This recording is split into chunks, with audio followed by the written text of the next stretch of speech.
What is happening, everybody? Welcome, welcome. Hop right in. Oh. I've hidden you. Okay, because I was in recording mode still. Hey, there we are.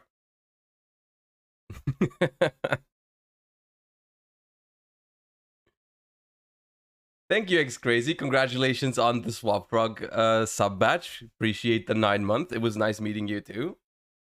How is everybody? How is your day so far? I hope it's getting a lot better now because we are live now. I'm doing okay. Thank you for asking. I am the nose is a little bit clogged still, but I'm doing okay. I'm feeling fine. Everything is good. I am looking forward to the stream today. I woke up to very good news this morning, which is that YCS Vegas is indeed being streamed, and I'm looking forward to that. Yo, happy birthday! Feels birthday man's in chat. Hope you have a great day today.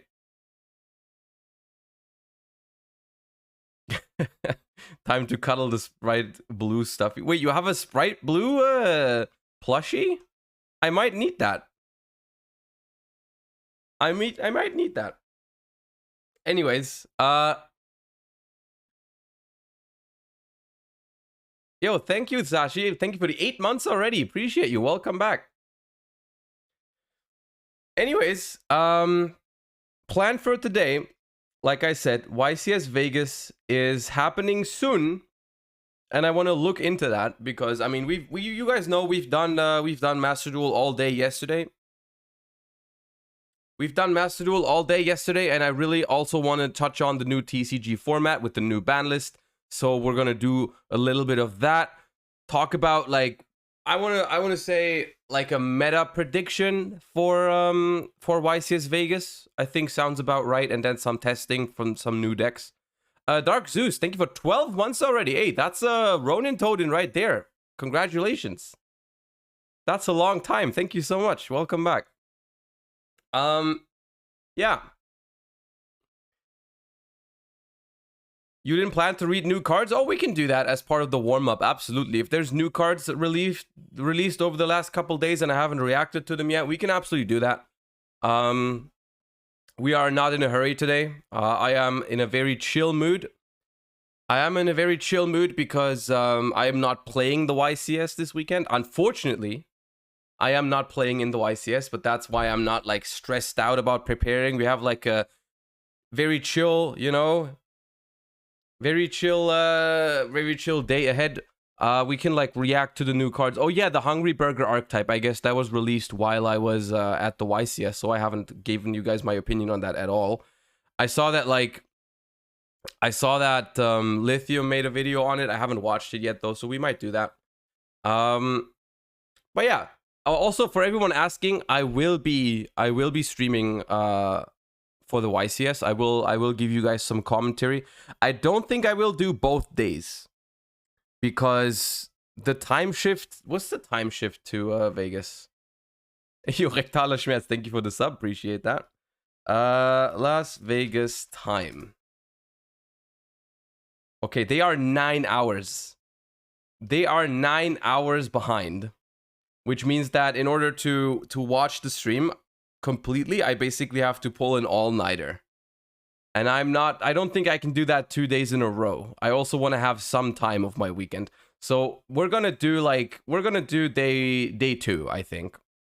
We're definitely gonna do day 2 coverage. And then for day 1, I think I'm gonna not do that.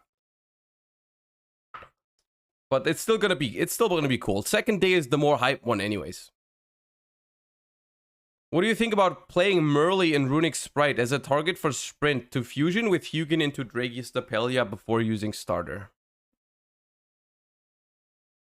It's not the worst idea, but also not the craziest. But I've seen crazier ideas because you can also, if you draw it, normal summon it and mill a couple Runicks. It's not the worst idea, I think.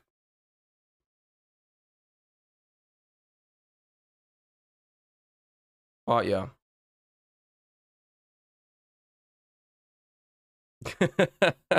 My body is Reggie. I appreciate it, but I don't think anyone can make up for the Pepeka credit from yesterday. It is quite frankly not possible. Instant Fusion, thank you for the Prime. Appreciate you. Hey, let's go. Let's do the warm-up. We didn't do that yesterday because I was so hyped to try Master Duel, but I do miss a good game of Card Guesser. So let's get into it. Let's get into it. While everyone is assembling, welcome. Let's do a round of Card Guesser. Why not? All right, what do we have? I'm getting Phantom Knight vibes, but I don't know which one that'd be. You can get yugioh? Okay, I might do it. Joel, thank you for the 5 months. This is a Phantom Knight, right? The level 4 trap? This? No. I'm gonna skip it. But I'm pretty sure it is a Phantom Knight. Shadow Veil.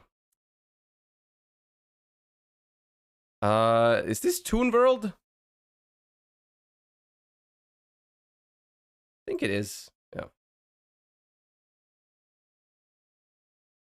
Okay, I'm getting artifact vibes, but it's neither. Is it Lancia? Is that Lancia? Oh, it is. I thought Lancia was facing the other direction for some reason.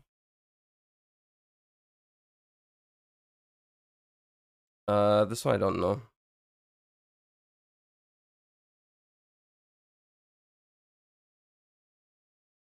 Is that Ogdoadic again? Or, no, wait. Is that, Arcana Force? Light Ruler? Yep.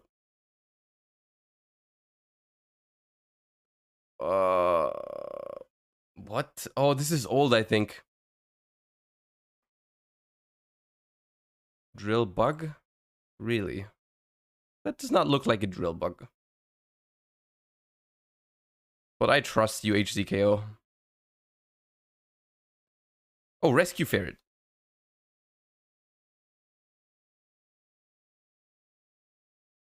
Oh, this is some XYZ. This is some XYZ thingy, some... Wait, this is the Altergeist? Is it?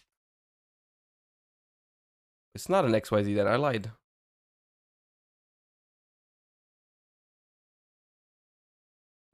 Today is tough. What is this? I feel like I've seen it. But those are weird cards today. What is that? Abyss? No, it's not Abyss Actor. Could be Reptilian. What the hell is that? I don't know what it is. Is that another? No, it's Reptilian Gorgon.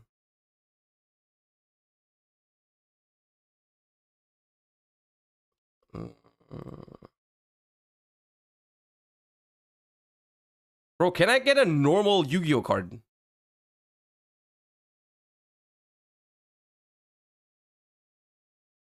That's Ogdoadic. Is that Water Lily? Or what? Nunu? The hell is a Nunu?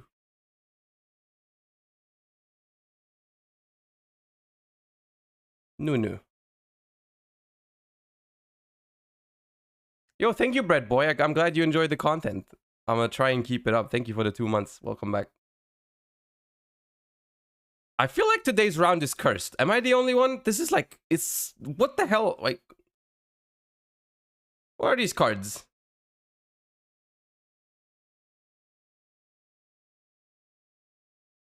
That's a Megalith. Promotion? Oh. That is Marincess Wave, I think. Yeah. That's giving me Dark World vibes. Yeah, that is a Dark World. I think that's Zure. The vanilla, yeah. That is a C card. That's Retaliating, I think. Yeah. Okay, all you need to do is complain and then it gives you better cards. I spoke too soon. What is this? Wait, is that Apex? It is Apex.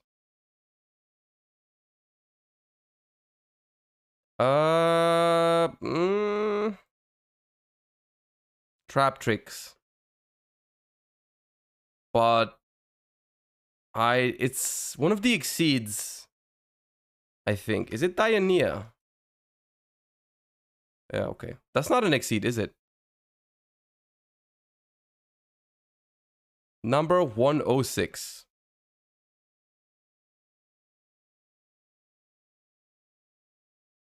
C hand. That's a rocket angle, I believe. But it's like one of the bad ones. Shell rocket? It is shell rocket, okay. We have... What do we have here? I have no clue, once again. Oh, wait, no, it's Foxer.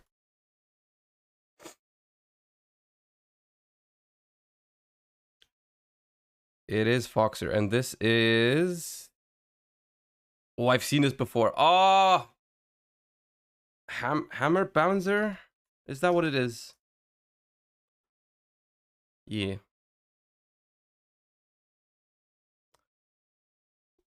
Is it like mind shattering or something? No. It's something mind. Mind wipe.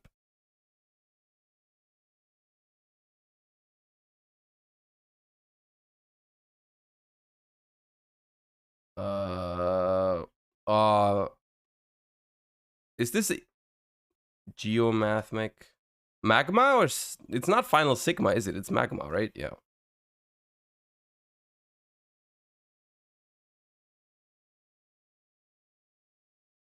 Oh, this is once again the Dark Lord thingy.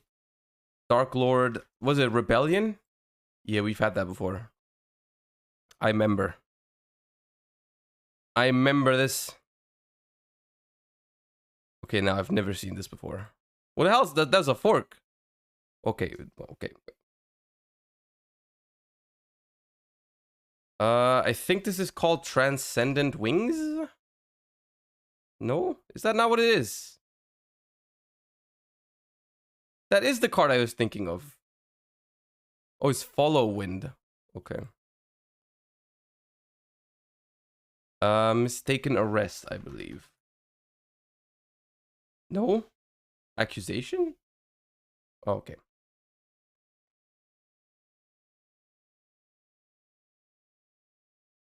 He looked arrested. That's why I picked that one. I didn't actually know. What the hell is this? Mist Valley Watcher.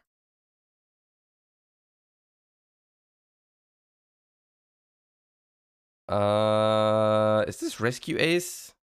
No, it's not. That's Vermilion.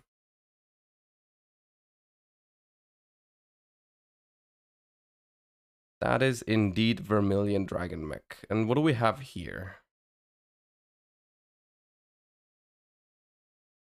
Oh, it goes from the... No, it's... Wait, no? Okay. Never mind.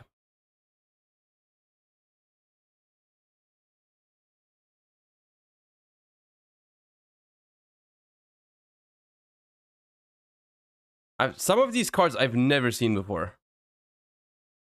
But to be fair, I've never looked at appliances. Is that Jet Synchron? It's some Synchron. I feel like it's Jet. Yeah. That is Sunlight Wolf. Give me more Salamangrade cards. This is Condemned, I think. Isn't it?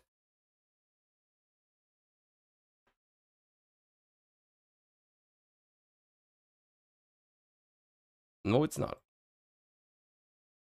Oh, but I've seen this thing before. Oh, it's the Fabled. Rustos, right?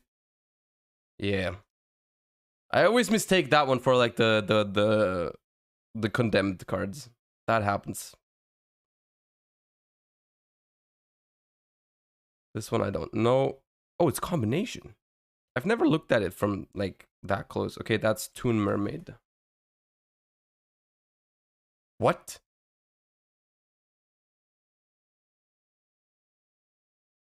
Wait, what? That is Toon Mermaid. Wait, what?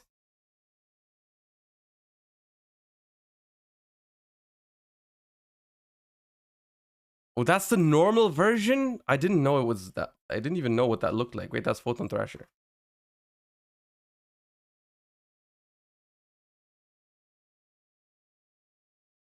I thought my game was bugged. I was about to go to I was about to head over to Reddit and be like, game bug.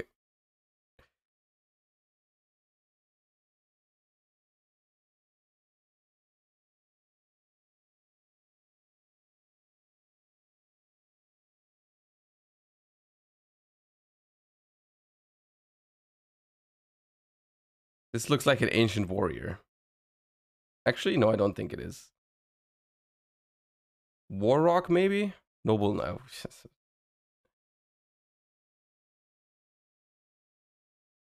Oh, I know this thing. I've seen it before. It's like a small fairy. No, it's not. Is it even a fairy? It's a small wind witch.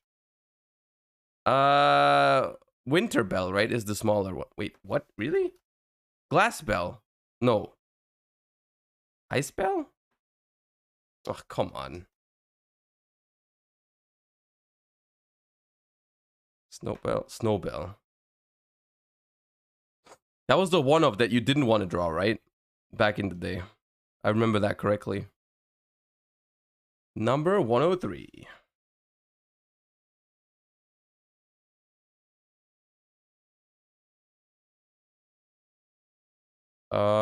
Constellar.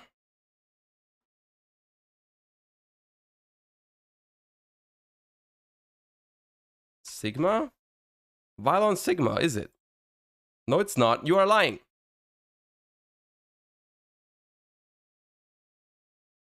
It was Epsilon. It was Epsilon. Okay, what is this? Today's cursed.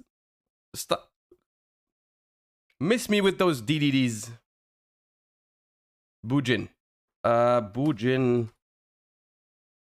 Spell trap. Incident? Nope. Unit? Unity? Yo. Majo Sheldon.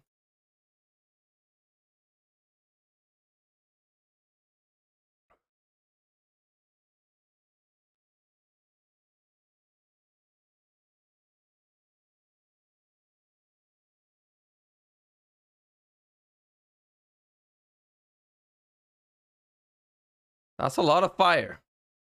What is that? I feel like I've seen this before.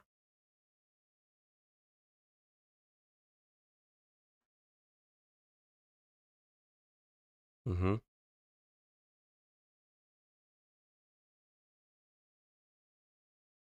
That is Maxx Sigma.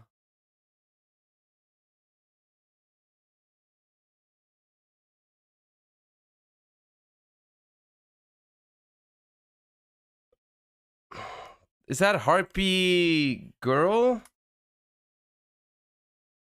Dancer. It's Dancer. It's not Harpy Girl.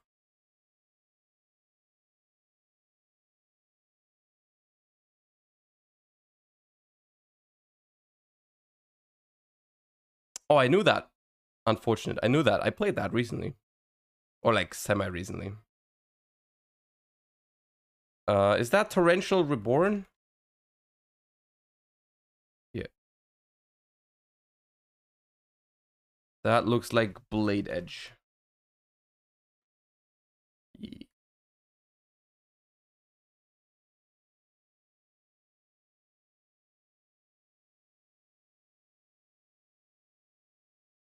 Mirror Ladybug.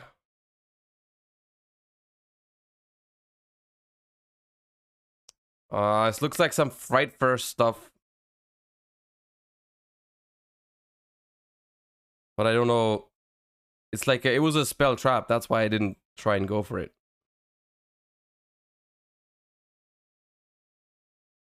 I know this one. I've seen this 100%.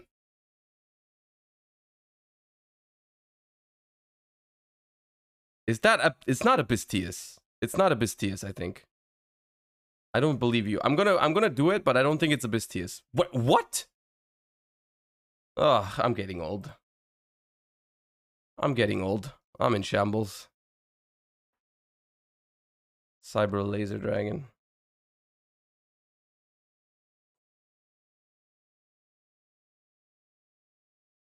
Hey, look, 735 is not our best work, but looking at these cards, I think that's still impressive. Like, that was a hard round, I think.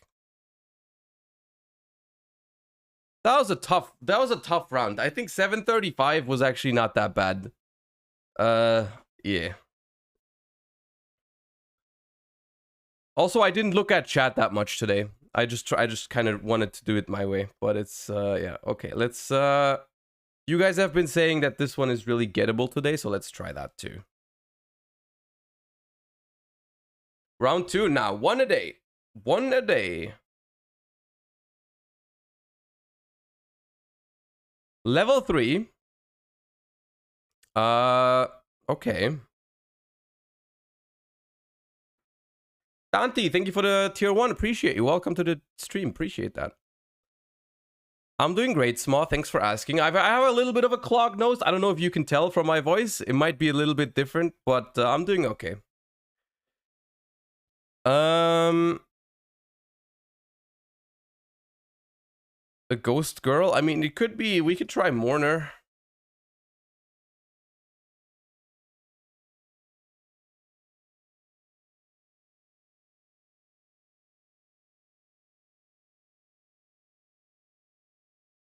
Easy clap. Easy clap. That was indeed a very quick and very easy one. All right. All right. And with that, the warm-up has concluded. And now I'm going to pay more attention to chat. So welcome, everybody. Welcome. Get in. Make yourself cozy. So we're going to do mostly TCG today. Since we've done mostly Master Duel yesterday. If you were here yesterday for Master Duel and you really want to see more on Spright, I have uploaded a video on YouTube this morning about the new Spright deck for Master Duel. So if you're interested in that, it's not doing too great yet, the video, simply because I usually upload TCG content, so a lot of my subscribers aren't really interested in Master Duel. But if you haven't checked that out yet and you want some Master Duel content, then I encourage you to check out the YouTube channel. But for today, since there is a new ban list in effect since the beginning of this week, and there's a YCS this weekend, I wanna talk about the TCG a little bit. Now. What to say? Thank you for the 4 months. Appreciate that.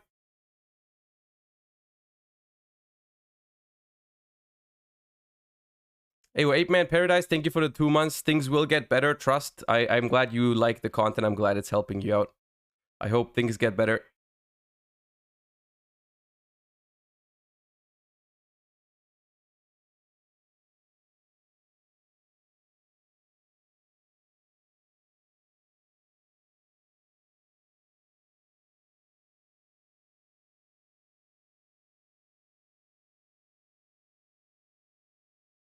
Okay, I see you. I see what you did there. Appreciate the 2 months. Thank you.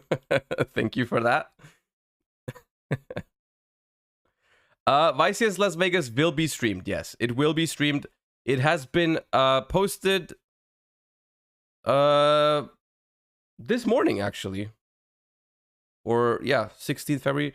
It was posted this morning that they are going to stream YCS Las Vegas. We were not sure about it yesterday. But we do know, we have confirmation, YCS Las Vegas will be streamed. Honestly, it would have been so bad if they didn't do that. It would have been so bad if they didn't do that, because it's the first YCS with the new ban list. It would have been such a shame if they didn't do that. It would have been an absolute disaster, in my opinion. So, yeah, it is going to be streamed, luckily. And also, I will be here. I will be live as well. We can watch it together. Not for both days, because that is literally way too much. Like it's 9 hours time difference, so it ends at like 5 in the morning on the first day or even later. So I'm not gonna do an all-nighter for both days, but I will do an all-nighter for you guys to bring you guys commentary on the second day. The first day you're gonna have to deal with the regular coverage, which is also gonna be good. I'm sure. But on Sunday I will be I'll be here to watch it together and to give you guys a little bit of commentary. And I'm looking forward to the coverage a lot on this one. I will be hyped to see what kind of decks will pop up. I think one thing we're gonna do today as well is we're gonna do a little bit of a game where I try to predict, or we can do it together. We can predict the top cut representation of the decks, and then we can see how close we can get. There's 96 decks in top cut for this one because it's a 3v3, and then we'll see. So no Monday stream match. I mean, it depends how long it goes. If I'm feeling it on Monday, I'll go live again. I don't mind. But if I have to stay live until 8 in the morning, I'm probably not gonna be back at 12. There's no way it's top 32. Wait, is it not? Oh, right, because it doesn't have that many teams, so it's gonna be top 16, right? So we predict 48. I mean, either way, we can predict percentages. We can just predict percentages, and then we can apply it to whatever, right? It doesn't matter. We can just say like, oh, 20% Kashtira, and then if it's top 16, that equals that many, and if it's top 32, then it equals that many. It doesn't matter. So yeah, that's definitely one thing we're gonna do. We're gonna do like a top cut prediction for the YCS, and then we're gonna see how close we can get. We could also do it against each other. Like I could make my own prediction, and then I let chat make a prediction as well, and then we compare who does better.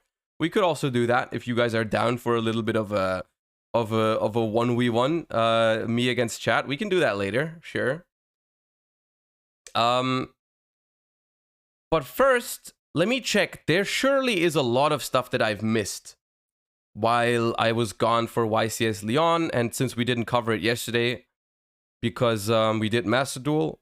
Let me see if there's what is the most the most important news from the last couple days that I have to tell you guys my opinion about. I know there's this new Vel archetype. Where is that? What would we get from that? We can negotiate later what we play for. We can negotiate.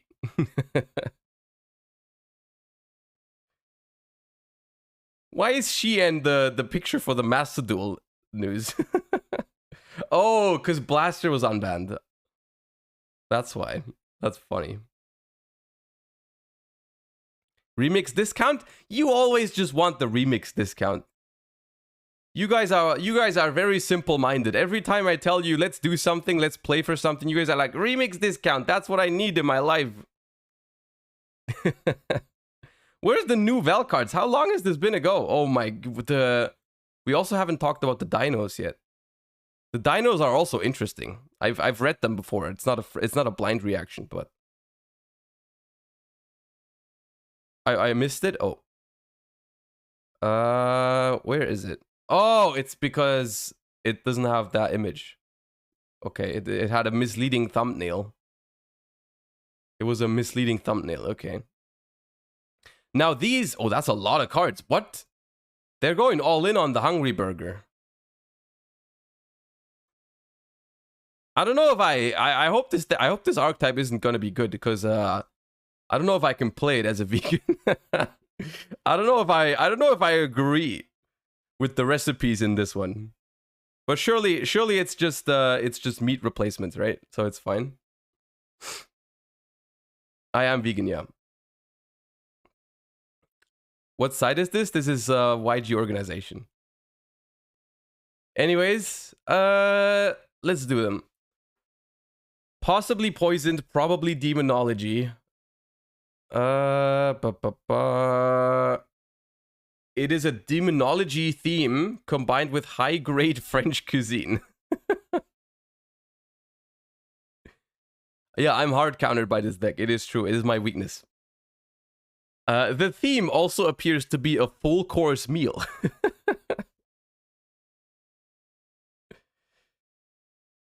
Okay. Anyways. Pour la baisse de nouvelles. I hope I said that right. I hope French in chat are not super cringing right now, but surely that wasn't too bad.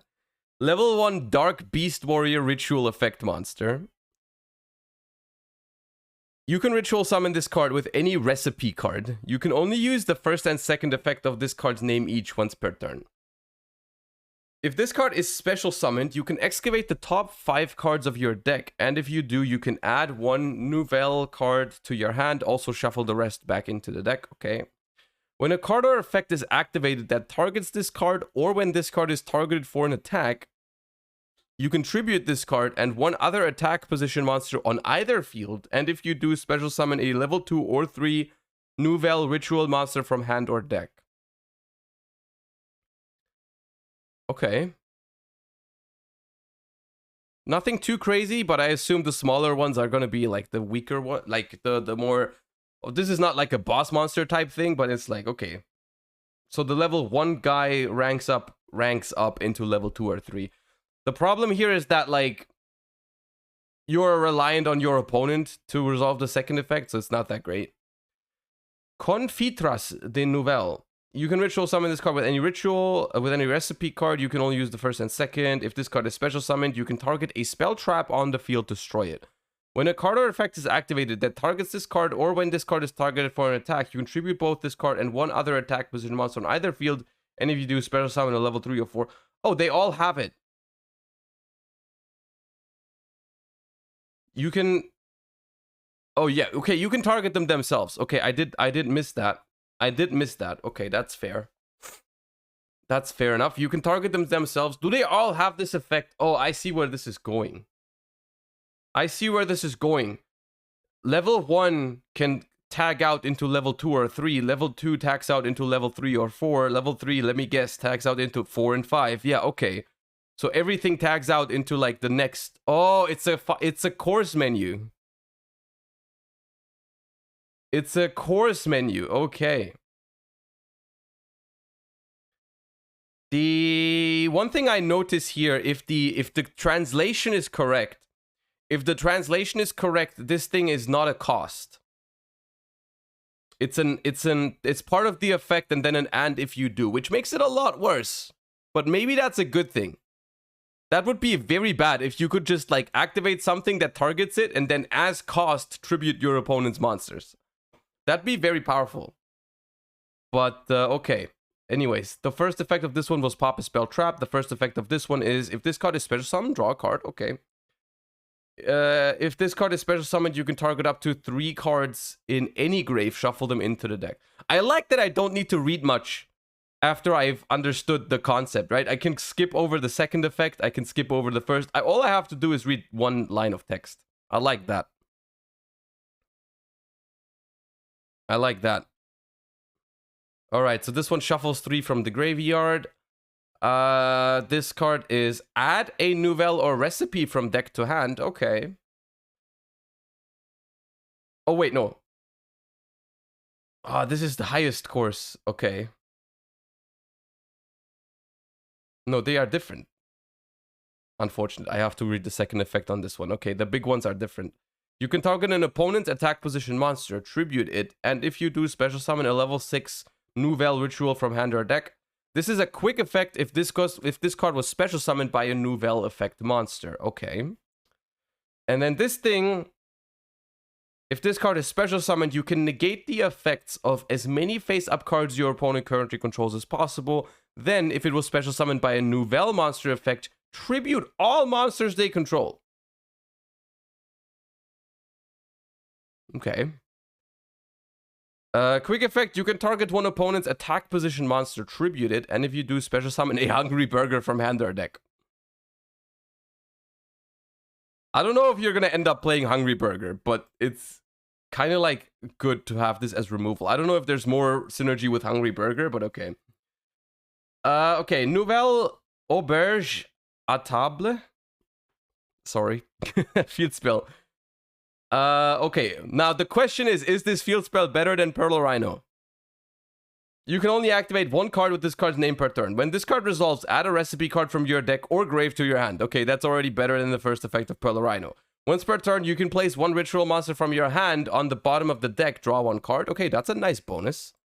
During your end phase, you can target 2 cards in your grave, including one recipe card. Place them on the bottom of the deck in any order, then draw one card. Okay.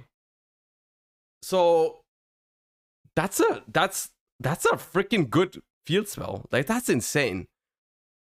They've really I don't know if I like the direction that they go with field spells, because at this current time, it doesn't really feel like field spells are field spells anymore.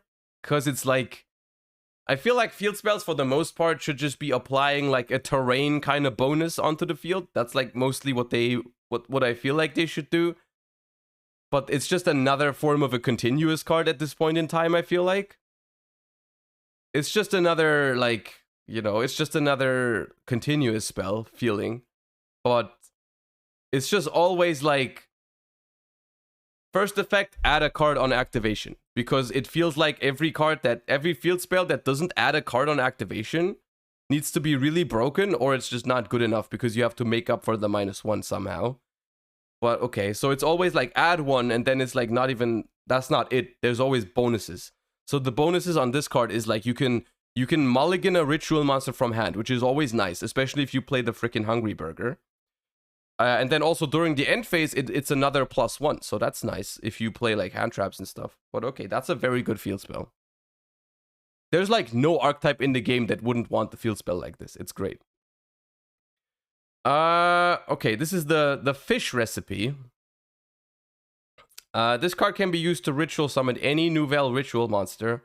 Ritual summon a Nouvelle ritual monster from your hand by tributing monsters from hand or field whose total level equals or exceeds. Then, if you ritual summoned Bourlabaz, you can add a recipe ritual spell from your deck or grave, except the fish recipe. Okay, so it's basically, okay, that's fine, I guess, for a ritual spell. That's okay. Oh, it's worth noting, that means we can use pre-prep, right? That means we can use pre-prep because it's mentioned on the card, right? We can pre-prep for this and, yeah. Okay, that's good. That's good.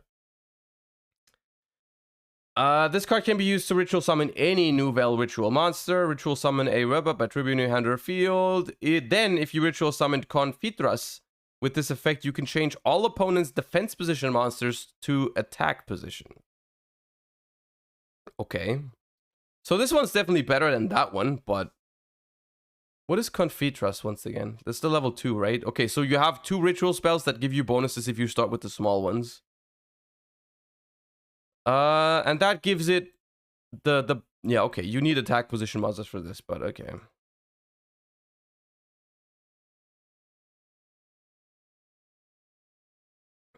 Cook's Recipe, continuous trap card. You can only use the first and second of this card's name each once per turn. Target a ritual monster you control, special summon a Nouvelle token, and if you do, its level becomes that monster's.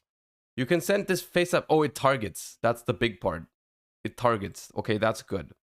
You can send this face up card from your spell and trap zone to the graveyard. Ritual summon a Nouvelle ritual monster from your hand by tributing monsters from your hand or field. Okay, so it targets your own monster to trigger it. And it also ritual summons on your opponent's turn. Okay, not too bad. Chef's Specialty Recipe. You can only use the first and second of this card's name each once per turn. When a spell trap or monster effect is activated and you control a Nouvelle, negate the activation. Then if you control a monster special summoned by a Nouvelle monster effect, you can destroy that card. If you special summon Hungry Burger, you could banish this card from your grave, tribute all monsters your opponent controls. Okay. I mean, I'm not a fan of generic counter traps, but this is it's a good one. And then we have, okay, that's it. Hungry Burger reprint. Hamburger recipe reprint. All right. I don't know what to think of this. It feels very gimmicky unless I'm missing a way. If I'm missing an obvious synergy point where you can like easily target your own cards over and over and over again, this feels more like a meme. I know Lithium has a video that is like hella clickbait with like, I don't know if it's actually true clickbait. Hold on, let me check. Because it says like, oh, it's like almost a Triff. Yeah, it's it could be a Triff video. Because it's like going plus 12 and 6 negates. It's like a Triff video. But let's see what it's all about. Also, I need a yo, what's up guys in my life right now. That special summons Hungry Burger for the deck. That triggers a trap from the graveyard to banish itself, pop all monsters from your opponent, and you have still more Omni negations. Yo, what's up guys, welcome back. So new ritual archetype. Yo, I like that. Nouvelle, again French. Oh god, it's 60 cards. Based archetype cooking. And I'm honest, this deck list Uncle looks, Ollie, thank you for the 8 ugly. months. It looks really Appreciate ugly, you. Welcome but, back. Thank you so much. It actually makes sense if you think about it. Okay, so what do? We play 3 of the level 1, because we want to start by ritual summoning that, I suppose. We play 1 of the level 2. This is the level 3 we play 2 of. That's the one that draws a card. The level 4, we only play 1. We play 2 of the level 5. This is the level 6, and then we play Hungry Burger. And then we have Benten. We have Mikanko. We have Libromancers. Okay, this is a pile. This is a pile, dude. The deck is kind of based on, but it's kind of based on Gabriel Netz's topping list from, I believe it was last week or 2 weeks ago, featuring Mikanko, Libromancer. It was a huge pile of, well, Christia as well, but it had access to Sprite Elf.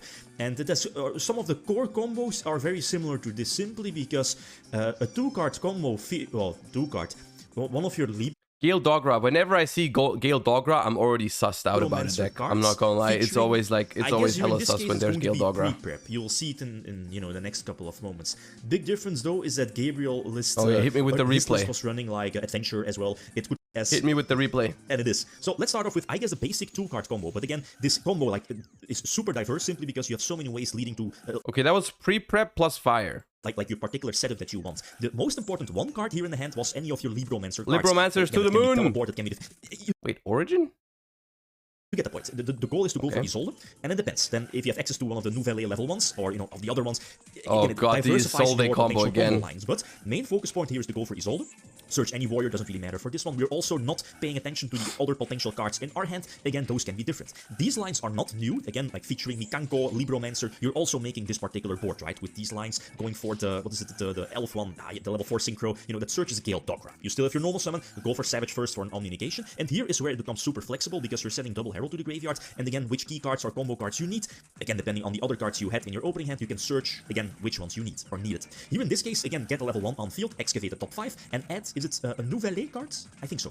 Yeah, here in this case, again, we're going to disregard that as well. Eventually, I was able to get a level 6 Libromancer on field as well, which is basically another Omni negation because you can you target it with your own unicorn, that's because crazy. We're disregarding all the other cards in hand, I'm going to use it as material, but again, you will see it will be different. Oh, Dynamo also targets. Or Mont, I believe the name is. It's very crucial for this one simply because it targets when summoned, so you can target any of your Nouvelle. Where did all my monsters go? Trigger then tag out for the higher level one. So that's the core, process behind the deck. Unicorn as well to potentially target it. So again, all this off of 2 cards, but again, any of those 2 cards could be.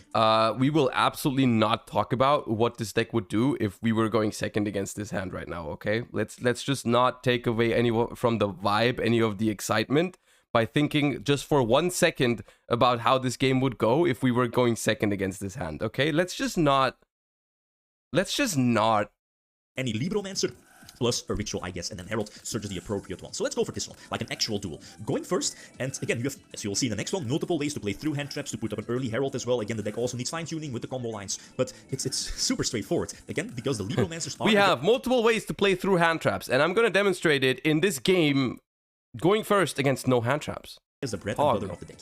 We saw this combo, so again, the level 1. I guess I could main deck more equips, more arabesque probably. This one, the one that special summons from the deck, going for the level 3 that searches their monster Reborn. This again puts up the Cupid pitch, that was the one I was looking for. Add another level, Reborn the 3, go for Savage for an Omni. Yeah, just go first. And because Cupid pitch was sent to the graveyard, you can search DL Dogra, use your normal summon for that. And again, depending on your hand, you can send again 2 Heralds, but search accordingly. Here I needed a Benten, because when Benten is tributed, I can search another Benten, and that's probably going to lead in the Mikanko ritual, I think. Yeah, here it is, because it was tributed by the level 1 Nouvelle. Yeah, so excavate the top 5, add any, I believe, Nouvelle or recipe card. I believe it's Nouvelle from your deck to the hand, because the field spell also extend to, more draws, more negation. So the level 6 with the, the Libromancer trap is another negation. Go for Unicorn to tag out for level 3, which again, you unicorn your own shit. New Link 2, right? The Just to trigger that. What's the name? You know which one I mean. But it needs a ritual, so get off the Mikanko, going for the Link 2, yep, so target my level 3. Its effect won't resolve, but I'm looking at the Link 2 one, but most importantly, you want this. You want your level 5 We will do Spright today. That one has the capability to in the TCG, don't worry. Special summon by a Nouvelle card to target an opponent's attack position monster, to tribute it, and special summon the level 6 from deck. And again, that's more interruption. So this is, like, look at this. Against Kashtira, you have the, their trap card, which is basically an omni-negation. You can tribute one of their monsters away. You have the level 6 that also has the capability to tribute summon or tribute an attack position monster. That special summons Hungry Burger for the deck. That triggers a trap from the graveyard to banish itself, pop all monsters from your opponent, and you have still more omni negations because the trap, like, insane. Hungry Burger has so many negations, it doesn't make sense. This is so cool, this is so nice. And again, off of, I guess, 2 cards. Again, I mean, depending on the other cards you I just want to say one thing. This is hella funny. But I want to say one thing. I don't believe there's a chance that this is actually viable. I don't think there's a chance that this is actually viable for now. Like, because this is basically just Mikanko Libromancer, but even fancier, right? Like, it is fun, and if it goes first, it's probably not bad, but it's hell of a meme. Is what it seems like. In your hand, but you get the point. Here, Nibiru. The thing is that, again, this is like a pile, ritual pile deck, extenders. Again, you can definitely optimize a deck with Magician Souls, maybe Adventure to force out negation, because the incantations are there as well to potentially facilitate more rituals. It gives you more options, right? It does block the extra deck if you keep the incantations on field. Here, the Nibiru makes sense because this could potentially be a Herald summon, right? And because I have so much fuel left, I can again pop off, even though no Cupid pitch. But again, I can still extend because I had Benten, right? I still have preparation in hand, but again, let's extend our board. Here is where the ritual. Oh my god, incantations too! And now I need to get rid of the incantations first because those block my extra deck. So go for the level 1, excavate, and let's see what we get. It's another level 1, that's fine. It's basically something that could potentially get rid of the level 6 incantation on field. Go for the level 3, which is draw 1, right? Go for the new Link 2 to target, I believe, the Link 3, so that tags out for the level 5. And level 5 is the Stratos of the deck, which searches here in this case a field spell, because the field spell searches their Infernity Barrier. So again, multiple negations. I can go for X-Spell extending on again my hand. I can go for Baron, which, in the standard combo would have been Savage, and face that field spell gives me an extra draw, and here... Baron, Intervention, Counter Trap.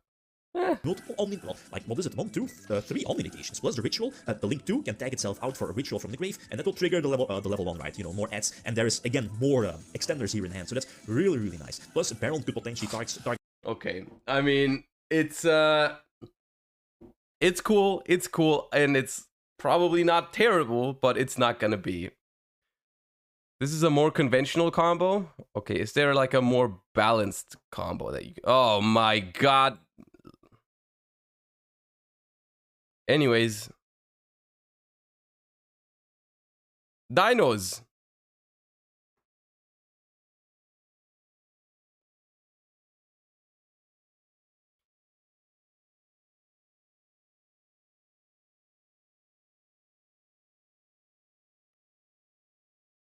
This is a little bit older, so I'm sure most of you have seen these already, but I just quickly want to cover them as well.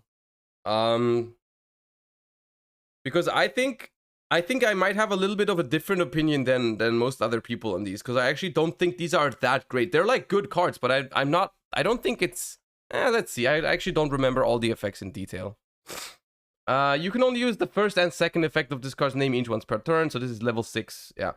If a card is destroyed by battle or a card effect, you can special summon this card from your hand. During your main phase, you can activate this effect. You cannot special summon monsters from the extra deck for the rest of the turn, except Dragon, Dinosaur, Sea Serpent, and Worm. Also destroy a monster, a dino you control or in your hand, then special summon a dinosaur normal monster from your hand or deck.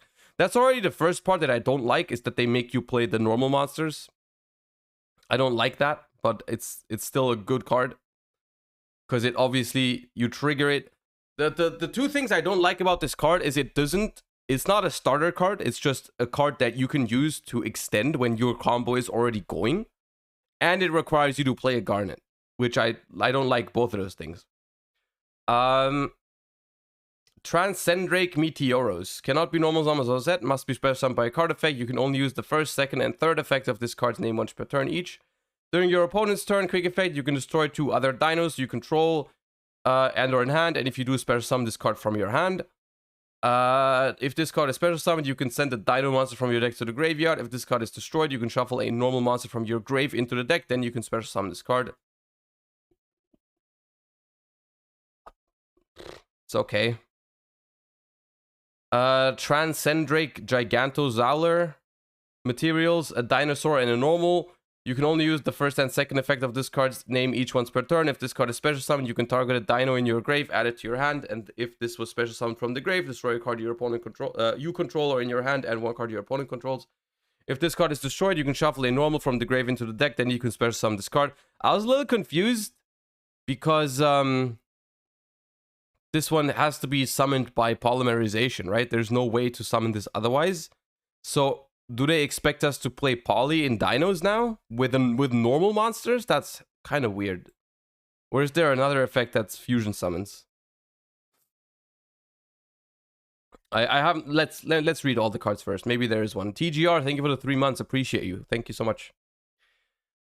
Level 12 Synchro, 1 tuner and a non-tuner. You can only use the third effect of this card's name once per turn. Cannot be destroyed by battle. Your opponent cannot target your dinosaur monster special summon from the grave with card effects. Also, they cannot be destroyed by your opponent's card effects. If this card is destroyed, you can shuffle a normal from your grave into the deck. Then you can special summon this card. This card doesn't seem that good, but okay. Transcendrake Drill Gnadus. 2 level 6s. You can only use the first and third effect of this card's name each once per turn. Detach a material from this card, then target one of your banished dinosaurs, special summon it. Okay, that's not bad. If this card with no materials battles another monster, any battle damage it inflicts to your opponent is doubled. If this card is destroyed, you can shuffle a normal from your grave into the deck, then you can special summon this card. Okay, so this third thing, they all have. Right? They all have that. But all 3 of these, honestly, I think aren't that crazy. I really don't think I don't think these 3 are that crazy, but okay. Ground Xeno. Now, this one is good. Normal spell card. You can only use the first and second effect of this card's name each once per turn. Add a dinosaur tuner or dinosaur normal monster from your deck to your hand, then destroy 1 card in your hand. You can banish this card from your grave, special fusion summon a dinosaur fusion from your extra deck using monsters from hand or field as material. Now, this card is awesome. This card is awesome because it lets you pop the babies in hand, which is a great extender. And it's also a searcher. Like, of course, they want you to search, like, they want you to search this thing. But I'm not sure if you're going to do that, because you can also just search Scrap Raptor. So I think this card is going to be very good for dinos. And then reprints. Yeah. Okay. Solda. I think that this card is strong, but I'm not sure if it's going to find a home in dinos. And I think this card is very strong and is definitely going to find a home in dinos. The other ones, I'm not so sure if you want to use these alongside like vanillas. I personally think that my first impression on this is that it's not really going to solve the problems that Dino has, because the dinosaur combos are already pretty good. Like, it's not the problem that Dinosaurs has is not that you can't really, like, your combos aren't strong enough or whatever. I don't actually know exactly what the problem of Dinos is. The problem Dino has is that Misk is on the Forbidden and Limited lists. Yeah, I mean, maybe that's the problem. Like, the spell definitely helps with consistency. The spell here definitely helps with consistency. That's why I like it. You might want to play, like, one of this. But I don't know if you want to play the vanillas for it. But maybe you do. You have to go second to play a good deck, and going second you need Misk. I mean, yeah. Yeah, you might be about right about that. Yeah, it's probably like the board breaking capabilities in these day and age aren't that great without Misk. And none of these cards help you actually get Misk. But, I mean, it is good support. It is good support. You can't really deny that. But I don't know if it's the support that Dino needed. Is my take on these. Okay, and then last but not least, there was one other link that someone sent me of new cards. This was also, yeah, okay. This is just, that's a lot of cards. Let me quickly go over them. Wheel Synchron. You can only use the second and third of this card's name each once per turn. If you use this card on the field as synchro material, you can treat it as a non-tuner. During your main phase, you cannot special summon monster from the extra deck for the rest of this turn, except synchros. Also, immediately after this resolves, normal summon a level 4 or lower monster. You can banish this card from your grave, then target a synchro you control decreases level by up to 4. Isn't this pretty busted? Can Junk Speeder summon this? Nat Nuke, thank you for the prime. I appreciate you. Does Junk Speeder negate the effects? I don't remember if it does that. Or is Speeder like,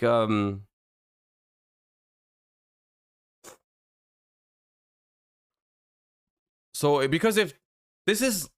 I'm not saying Junk Speeder is gonna be a good archetype, but one thing about Junk Speeder that has always been kind of an issue is that it summons all tuners, right? It summons all tuners. So yeah, it summons all tuners. So you're kind of in need for non-tuners, right? And this thing is a non-tuner that you can summon with Junk Speeder, which is pretty nice. And it's also a level 5. And you have to summon different levels. So this is like one level that you probably weren't summoning before. So that's good. But I don't know if that's going to ever make Junk Speeder decks like viable. But this card is definitely good, I think. Revolution Synchron. Level 3 Earth Machine. You can only use the first effect of this card's name once per turn. You can only use the second effect of this card's name once per duel. If you synchro summon a Power Tool Synchro monster or a level 7 or 8 Dragon monster, this card in your hand can be used as material. Oh!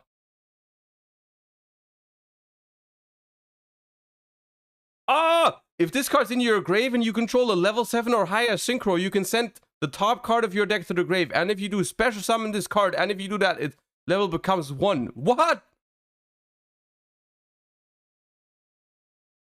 That card's completely busted. That's a custom card. What the heck? Who made that? Who made that? When do we get that? What is this? Duelist Nexus? Is this the set after Photon Hypernova? Or what is this?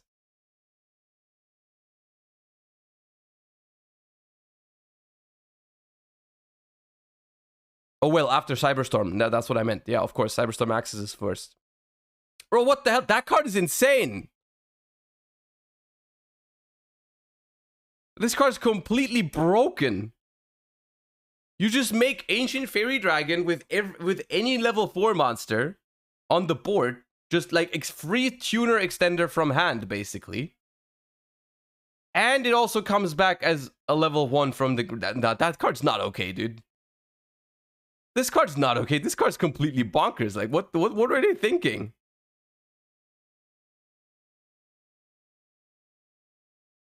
Oh my god. There's like...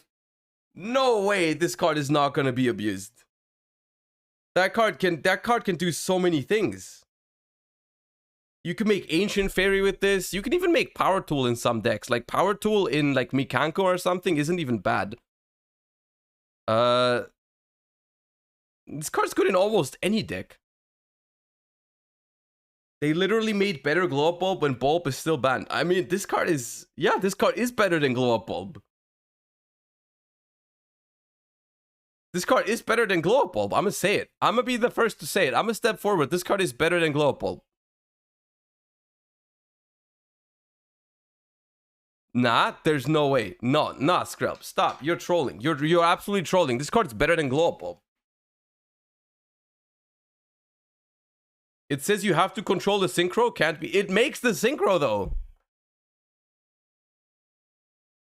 Nah, this card's crazy. Okay, well. Cosmic Quasar Dragon. 1 tuner synchro plus 2 non-tuner synchro monsters. No, plus 2 non-tuner synchro. Okay, tuner synchro and non-tuner synchros, and 2 of them. Okay. Must first be special summoned with the buff synchros. Once per turn, you can target face-up cards on the field up to the number of monsters used as synchro materials for this card plus 1. Negate their effects. This effect and its activation cannot be negated. Quick effect, you can banish this synchro summoned card. Special summon a dragon synchro monster that lists 2 or more non-tuners. Synchro monsters as material from your extra deck. This is treated as a synchro summon. Okay, well, just another one of those. The Crimson Dragon. Level 12, materials 1 tuner plus 1 non-tuner monsters. You can only use the first and second of this card's name each once per turn. If this card is special summoned, you can add a spell trap that mentions the Crimson Dragon from your deck to your hand. I don't know what that means. Quick effect, you can target a level 7 or higher synchro monster on the field except the Crimson Dragon. Return this card to the extra deck. And if you do, special summon a dragon synchro monster with the same level from your extra deck. This is treated as a synchro summon. Okay. You can, like, I don't know, summon Black Rose? Thank you, Airdem16. Appreciate that. Thank you for the 2 months.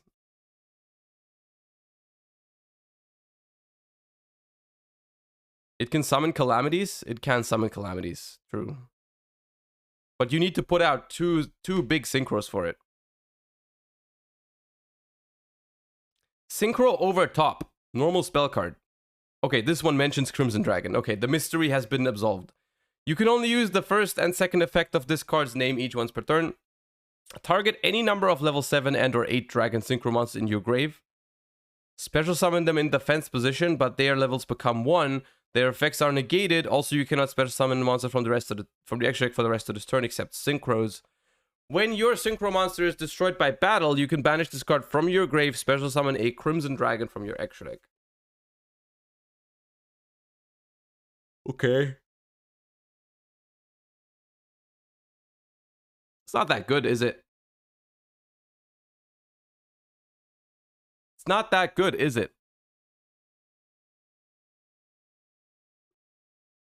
Synchro World. Each time a monster is synchro summoned, place 2 signal counters on this card. Okay, I already hate this card because the first effect doesn't add a card from deck to hand. What the hell are you thinking? That is not a 2023 Spiel spell, Konami. What? You can remove 4, 7, or 10 signal counters from your field to activate one of these effects. 4, increase or decrease the level of one face-up monster you control by 1. 7, special summon a tuner from your grave. 10, special summon a synchro from your grave. If this card's in its owner's control is destroyed by an opponent's card effect, you can special summon a Crimson Dragon from your extra deck. Okay, this card's awful. This card is the definition of win more. It literally says, if your deck can already play and synchro summon 4 times, you get an extender. if you can already super pop off, you can pop off a little bit more. That's not great. Of course, it's not once per turn, so you can technically really like use this card multiple times and just make it be completely absurd, but I don't know. Scrap Iron Idol. Normal trap card. You can only use the first and second effect of this card's name each once per turn. Target one of your level 7 or 8 dragons that is banished during the grave, special summon it, but return it to the extra during the end phase. Also, after that, set this card face down instead of sending it to the graveyard. Oh, interesting. That's why it's called Scrap Iron, because it does the same thing as Scarecrow. That's funny. If this set card in its owner's control is destroyed by an opponent's card effect, you can special summon 1 the Crimson Dragon from the extra deck. Okay. I mean, I guess it's okay. Not the greatest card still. Honestly, most of this seems very gimmicky, except for this. This card is crazy. This card's completely crazy. Everything else is probably a gimmick. like similar to how Junk Speeder is like if you read it for the first time, it sounds kind of good, but then it ends up being a gimmick. So I don't see like the Synchron deck popping off, especially not in the OCG because they have Maxi. I feel like over there we're not gonna see much of like Synchron shenanigans, even though it's not terrible. But the Revolution Synchron, is a very good card. I can definitely see this in a lot of decks just to pump out whatever you want. You can make Ancient Fairy with this. You can make Power Tool. You can even play like you can play a Black Rose to like going second, just make a Black Rose out of nowhere just because you have a level 4 on the board. You can make Savage Dragon if you have level 5s. This card is very good, especially because this one just doesn't lock you into Synchros.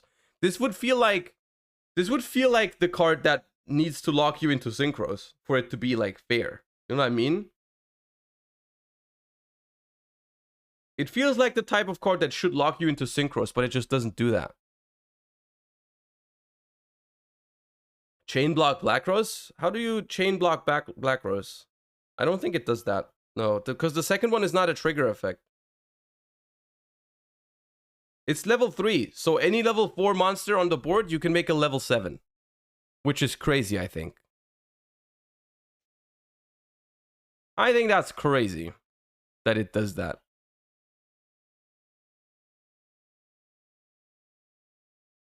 Could you make a TCG branded Shaddoll reinvention? I don't know exactly what we're gonna do. Like, yeah, I guess this is a good segue because I do want to start talking about the meta for YCS Vegas a little bit. So this is the last batch of new cards I wanted to react to and give you guys my opinion on. At least I'm not aware of any other cards that we need to check out. I think this is all we need for now. But yeah, let us hop over to some TCG. So my plan for today is to do a little bit of we're gonna hop over to Dueling Book and we're gonna do a little bit of deck building on a couple of the decks that I think are gonna be the most relevant ones. I just want to make sure that I have like a rough draft of some of the decks that I expect this weekend, right? I want to experiment a little bit with Labyrinth, and I want to experiment a little bit with Spright, and I also want to maybe play a little bit of Runick Naturia and also maybe some Branded. These 4 decks alongside Kashtira, I think are about the decks that I expect the most at the upcoming weekend. I think those 5 decks are all relatively strong, and I want to experiment with some of them. I'm not super looking to try some Kashtira. We can play, like, if we do viewer games later, I'm down to play against Kashtira, but I'm not really looking to play Kashtira myself because my opinion on the deck has not changed. I've told you this before. I think Kashtira is going to be a good deck in the upcoming format. It will see play, but I don't think it's ever going to be the pick for me personally or for most super competitive players. Maybe in the early, like maybe for YCS Las Vegas, I can see people bringing it because they are like they're gonna not know what else to play, which I think is fair. But I think as long as the longer the format is gonna go, I think we're gonna have a couple of good decks, Kashtira being one of them, but then the other decks are just going to have very efficient ways of beating Kashtira. Because once again, I've said it before, I don't think Kashtira has the tools to be the best deck in the format. I really don't see it. Ayo, Sleeve Chief, thank you for the gift sub. Appreciate that. Check out Sleeve Chief, everybody. Appreciate that. So Kashtira is going to be like, it's pretty much Flanderies. It's in the same situation as Flanderies in this upcoming meta, I feel like, where you can play Flanderies last format. You could play Flanderies. It was not a bad deck, But the good players typically didn't choose it because there's one big issue with Fluandereeze, and it's also the same issue with Kashtira, is that the deck just always does the same thing, and that means you're like, there's not much decision making. There's not much decision making. You're just gonna always rely on the same combo and your opponent not having an out to the combo, essentially. Right? That's literally all there is to Kashtira, in my opinion. And we can talk about some of the tech cards. We will do, actually, people have been asking me about this as well. Like, update your tier lists for hand traps and board breakers. I will do that. I will do that, but we're going to do that next week. We're going to do that next week, I think, for the updated tier list, because I want to wait. I do want to wait for the meta from YCS Las Vegas to give people like suggestions for what hand traps and board breakers they should play. Do it for the people in Vegas. I mean, I guess we could do it today if you really want to. If you really want to, we can do it today. The problem is that I don't know how accurate it can be if we don't know exactly what the format is going to be. You know? I mean, we could also like either we do it today with like my assumptions, or we gather perfect information from Vegas. Also, we can't really do it today. We can't really do it today because today is actually Thursday. We can't do tier lists on a Thursday because then it would actually be tier list Thursday, and we ain't stereotypes like that.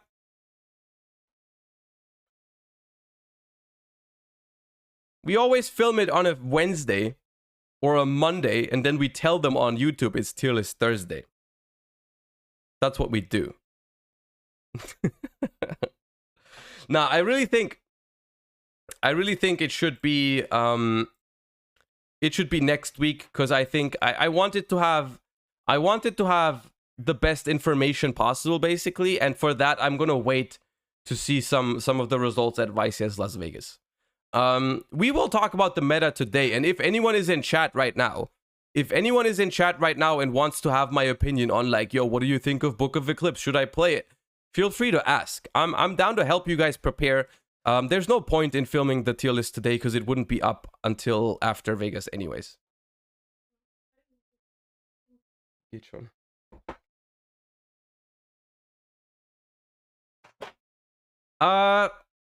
That being said, I wanna try some Labyrinth first.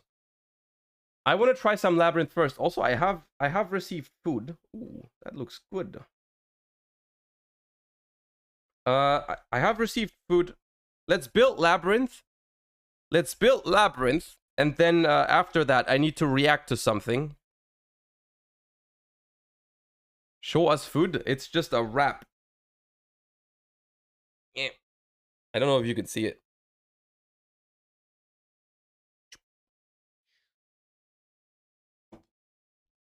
Nothing crazy, but it looks very nice. One wrap. Do you live with your mom? No, I live with my fiance.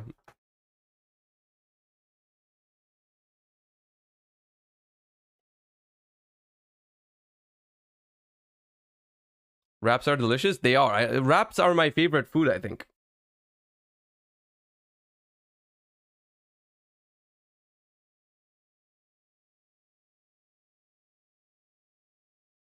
Anyways, also Yumo, thank you for the 4 months. I don't know if I said that.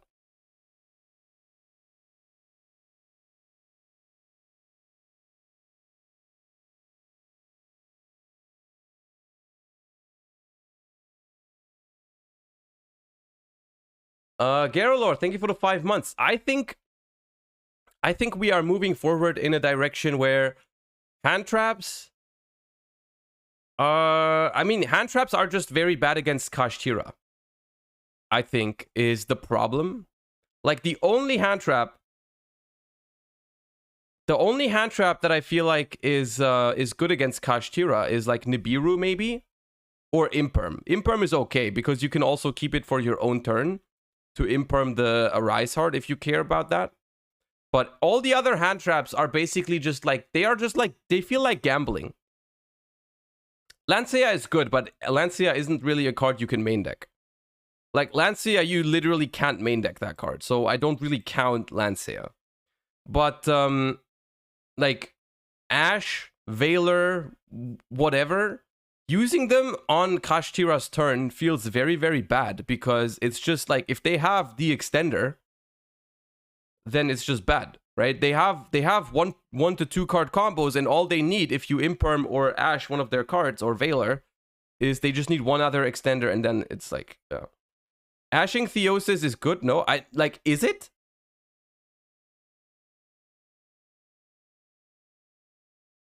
Ashing Theosis triggers their unicorn. And if they have extenders, they still play.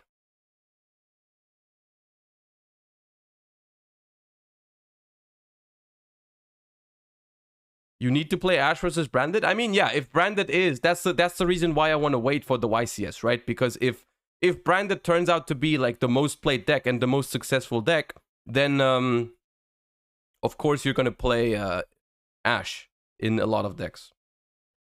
But if it was just for 100% discount code if Joshua wins London with the birds, yeah, that's not going to happen. That's not going to happen. That will never happen.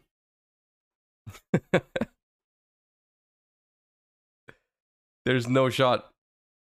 Anyways, let's get cooking. I built this deck this morning. I started building it this morning. I wanted to try some Labyrinth games today. And my approach to this deck was, I did not want to play Floodgates. For two reasons. First of all, I hate Floodgates. But second of all, I actually do think that it might not be good to play Floodgates in Labyrinth. Because Floodgates, I mean, maybe Skill Drain is fine. You have to play Floodgates. I don't think you have to play Floodgates. I like Labyrinth. That is the one thing. I feel like Labyrinth is a deck that a lot of people are still very much underestimating, in the sense that people haven't really realized how strong this deck's grind game actually is. Like, this deck grinds like crazy. Aaron, thank you for the 5 months. I have seen Herman's list, actually. I can pull it up for reference if you haven't seen it. Herman topped YCS Leon with Labyrinth, which was also impressive. Also, I want to say, I was this close. I was this close to bringing Labyrinth to YCS Leon. I was this close, but I didn't pull through, so I can't. Like, it's not... I just didn't have the balls to do it, but Herman did, and he topped, so yeah. So Herman played this.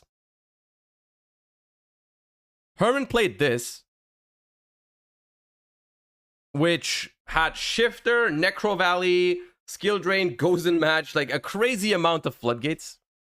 And the reason why that, I guess, was necessary for YCS Leon was that you just can't really compete with Tearlaments. Because Tearlament has the grind game. Tearlament just wins the grind game.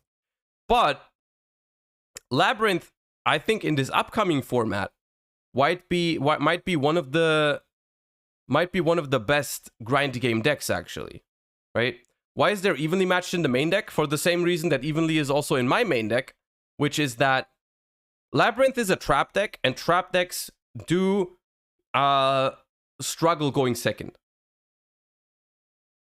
They struggle going second, but overall, Labyrinth, if you ever get into the grind game, Labyrinth is completely busted.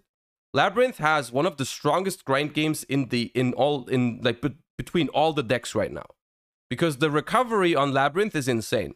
So basically, all you have to do is find a way to get into the grind game. Going first, it's easy, because you can set up before your opponent, so you will basically always get there. Going second, it's a little bit harder. So one thing that you can do, I actually think Duality might also be good, because Herman was using that as well. One thing you can do is you can simply play Evenly Matched in your deck. And of course that's a bad card going first, but you have like cards that discard it in these two.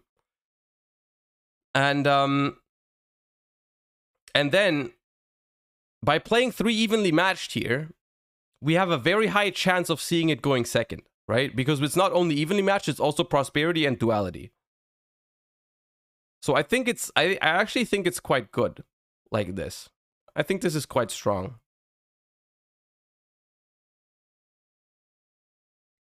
Isn't Etlich good at second too with set 5 and pass without evenly? No. Weybridge isn't good? I think Weybridge is quite strong. Well, we might end up not liking it. Wait, what does Overroot do again? Overroot is target a card your opponent controls and 1 card in their grave. Send that card on the field to the grave, and if you do, set the other card from your grave to your opponent's field.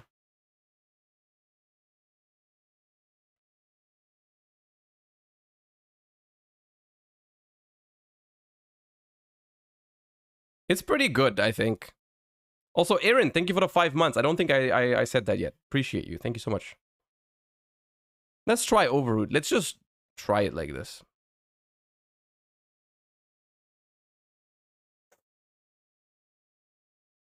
I think this deck's pretty strong.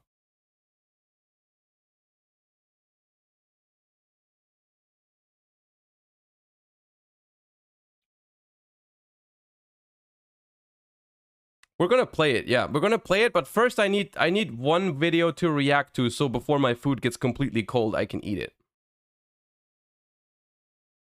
Before my food gets cold, I need... What do we react to today?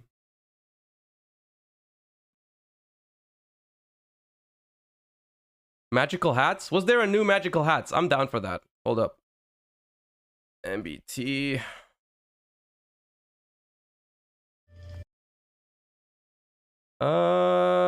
Does Maxx belong in Master Duel? Oh, that's a good one. I guess it also applies to the TCG. Jesse Ninjas? I already watched the Jesse Ninjas video, so it's kind of pointless. Okay, so we will do TCG testing, but quickly let me have my lunch break. So we're just gonna watch an MBT video. Also, nice recommendation down here, Pog.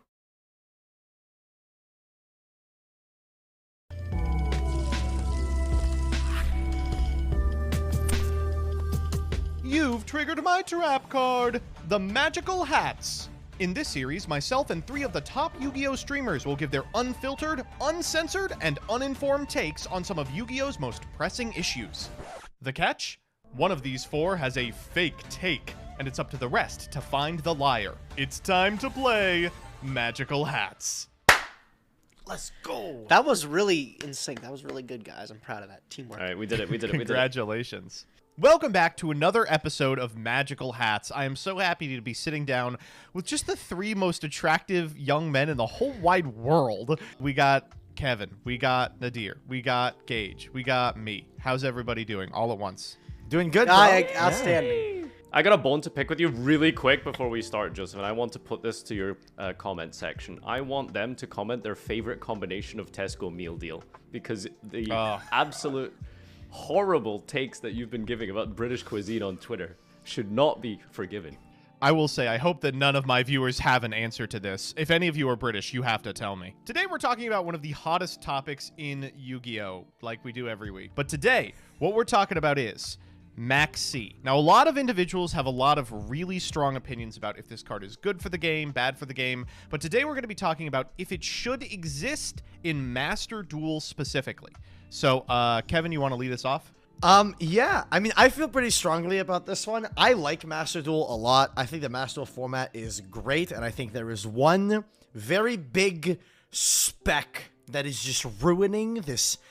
All right, I'm going to start a poll for 3 minutes. You tell me if Maxx should come back to the TCG.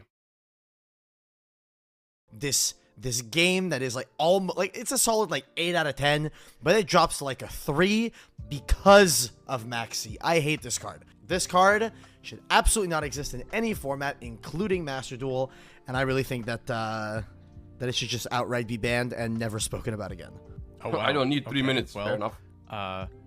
Strong take as ever. Nadir, what do you got? Strong words, Kevin. Strong words. I've been sort Coder is sus? I don't think so. I think that is Coder's opinion. I've heard him rant about Maxx before. Sort of like back and forth on the card in TCG for a long time. You know, I've sort of flip-flopped between like it's fine and then like, you know, it's like obviously like not great and ideal. But what I will say specifically in the context of Master Duel, I think it's really bad. And that's specifically because of the fact that it's best of one. And so when you play a best of 3 game, the variance of, you know, doing full combo, not getting interrupted, and ending on Maxx during your opponent's standby phase is one of the worst situations you can be in. If you do that in a best of 1, that's game over. You can just click the top left. You've wasted 10 minutes of your life. So a bit of a, I guess, like the meme in my community and my channel now is this concept of the minigame, the side quest that happens in every duel. You see, when you sit down to duel, there's 2 duels happening. So you have the engine versus engine, you versus your opponent, and then you have the side quest of, I'm going to activate Maxx. It's a frustrating card for all the reasons that Kevin just mentioned, and I think it is particularly exacerbated in best of 1, where you cannot eliminate the sort of really egregious pain points of Maxx. Go to Reasonable take. opinion. I feel like I'm going to get called out immediately because I have... Which means it might be the imposter take. Because whenever Farfa says something reasonable, that's sus. Almost the exact opposite opinion of Farfa. And by that I mean the exact opposite opinion that is defensible. Obviously, I don't think that Maxx is good. You know, I don't think anyone in this call would be like, oh boy, the card is nice. But I will say, Master Duel has made me a Maxx agnostic. I think Farfa's absolutely right that there is a side quest where you play the Maxx minigame before you actually play Yu-Gi-Oh! Sorry, do you not know if Maxx exists or not? Is this what Maxx agnosticism means? Yeah, basically. No, I think despite the fact that Maxx can be so game determinative in best of 1, there's already something that's way more game determinative in Master Duel's best of 1 format, and that's the coin flip. Like, in a world where there aren't really powerful equalizers and hand traps that do more than just interrupt your opponent, that, like, actively, like, put offensive pressure on them, the coin flip is going to determine almost every single game. And so I appreciate that while the minigame isn't the same as Yu-Gi-Oh!, it's a way by which the coin flip doesn't just determine winners and losers. I do feel like the version of Maxx where it is the worst is when your opponent puts up a full combo and then during your draw phase they go, ha ha ha, Maxx while Baron's up. To me, like, full combo plus Maxx isn't functionally different than full combo without Maxx, because, like, if you do an uninterrupted full combo, you win anyway. Like, that's just... No, that is true. Okay, this is a genuine Farfa reaction because, yeah. That's the thing. Sometimes it's true that after your opponent's combo, you could theoretically still win, but then they drop Maxx and you can't. But, like, some of these combo decks do what MBT says, they win anyways, even if they have Maxx in the hand or not. It's like, it depends on the dynamic of the format, what the types of decks you have out there. There's decks that objectively just win the game with their combo, and in that case, it doesn't matter if they have Maxx or not. And then there's decks like, but there's also decks like Spright, where Spright is in Master Duel now, and Spright will never, ever make a board that's completely unbeatable. Every Spright board, if you have a solid hand, you can play against. Which is also why I don't understand why people can really hate Spright. But every single Spright board that they make is theoretically breakable, but becomes unbreakable as soon as they drop a Maxx behind it. Just Yu-Gi-Oh! And the third thing and final thing I'll say is that I kind of like that it has forced players to get creative when deck building. Like, now, you have a line... Okay, that's just bullshit. People are not creative with deck building. People just throw 3 Ash, 2 Coldplay, and a Crossout in every deck that's weak to Maxx. In MathMex, specifically geared for what you do if they Maxx your circular. You have a line in Branded for, like, what you do if they Maxx on the activation of Branded Fusion. Like, people are putting contingencies in their deck list, even in combo guides. So I don't love the card, but I do think it is not always bad. Well, I think Maxx is definitely one of the most divisive cards in Yu-Gi-Oh, right? Like, since release, it wasn't really played too much on release, but it just has morphed itself into, in my opinion, the best card of all time in Yu-Gi-Oh. I think in general TCG land... Bro's never read Painful Choice.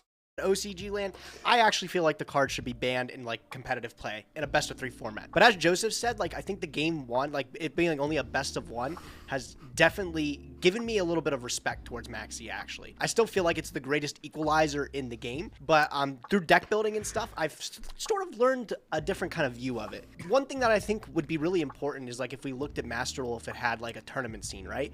Like when Fluanderies and stuff was dominating, Maxx's literally useless against that deck. And I feel like when you're going up against ladder where it could literally be anything, and you could play like trap decks or something, Maxx loses a lot of like the power and the potency behind it. I feel like Joseph had the right idea saying like it's the worst case scenario when you go full combo and then just drop Maxx on your opponent. But you also have to remember that now that in the game especially, there's a whole bunch of different decks that people can play. But when you're in a best of 1 and everything, you can really get caught off guard in like a tournament scene or something like that, and maybe get swept by, I don't know, Inspector, Border, like Stun or something like that. The possibilities are actually just endless in a best of 1 format. I really feel like people have to shift their view from how we traditionally look at Maxx in a best of 3 format, because it is just significantly different.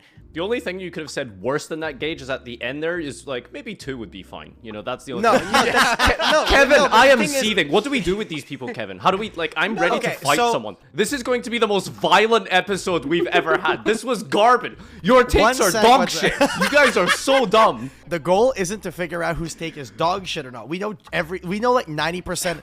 I don't care, Kevin. I'm on my own side quest now, and that's to fight these two people. Give me a sec. We know that 90% of Joseph's takes are dog shit. It's just a standard at this point, okay? Fuck off. So we're not here to figure out whether the take is dog shit. We're here to figure out who is lying. I'm here to figure out Joseph's address. That's what I'm here for, Kevin. I'm sorry.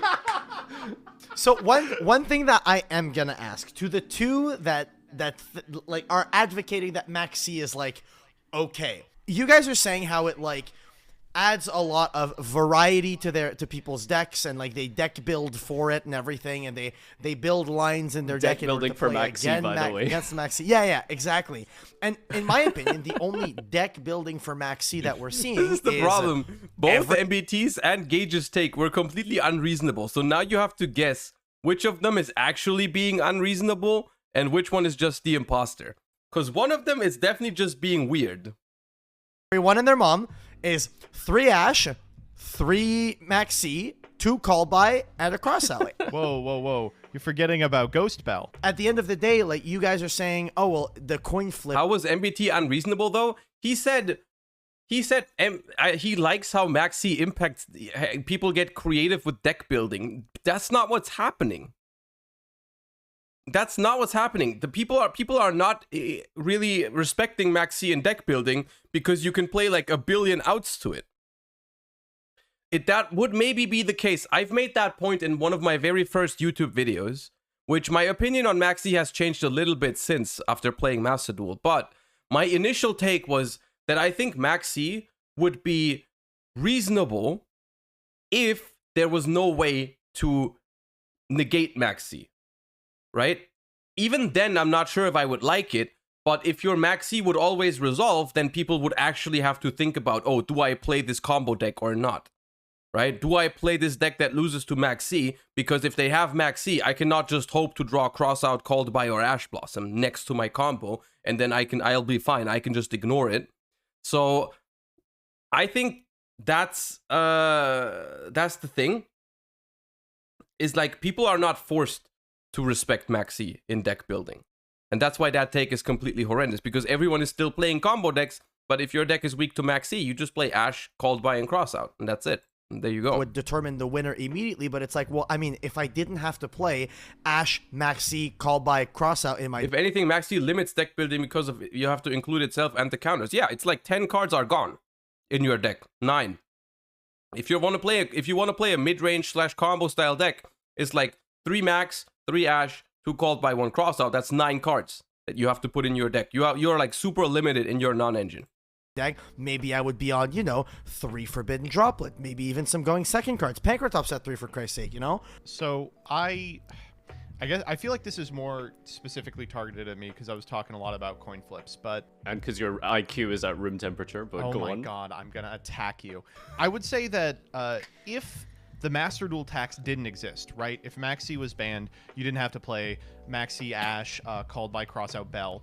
Then you would see, to compensate for the coin flip, a bunch of like equalizer style cards that have applications going first. Like people would start deck building with like 3 droplet, 2 or 3 triple tack, stuff like that. Like I think that there are enough externalities that there's always going to be a lot of similarity in deck building.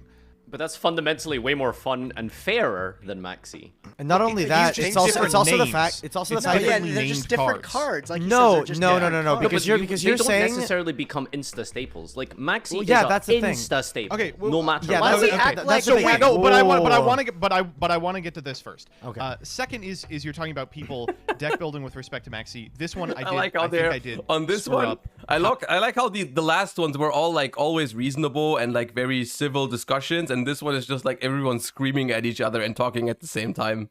How I sort of explained this. When I talk about people building for Maxi, It's literally I a mean, like, representation. for It's just a math perfect representation of the Yu-Gi-Oh community when it comes to Maxi. they are Because that's what everyone does when it's about if they Ash Maxi. the circular or they Maxi the circular that don't necessarily require deck building considerations. They're play style considerations. You send diameter off circular rather than Okay, sigma, but you so don't can normal make that match, choice. right? That's just a flawed example because it sends for cost. If you have only circular in hand, you're going to send sigma and then they max you. No, but what he's saying is you Right, get let Gage additional- cook. Let Gage cook. No, so what he's saying is you get max seed, and then people have already optimized a way to play into the max C, but not give your opponent enough resources while still sticking on a board. I think that's unique. Yes. Like imagine like I don't know why like we're in this zone where it's like I get max seed, I instantly have to pass my turn. If I've learned anything from Master Duel, it's that sometimes playing through max seed or making certain types of boards, you're at a best of one. Sometimes you have to just throw shit at the wall and hope it works. I mean, if they maxi a branded fusion, you're fine. You know, you Yeah, get well, one branded is draw not a and deck you that make gets Mirror cooked Jade. by it. The final thing that you brought up that I do want to address is when you're like Maxi is an insta staple. I think that's mostly true, but there have been periods in Master Duel, specifically when Flu and Runick were top decks, that people were shaving it. Like I think there exists a hypothetical like metagame in which Maxi is not fantastic. That's just So- not true, dude. That's just not true. This is No, why it's Maxi, literally true this that is people why were shaving it. This is what. Well, they're bad. That's all I have to say. No, some people. The reason some why people were Maxi playing is so less, fundamentally unfair in this situation is because even against doggy decks like Floodgate Runick, you will still, at some point, 1-for-1. But people aren't playing Upstart, right? Like Upstart is not a good enough card for people. my No, God, but the that's logic such a is bad- that you go in blind to it. You don't play like Upstart blind. You're literally playing a card that reads at worst I'm upstart, at best I auto win the game. Yeah, Okay, exactly. We're not trying to resolve the question. We're trying to figure out who's lying. Okay, I- yeah, sorry. I- All right, anyway. so, like- Yeah, no, Gage, who do you think the imposter is? Just based off of this. Kevin had a really strong statement. There and it was, is like no my way God. too extreme. No. Okay. It's either Gage or Gage is just completely throwing. There's no way that Gage is going on to Coda right now. There is no world in which, oh my God. And if it's actually MBT, then Gage is just completely throwing everything against the wall. There's no way. Oh, Way shot, you're you gonna think say he's that the to me. imposter. No. Come on. The problem with Kevin being the imposter is he literally said one sentence. He was like, I fucking hate this card. It was like, well, what are we supposed to prove about that? He hates it. He hates it. But he was just so over the top for it, bro. Like, he was- Either way, it doesn't matter if Gage is an imposter or not. It's completely throwing either way. Because it was completely... If Gage went onto MBT, I think he could have maybe swayed the other two. He could have swayed Farfa and Kevin, I think, to go on to MBT. Blaming Kevin is the stupidest thing you can do, no matter if you're the imposter or not.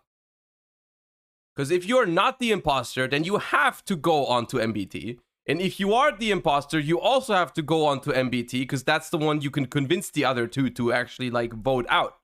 There's no way... What are you thinking? Oh my God. so I over mean, the top. literally, watch my stream for 2 seconds. Max C gets activated on me, and I instantly go, "Fuck!" Oh, so you're the guy I was just talking about. Oh, I concede if I see Max C. Yeah, okay. Yeah, all I right. do. I don't concede. No, if I see think he's Max the C, but, like- imposter. like, I think he's dude, the imposter. You have There's no idea way. how frustrating it is to literally go normal summon Moye, reveal a Sword Soul, reveal a worm, and they go Max C, and I'm like, dope. I now have to either pass here or let them Pot of Greed so I can Shishao set Blackout pass. This is a wonderful example because you are ending on a winning board in Chi Shao Blackout No, Pass. you and are you're not winning ending on on No, plus you one. act You like are not. plus You one. are not ending on a and winning it's board. impossible to win it there. It's like it's not impossible to win. It at that is, point. bro. I'm It's sorry. not. If you're What playing, the if you are, fuck? It's if just you, not. Gage, if you're playing against Oh Brandon, my if you're playing god, against Chi fucking Shao Runick, if you're Blackout, playing against a any of the winning top board decks in against 7 cards in hand. I can't decide between MBT and Gage because they both like literally don't know what they're talking about. game right now with 7 cards in their hand, not considering any of the cards in their hand that go plus. They are starting with 7 cards to your Imperm plus for what's it called, Icarus attack. Are we just forgetting you have 3 other cards in your hand? Okay, cool. Yeah, one of them is a worm that I revealed off my Moye that leaves room for 2 more hand traps. That's the worst thing, Gage, because the other cards in your hand could be like extenders that you just can't use because Maxx is exactly. Damn it. I was going to say Kevin because I was like, oh, that was like a really bad argument, but I really don't think it's Kevin. What I will say, I don't think that it's Gage, and maybe I'm completely wrong here, because I ran a good amount of games against Gage literally just a few days ago, and we maxed each other back and forth, and not once did I hear him complain about it, ever. So I definitely think it's most likely Joseph, because I definitely know for a fact that I can't decide because I do think it's MBT just from the takes presented, but I can't fathom, my brain just can't, I can't wrap my head around the concept of Gage actually being like honest in this whole discussion. I can't wrap my head around, my mind cannot comprehend the possibility that Gage was being serious this entire time. There's no way. The thing is, I don't even hate it. It's just like in best of 1 specifically, it's worse. Joseph, do you know why I think it's you? It's like, so I'm gonna probably vote for you, and it's like, you have to pick now. You're really stupid, or you're the imposter. Because your argument for, well, if you go first... But it's the same for Gage. It's the same for Gage. And for one of them, the answer, they're not gonna like the answer. One of them is gonna get away easy with like, oh yeah, I said these things because I was an imposter. But then how is the other one going to explain their opinion? You win anyway, even with For one of them, it's not That's going to just look good not at the end true. of You this. can break boards. true. You can break boards. It's doable. You can absolutely win this game going second. But if your opponent drops maybe you Maxx can as break well. a fucking Dante pass, all right? But No. Okay, he combo went deck. there. He went No. there. You're not gonna break 3 hand traps, super factorial, wicked, Lingaribo, Masquerena. It Yeah, ban Mathmech then. isn't gonna Again, happen. I agree with Joseph here. You are not breaking Horrible 3 hand deck. traps. You know what gets you to 3 hand traps? Maxi. I rest my case. I am glad that Shut Farfa brought that up. up though, because I completely forgot about that point Joseph made. I thought that was dog shit too, bro. I'm not gonna Hey, lie. Joseph, You Joseph, said- real quick as well. I'm sorry. I know I'm focusing on you, but it's like you have the shittest takes. That I can't help it, right? So you said like people are mathing out these lines to like play around Maxi. I don't know about Mathmech. Right. I've never played that. But you said branded. I'm sorry. What is the line for branded fusion to play around Maxi? It doesn't change. You still go Labellion into Mirror Jade. Nothing changes. God, you literally do not know a goddamn thing. What is it? Tell me. Enlighten us. You hold the fucking quick play. You hold the quick play instead of starting your turn with a Luber. You don't go for the lost line early. You don't get greedy. No, and you add said the branded Mech fusion. You Courier. didn't say anything about branded opening. I said Wait. branded. 1 second. What What do you think my- branded is? No, you 1 said second, 1 branded second. fusion. You didn't say opening. We have our imposter. Joseph, what do you mean you hold the quick play? Are you talking So about if you- are you talking about branded opening? Yeah. The card that can either special or add, so if they max you, you just add the Aluber and normal summon it? But you would always want to special the Aluber in a best of all possible worlds. Yeah, but in a best of all But if they possible chain world, your Maxi, opponent it's doesn't have over. No, Maxi. but if you are playing without It's respect over. to They your found opponent, them. and you They found have a them. hand that includes branded opening, and you lead branded opening, and your opponent chains Maxi, you Yeah. don't have access to branded lost. But if you lead fusion, and then when they Maxi, you chain opening, you get lost for later in the turn, so when you go on your opponent's turn for the branded in red, you can trigger it to get the Mercurier. That's the line. That's fair, but you didn't say branded opening in the opening argument. You said explicitly branded fusion. You're out of... Shut the fuck up. You did. are No, just- I you don't, did. I don't know about that. that's one. Shut the fuck Time's up. That was the coolest 10 I've ever seen, bro. This guy literally just chilled you out, bro. Either Joseph is the imposter or he is Gage's #1 ally. No, I hate to do this. I hate to do like meta shit, but I think that it's Gage. As soon as Nadir jumped on me, despite the fact that Gage and I have the exact same take, he was like, "Oh yeah, it is Joseph." My The argument was bad that I agree with. Okay, let me ask Gage Who is one the final imposter? Because question. one of them, Do you agree? like I said, one of them gets away easy here by just saying, "Yeah, I said all these things because I was the imposter."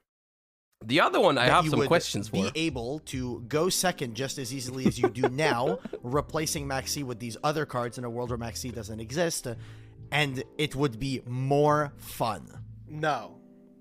Your very last part is the dumbest thing I've ever You heard, don't bro. think it would be more fun to be playing in a format where you're playing with drop it over Maxx? Like you said, man, you played me just last night. You dropped Maxx every single turn, and I don't complain once. I'm playing Yu-Gi-Oh! I'm having a good time. Like Joseph said, they're just different cards. I don't know why we've just acted like if you're having. He wants to know if it would be more fun. No, I still think it would be equal amount of fun. I don't care. Like you said, it's just different cards.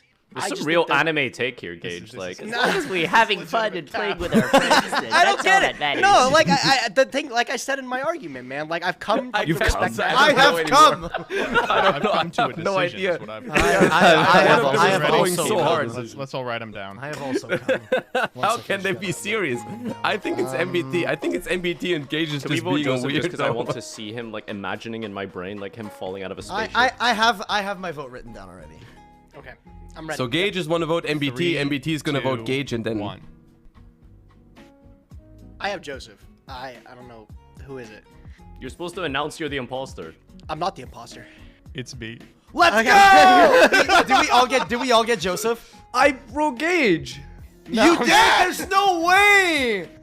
I was lying my fucking ass off. Are you kidding? It's so easy to break boards in Yu-Gi-Oh! Now. Like, oh, how am I going to break Mirror Jade Pass? I think Nadir's argument about how they have a built board and then fire Maxx while a Baron's up, I think that's just the winning argument. Also, that line about branded fusion or whatever, I just pulled out of my ass. I don't even know if it works. I legitimately don't know if it works. I thought it was pretty smart. You came up with that on the fly. Wow. If you have branded lawyer fusion, you Andy. can. All right. Thank you all for coming by. We're hatting it up. That's it. I don't have a good outro. Now that means, let us not forget, that was great fun and all that, but that means that throughout this entire video, Gage was serious. Gage was serious. There's no shot. Like, how can we, like I don't know, rewatch that video and just know that he's serious. Just rewatch it and know that he's serious with all the things he said. There's no shot. There's no shot. Oh God. No, I have not encountered Gage takes like that before. No. Do not watch the previous episode. We might watch it like on another lunch break. Not right now, but on another lunch break. I like this series. I think it's fun. Oh God.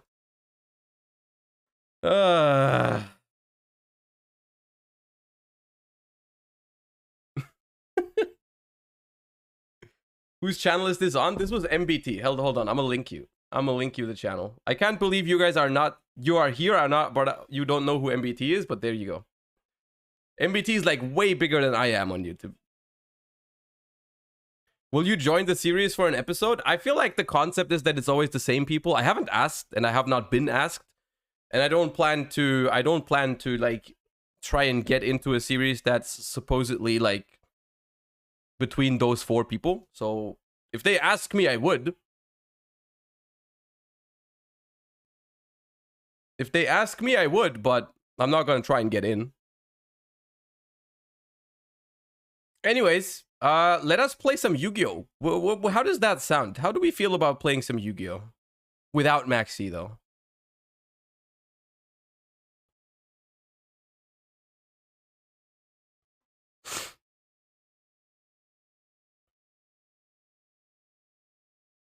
Would you have gone to Vegas if you knew a new ban list would be out? Probably, yeah. Probably I would. Josh would struggle as the imposter. I feel like it'd be hard, yeah, because I feel like most of my takes... I have a hard time making unreasonable takes, I think. Anyways. What do we do? Is there the new format... Do we just go ranked or do we go viewer games? But I need a side deck either way. Let me build a side deck first. I'm down to play some ranked. Lava Golem. Maybe Lava Golem and Sphere mode, honestly.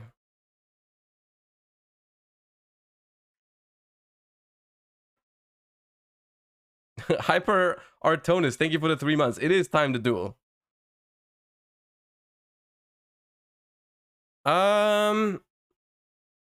What do we need to side for this? I mean, we can side more deep areas, I guess. We can also side Lancia. Lancia seems very nice, actually, because Lancia we can also side going first against evenly. We can also side Judgment for that.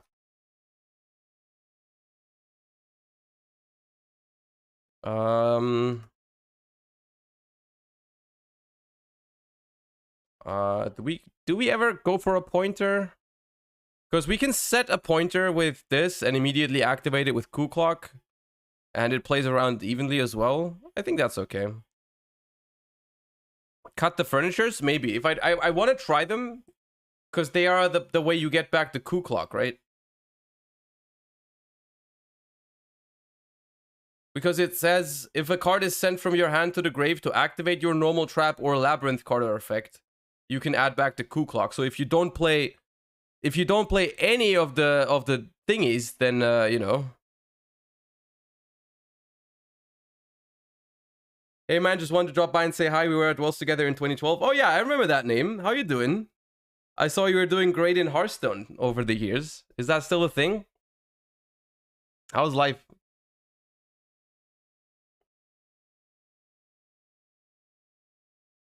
We were third, fourth. Yeah, I remember your name. Wesley, was it? Oh, Marvel Snap now. Okay. Yeah, I haven't played Marvel Snap at all yet, but I hope it's doing great for you. Do you have any plans on returning to Yu-Gi-Oh at some point? What do we finish this side deck with? Played a bit in Virtual World meta, and that wasn't a bad one, I think. Lord of the Heavenly Prison? I mean, we could side Heavenly Prison for going first. I don't mind it. It's like good against... It's also good against Branded. What do we do against Branded?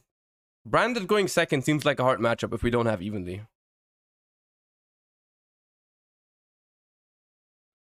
Branded going second. We could play Bell.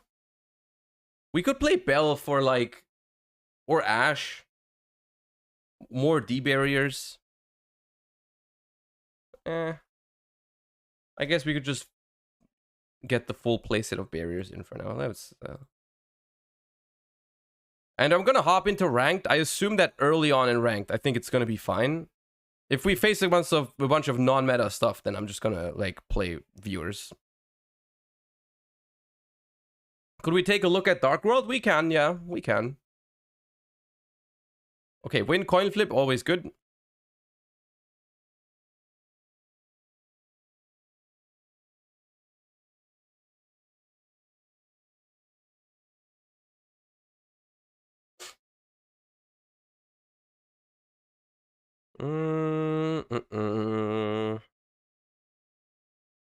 Okay, I'm pretty sure we just take this.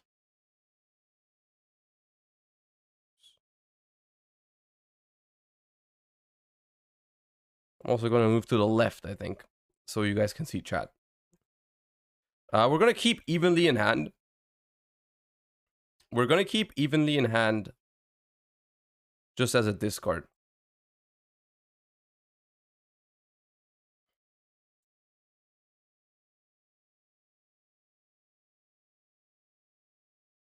Terraforming, okay. Maybe Kashtira angle. Ooh, Runick angle. That, oh, what? Interesting.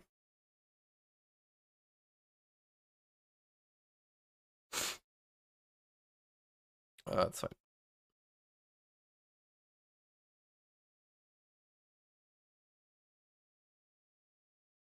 What is this deck? Just Runick Stun? Oh, yeah. Now that That's a tough matchup. That's a tough matchup for this deck.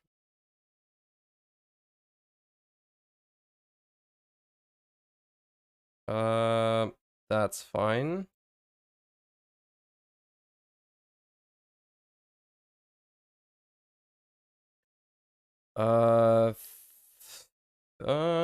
Think in end phase. Well, we do play Eradicator, actually. We do play Eradicator. So I can go Big Welcome here in the end phase. Summon Ariana, bounce it to hand, then summon Lady Labyrinth. Activate, yeah, that's fine. Activate this.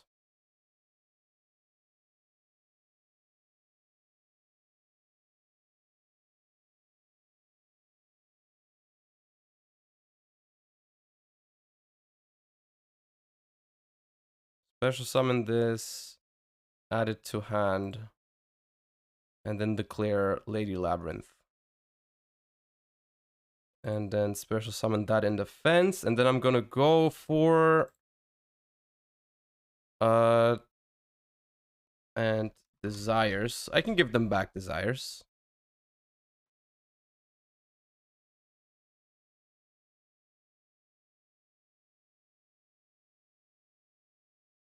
I like this Overroot card. Seems good in this meta. It's a very good card against Runick. It's very nice to have like out to field spell and whatnot. Chain.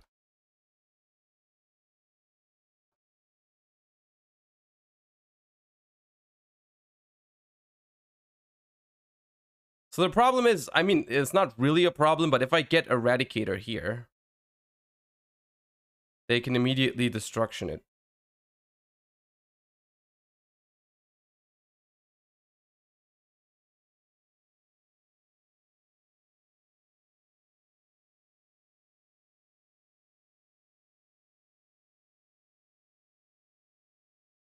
There can be only one. That's a little annoying against this deck. Or like, yeah, against my deck, but I think we'll be fine. I mean, I'm pretty sure we still just Eradicator.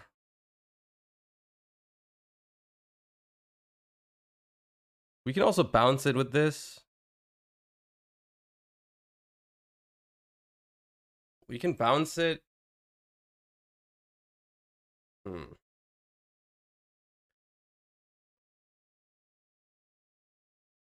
For now, I think we can just Eradicator. Like, we can bounce it, Eradicator, Ariana for another one. Yeah. But first we attack.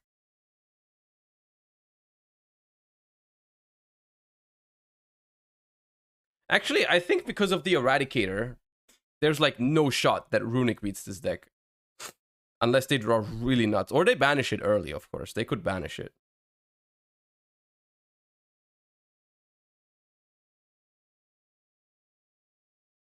Waybridge might not be as good as I thought. It depends. So Big Welcome, we can now banish. To target, there can be only one.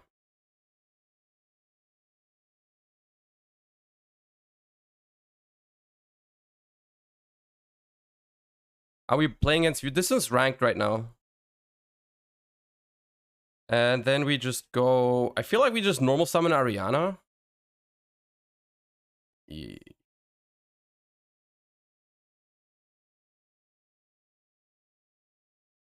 Because if this is freezing curses, I could just I could have just compulsed it to dodge it. That would have actually been okay. Because it would have also triggered Lady. Why not do that already in main phase 1? I was planning to tribute it first, but then I changed my mind. So in that case, you are right. I should have done that in main phase 1. The path to liberation is realizing weight measuring is the worst card. I put it because I thought you might need it going second, but I feel like it's one of those cards that's like only good on an empty board. Like when you have an empty board, And maybe that's like too much. If we already have evenly prosperity and duality, it might be okay. I kind of want to get one of these. Which one is the one that returns the hand? I want this one. And then I'm thinking, should I compulse? Should I trade my compulse for another card? Like, I can activate compulse, bounce Ariana or Lady Labyrinth to get another trap card. I feel like I should.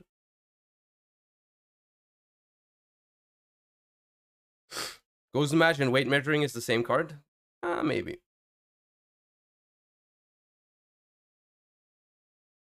I'm gonna compulse target my Iron. I don't want to target this.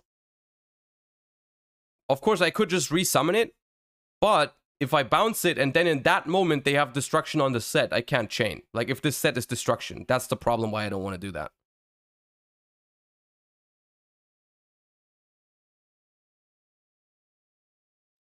And I'm gonna go for a big welcome here, I think. It can set that, right? Or I could just get another overroot. That also seems very good in this matchup.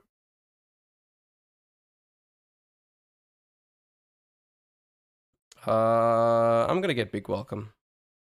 And then Chandelier sets the field spell.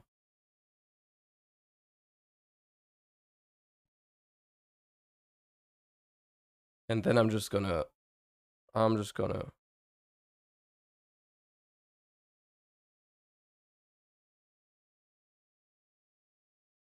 All right.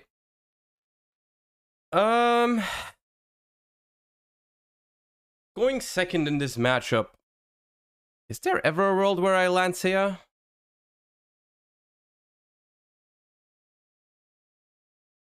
Wait, hold up. How does...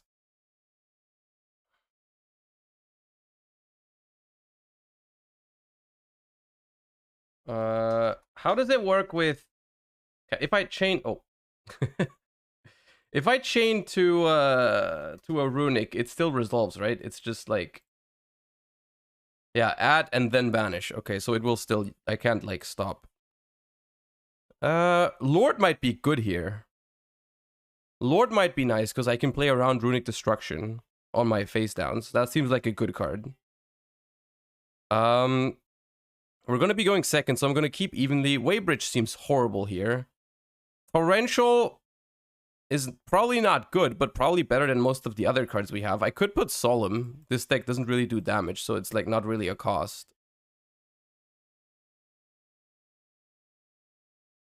Does Lancia stop all the Runick spells? If it's already active, they can't activate anymore. Yeah. But I'm not sure how good it actually is. I'm going to keep the D-Barrier just in case I want to stop their summons, but I don't think we need multiples. So yeah, Lancia... It feels so weird because we can't really punish them on the next turn. Barrier should be alright. Yeah, I'm keeping the 1-of just in case I need it, but... I don't feel like 3 is the way because they're playing like the Demise Duality version, so very often they won't be summoning. Oh, hello, Eradicator Epidemic Virus. Welcome to my hand.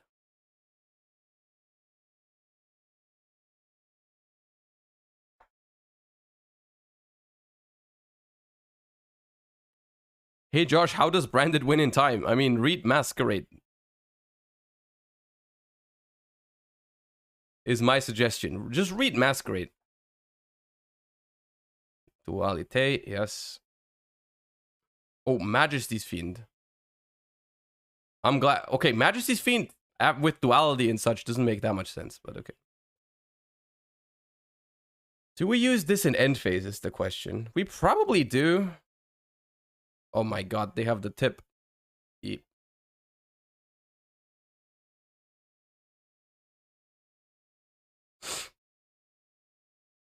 I can Stovey Torby and then immediately summon the Lady Labyrinth.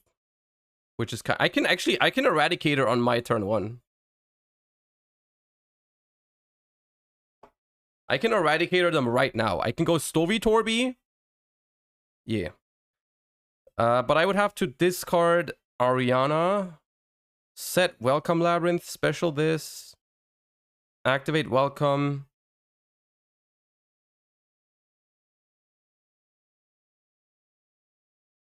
I'm gonna do it.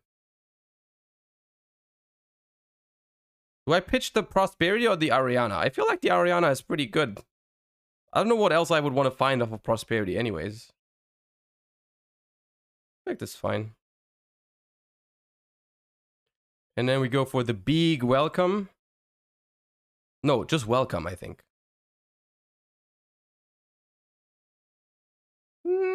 Big welcome. We can normal Ariana, then use big welcome to dodge like freezing curses and whatnot. That's fine. And then we declare effect of Lady Labyrinth. Right? That works even if I use one of the other things. Labyrinth card effect. Yeah, okay. Oh, think in chain of effect. Okay. Two hand.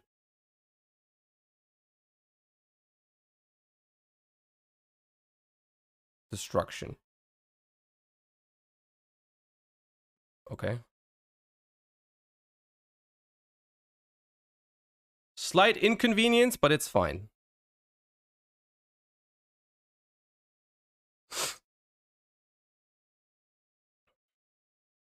Because now this enables my big welcome Labyrinth. I can use this immediately, right? Or is it accept the turn it's sent to the graveyard? Banish this card from grave, target a fiend you control. Yeah, I can just save it here.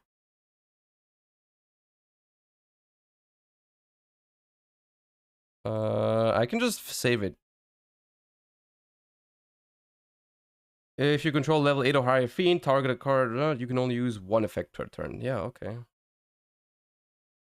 Banish.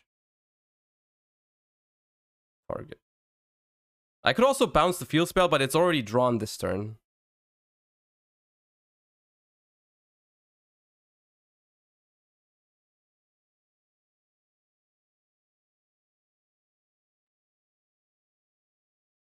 But this also adds back my Stovey Torby, yeah.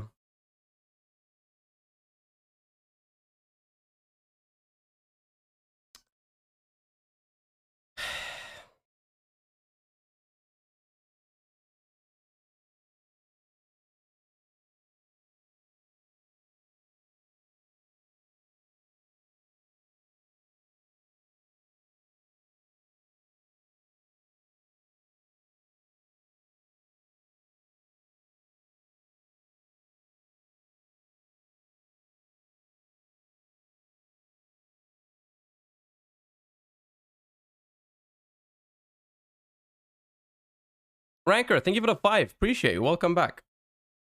The thing is, the runic draws. You already did fountain.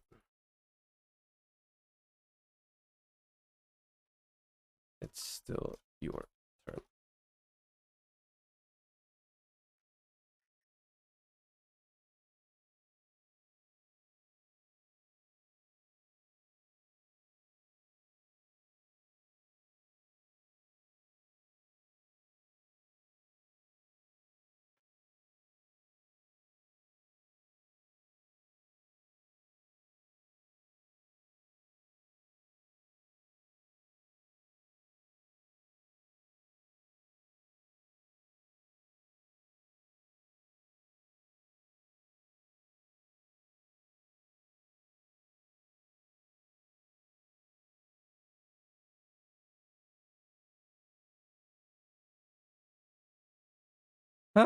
Let lol, thank you for the prime. Okay, I'm already kind of stressed out by I'm already kind of stressed out by DB ranked, but it is what it is. So this is send this card from hand or field to the grave and discard a card, set a Labyrinth spell trap from your hand or deck. Okay, so Ariana, we can Eradicator them immediately if they don't negate Ariana. They do. Okay.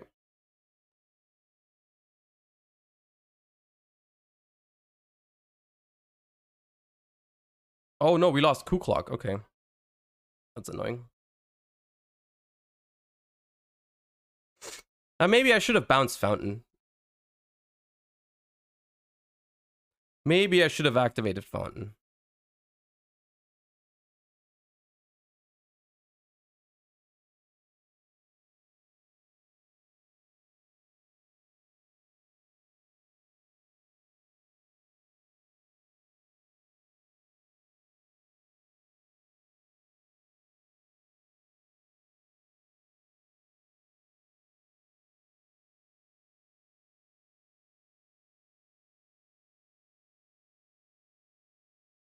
Oh. I forgot. My bad.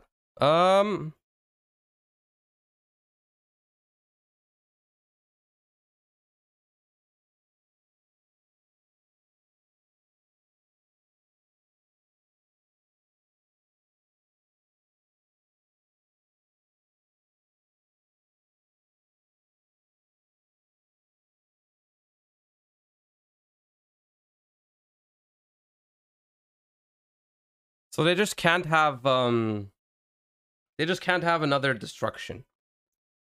Then they win this because I didn't bounce the... I should have bounced the fountain. I don't know what I was thinking. I'm just gonna get big welcome again, I think. If I have another one, I do.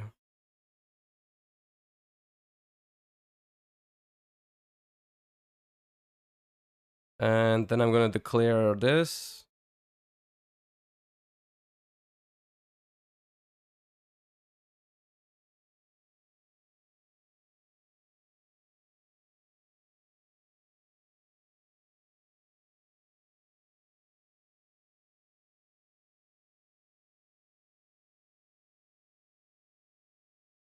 Please, please pass.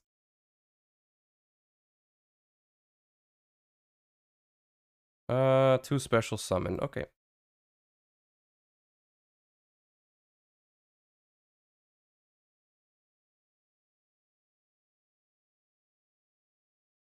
The question is, do I immediately go for big welcome? Or do I wait and Eradicator first? I feel like I can just do this. Bop. This is insane now, by the way. This is gonna be the freaking busted. Okay, hold up. Declare effect. I'm gonna set welcome or terrors. Let's get welcome. Here, like this. And then we're gonna summon lovely. Bounce this. New chain.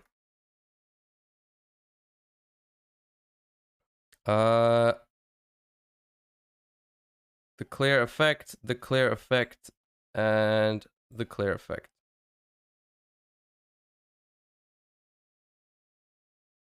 Okay, so Stovey Torby specials. Ariana draws, doesn't set, and then Labyrinth.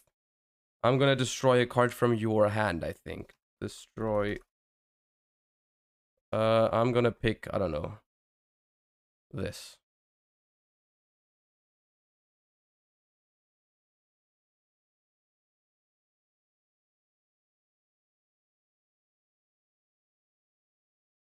I can special with Ariana, but there's no real point here. I'd rather discard for Stovey Torby, I think.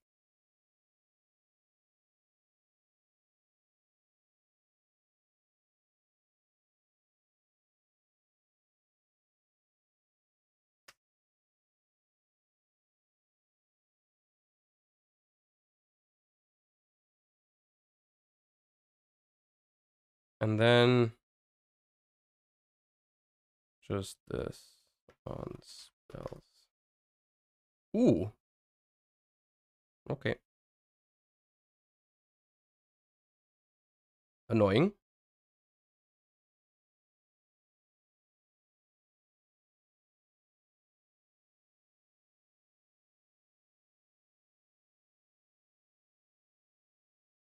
They had an out, but it's okay.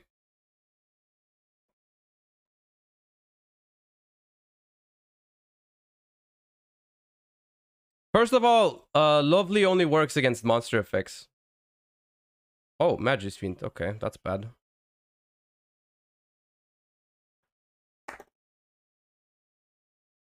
That's bad.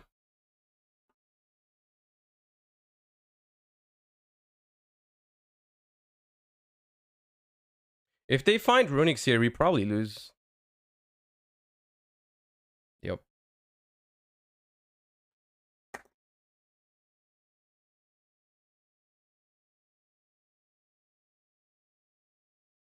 Let's go next.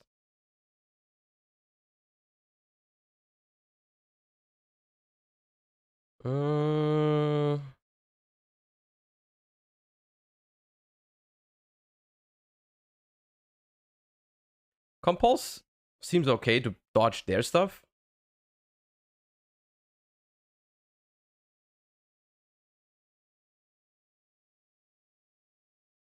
Yeah.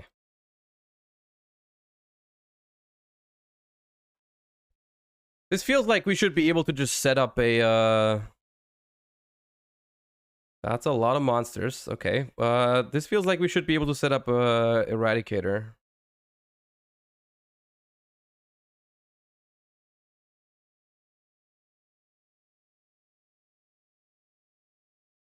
Okay.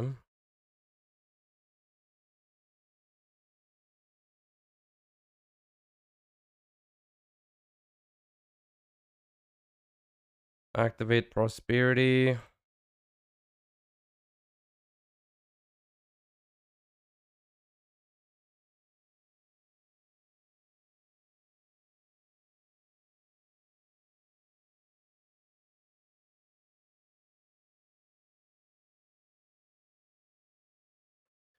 Okay, Ariana. Does Ariana do it into Welcome Labyrinth? Not quite, right? Oh, wait, it does. Yeah, it does.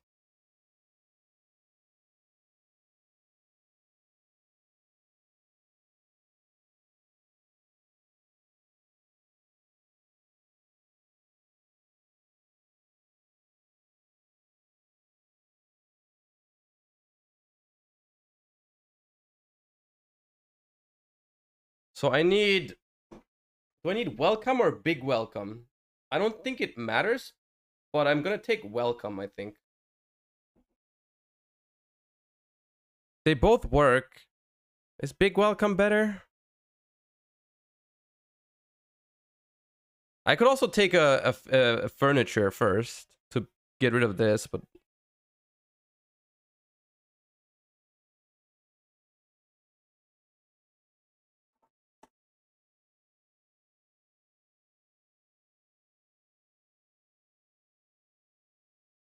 I think it's Welcome.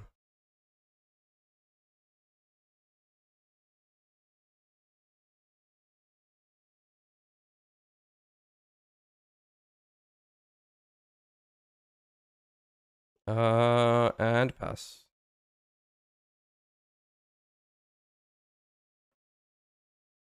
Draw phase. Activate.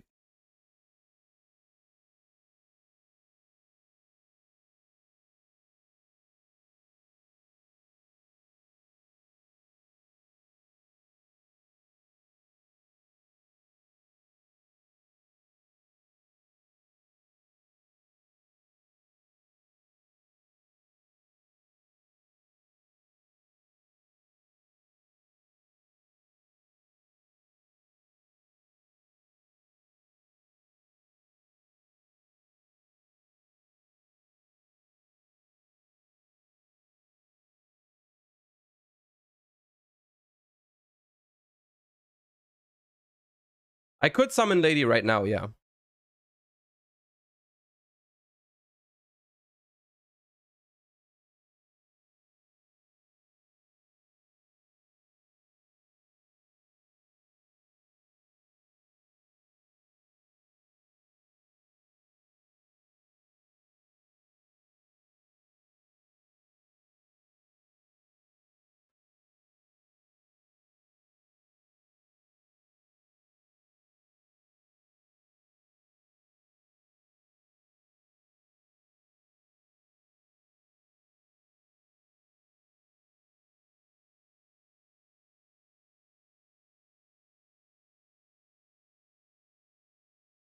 This is great.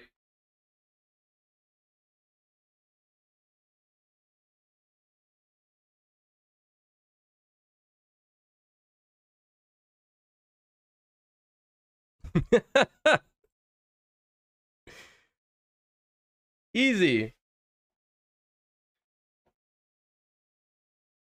And then we can immediately Eradicator Tribute this, and then even trigger this. Epic. Epic Runick Duel. Epic Runick Stun Deck. Beautiful. Hold up. So what do we take out for, what do we add instead of the way measuring?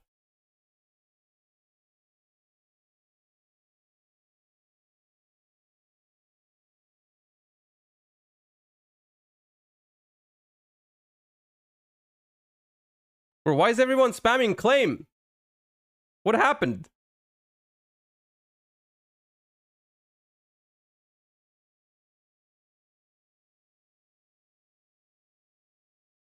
Someone did a bit of trolling. Ah, I see.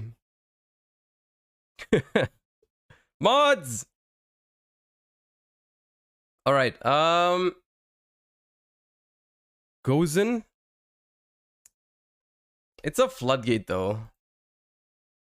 But, hey, okay. Let's try. I don't know about the side deck at all, but it's gonna be okay. I think. Yo, Akunim, thank you for the 10 months already. I appreciate you. Welcome back. Thank you for the support. Thank you for spending your 1 Prime on this channel. I appreciate that every month. The problem I have with Gozen Match and Rivalry is that they are not... Like, if the format is diverse, they are, like, not consistently good against everything. There's like, decks where they won't be strong. Is my issue. Ooh, someone is getting eradicated. Lasomic, thank you for your Prime. I appreciate you a lot. Thank you. Let's get the duality out first. Yeah.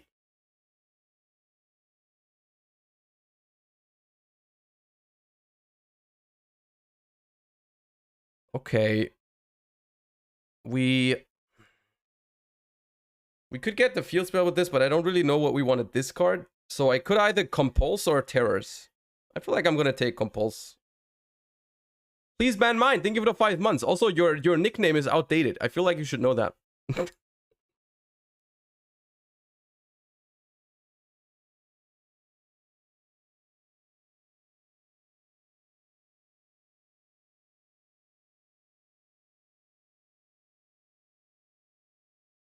Yo, thank you, Dark Magician G. I'm glad you're enjoying the stream. Glad you're having a good time. Thank you for the 3. Okay, I guess here it's just Field Spell. Field Spell is good here. I'm down. I am down for the Field Spell. John Don Soon, thank you for the Prime. Appreciate you as well. Okay, hold up. So we're gonna activate this. No Stove because I don't want to discard any of my cards for Stove right now. I would like to have Stove in rotation, but I don't want to get rid of any of my cards. And then I'm gonna have to think in draw phase. Because I'm kind of tempted to fire off everything.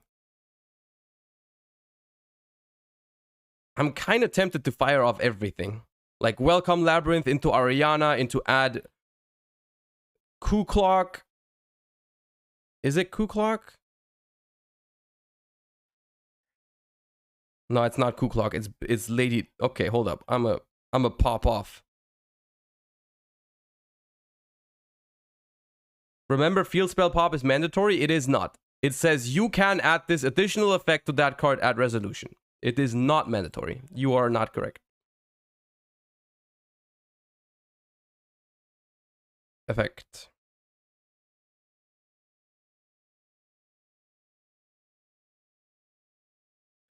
So I'm going to show you what we're going to do. Effect of Lady Labyrinth of the Silver Castle. Russian Ninja, thank you for the 2 months. Appreciate you. Holy subs, 8. Getting some nice support in here. I appreciate every single one of you. Thank you so much. And then, bro, it's our turn. It's literally our turn. This deck goes so hard. I love it. Oh, God. Chain.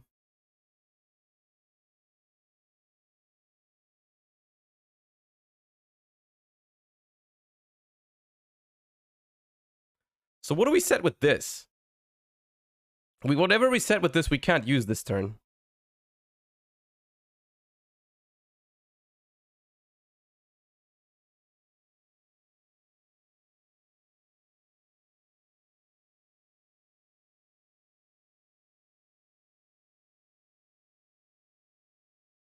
You can't activate trap.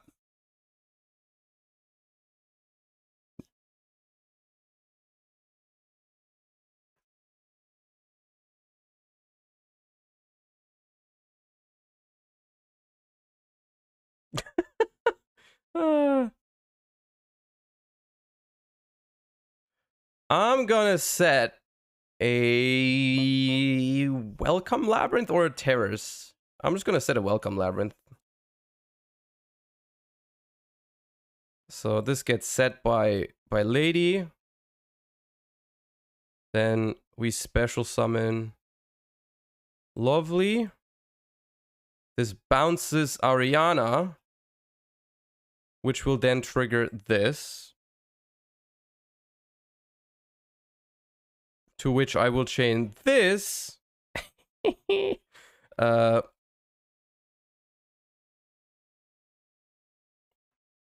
Spells.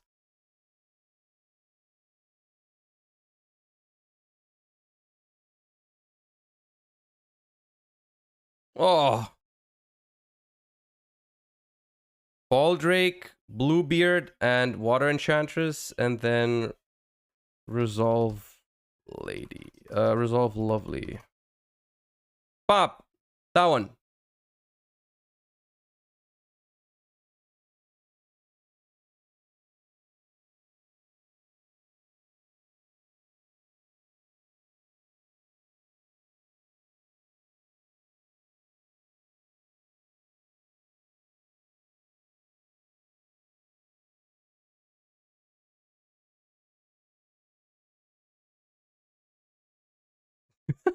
Roll, bro. What do you mean?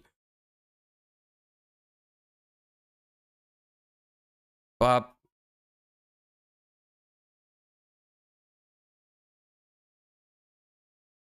All right, your turn starts now. Enjoy. Your turn starts now. Enjoy. Have as much fun as you want with your 2 cards. I don't know what they even showed. It was like a Plunder monster and an Enchantress.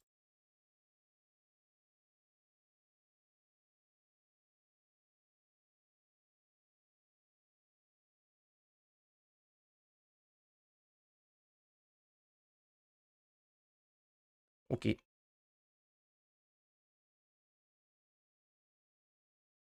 Wait, is there Plunder Link 1? Oh no, okay. I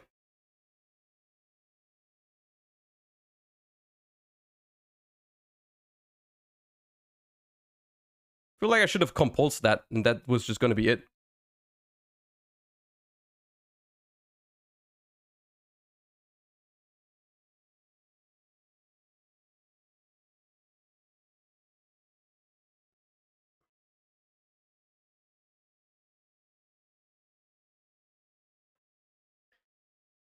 It's fine. I don't think they can win.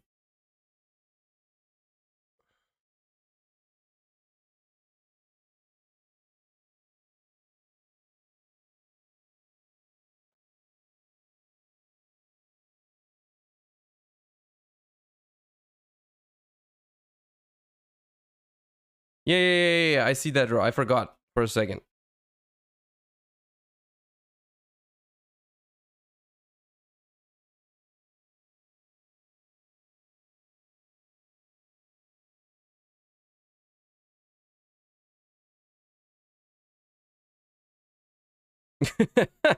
Okay.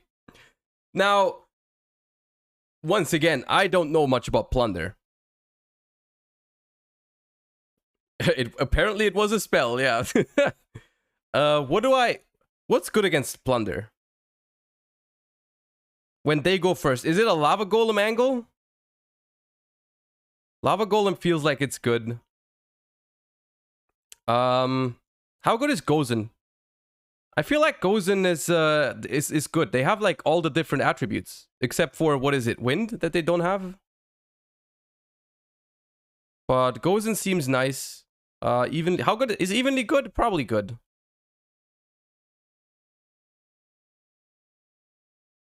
Let me take out. I don't know what I take out. Let me take out a normal summon, a furniture, and maybe Ku Clock or barrier. That's barrier. Let's take out a normal summon, a furniture, and yeah, that's fine. All right, well, we'll just roll with it.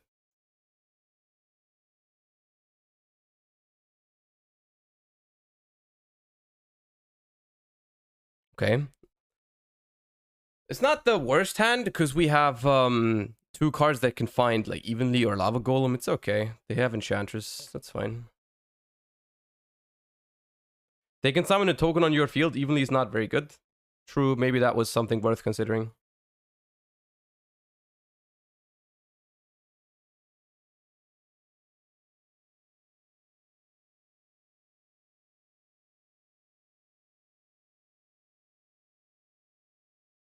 Surely we're just gonna find lava golem.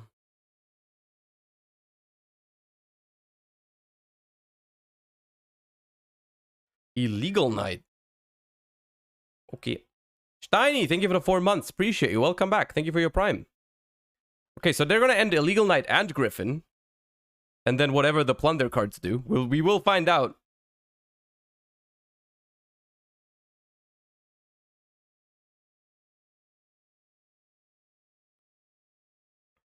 Well, yeah, the problem is with Lava Golem, maybe I should have taken out dualities.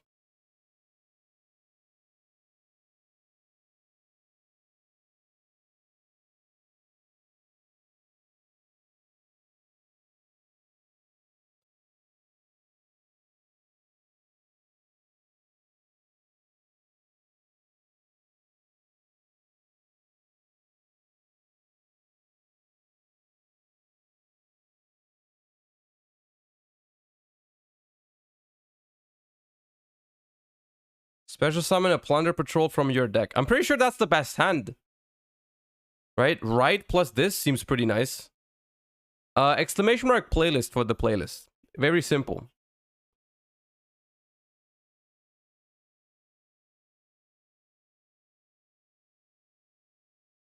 Golden hair, red beard. Link 2. What is that? Blackbeard? The link is Blackbeard, right? Yeah.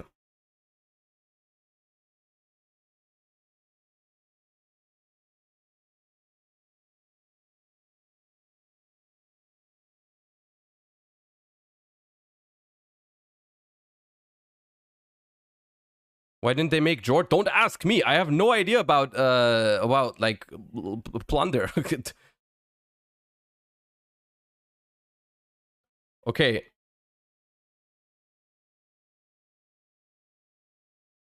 I have no idea what's going on. Should I use the chandelier? I will not.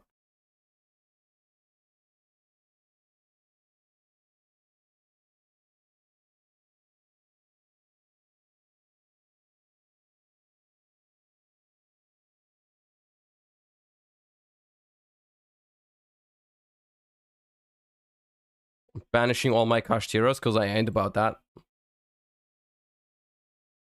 Now, the evenly doesn't do much yet. You know what the best possible outcome is? They negate Pot of Prosperity, and then I'm gonna duality for evenly. Watch this. Okay, no, okay, never mind. Mill 6. Okay, there is evenly. We didn't find Lava Golem. We can still use evenly to bait Griffin. And I'm gonna tell you right now, I'm just gonna duality for a second evenly. I don't even care. I'm gonna duality for a second evenly. It's not that hard, guys.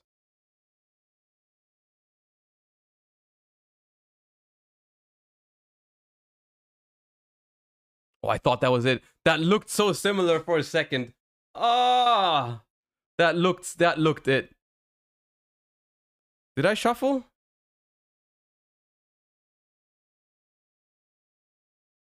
No, I didn't shuffle. I I mean, we're still gonna force the Griffin Rider. And I guess we take Torrential just so they can't play.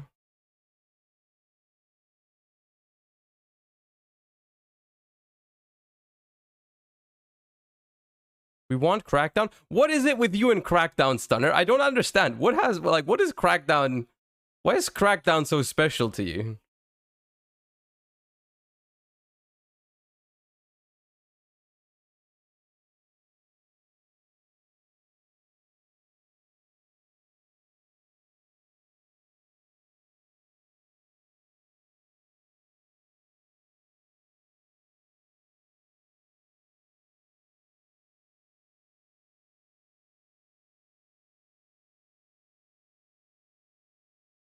So am I right under the assumption that this board right now does nothing?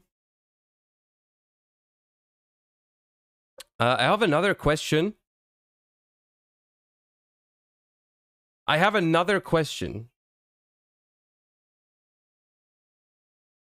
If you go big welcome, can you torrential after? Even if you have, like, is it simultaneously or what is then? Is then simultaneously or sequentially?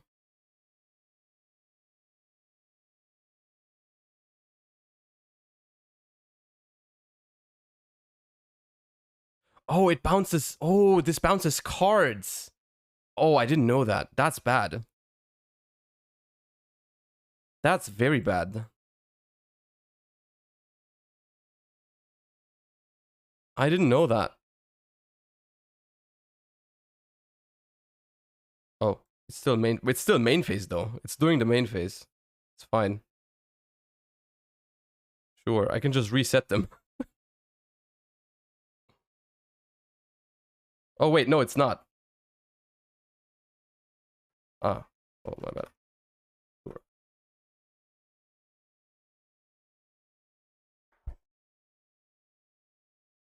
I only read the first part. My bad. I'm a Yu-Gi-Oh player. Forgive me.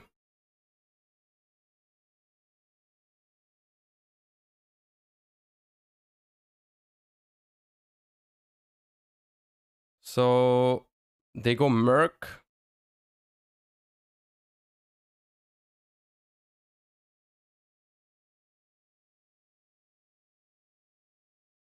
Target an effect monster and banish it. Okay, I'm gonna go end phase. Chandelier.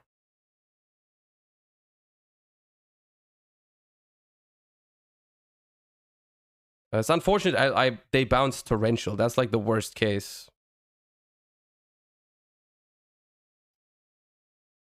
So I'm just gonna set welcome. Welcome to the Labyrinth.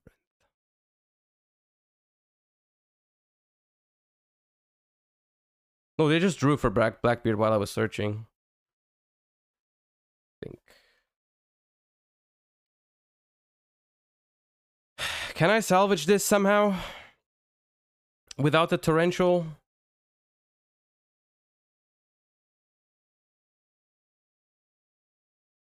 Not sure if I can. I mean, I'll go. Beatdown Master, thank you for the 5 months. Oh, they bounced their own Illegal Knight? No, they banished their own. They bounced their own Illegal Knight. Okay, for sure.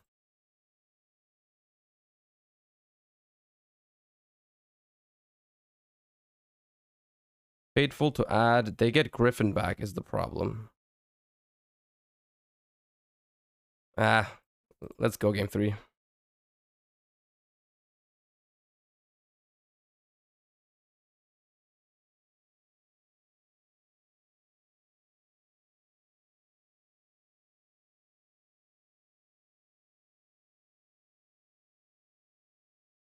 Special Lovely Lady and pop off. There was not really popping off right there.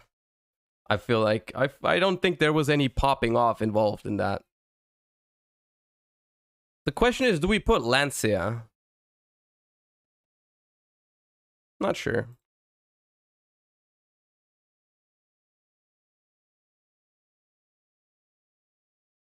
Okay, Eradicator, and we opened Lovely. That's not very good, but... Do we go Duality here, or do we just go Stovey Torby plus Lady? I feel like Stovey Torby plus Lady is reasonable. Not use Duality. On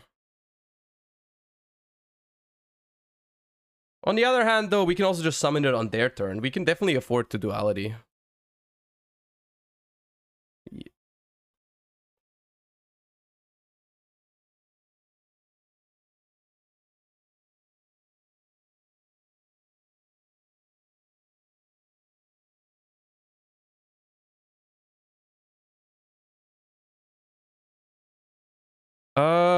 Stovey Torby, discard Lovely.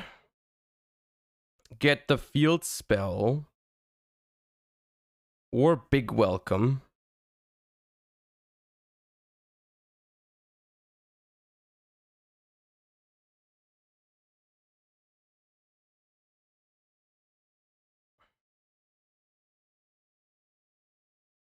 Stovey, pitch, Lovely. Do we get the field spell?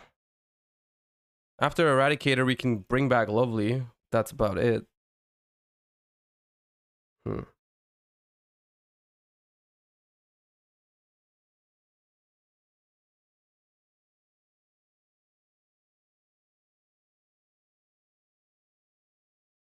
I could also set Big Welcome.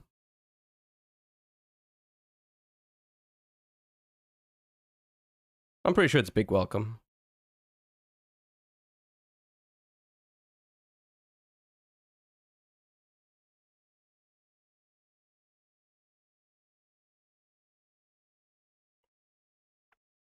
So we start by Welcome Labyrinthing.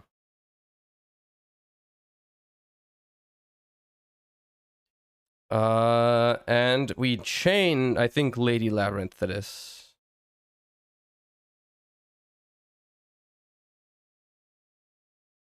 And we get our... I love this stuff. That's the shit. And then we're gonna declare this. And I think we get Coup Clock here.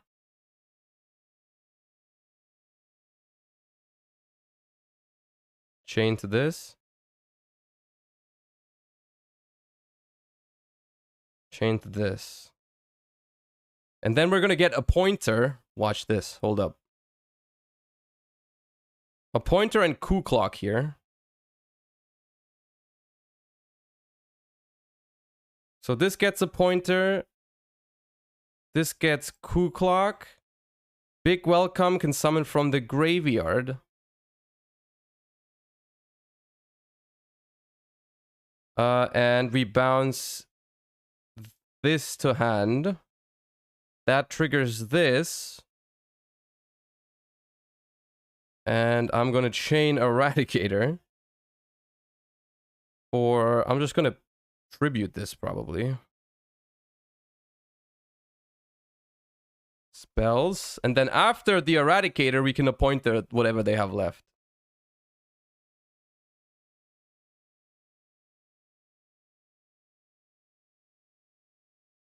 Okay, Evenly, Fenrir, Enchantress. Okay, then pick that.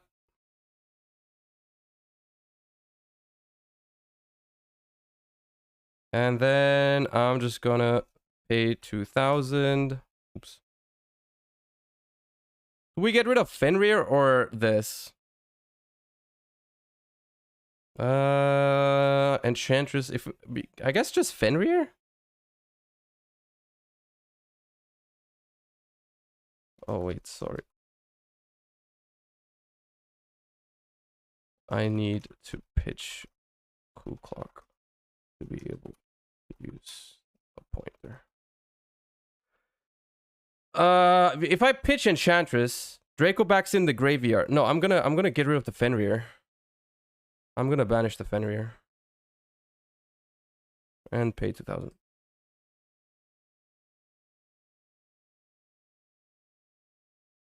I also forgot to summon back Stovey Torby, but it is what it is.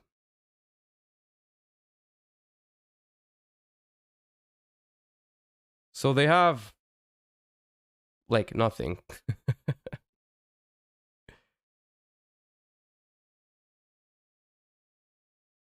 Yep. They have an evenly for 0.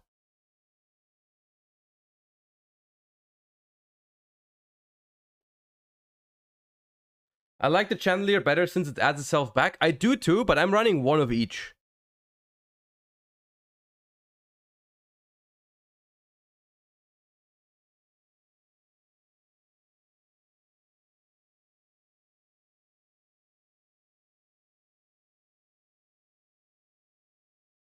Bro, Eradicator is not a floodgate. Eradicator is a searchable one of in this, okay? That's fine. That's not unfair.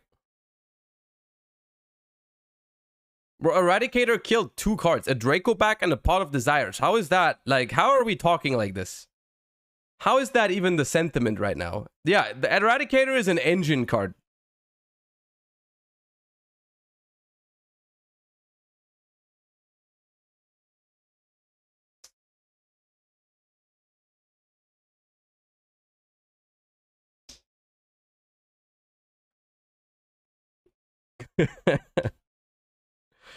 Thank you, Mr. Trevor, for the 8 months. I'm not going to say anything if you ask me like that. Because I can't win. Because I either just, like, tell you a bad idea, or it's just going to be, yeah, nah. Not like this.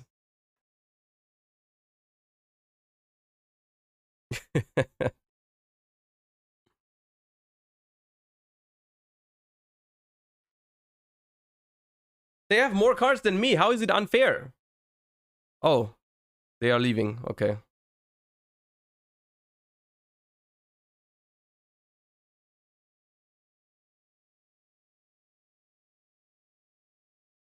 Hanson V, thank you for the Prime. Appreciate you. Thank you so much for supporting the channel. Ah, come on. If you want to leave, just leave.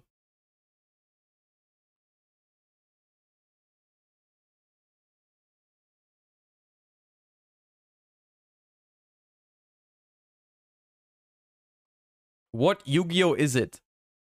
The one with the cards.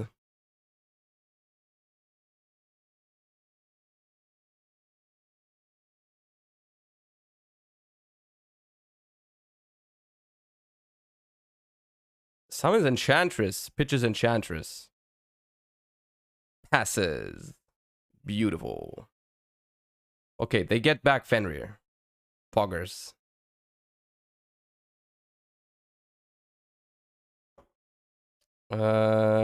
You get back Fenrir.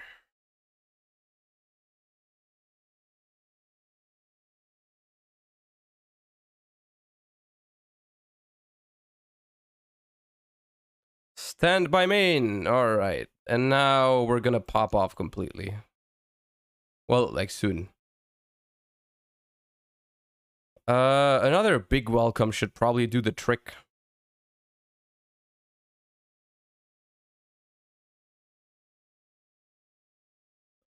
Since they already have another right.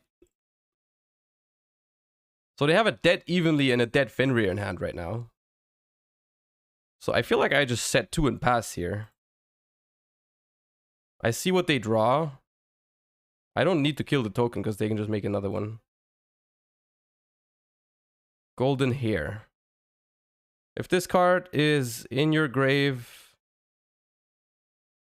Okay. Water Enchantress of the Temple. Sure.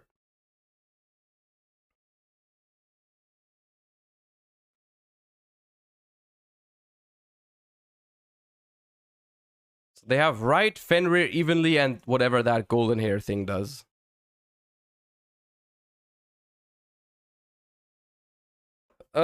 Think. If this card is in your grave, you can discard a card, special summon this card, but you cannot special summon for the rest of this turn except Plunders.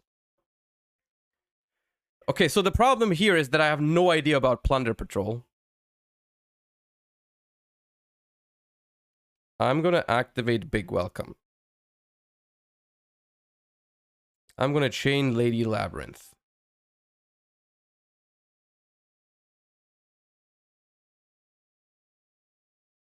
I'm gonna set a compulse. With that, I'm gonna summon back Lovely Lady. I'm gonna bounce my Ariana. And then on a new chain, I'm gonna trigger this, this, and also this. So Welcome Labyrinth sets itself. Stovey Torby specials itself. Lovely triggers. Do I pop this? I feel like I popped this. I popped this.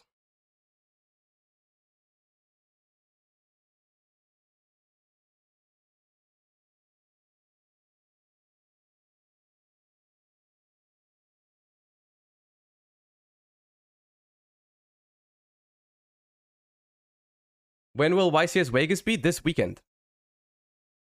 Dies.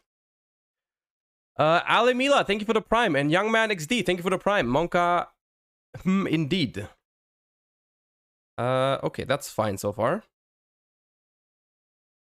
Bro, I had 2 cards a second ago.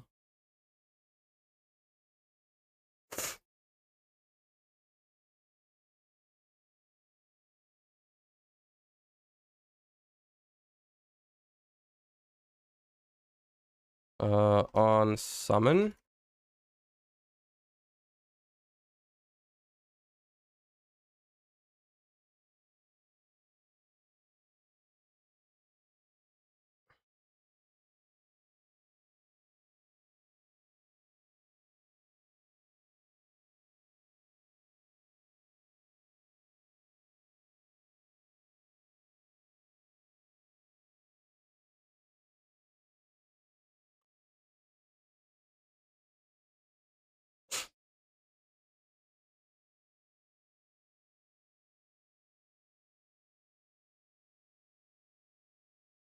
Like, all the most you can do is like bounce my 2 guys and give me an illegal knight, but or you can put up a griffin that I'm just gonna run over.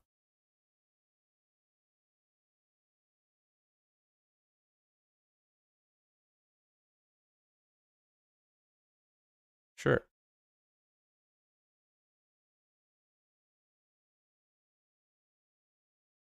That's evenly and that's Fenrir. No, it's not Fenrir. It's right, I think. Yep.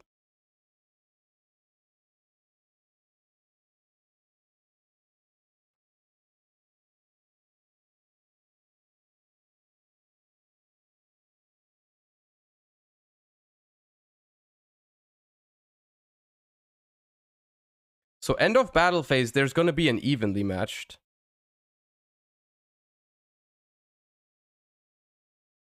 Which is annoying. Oh, wait. You were plunder locked. You couldn't griffin.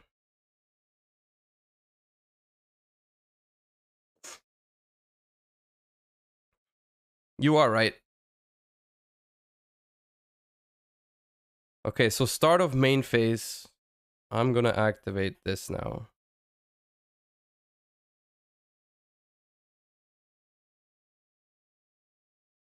And then, I mean, this now it's just completely over. Because I can like welcome Labyrinth. Yeah, it's completely disgustingly. It's completely disgustingly over.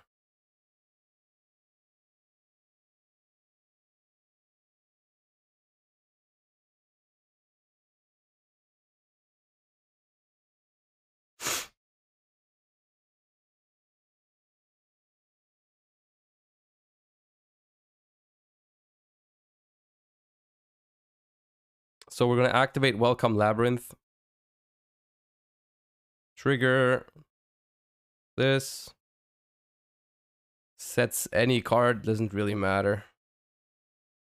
Overroot, special Ariane, pop the evenly matched. Yeah, GG's. All right.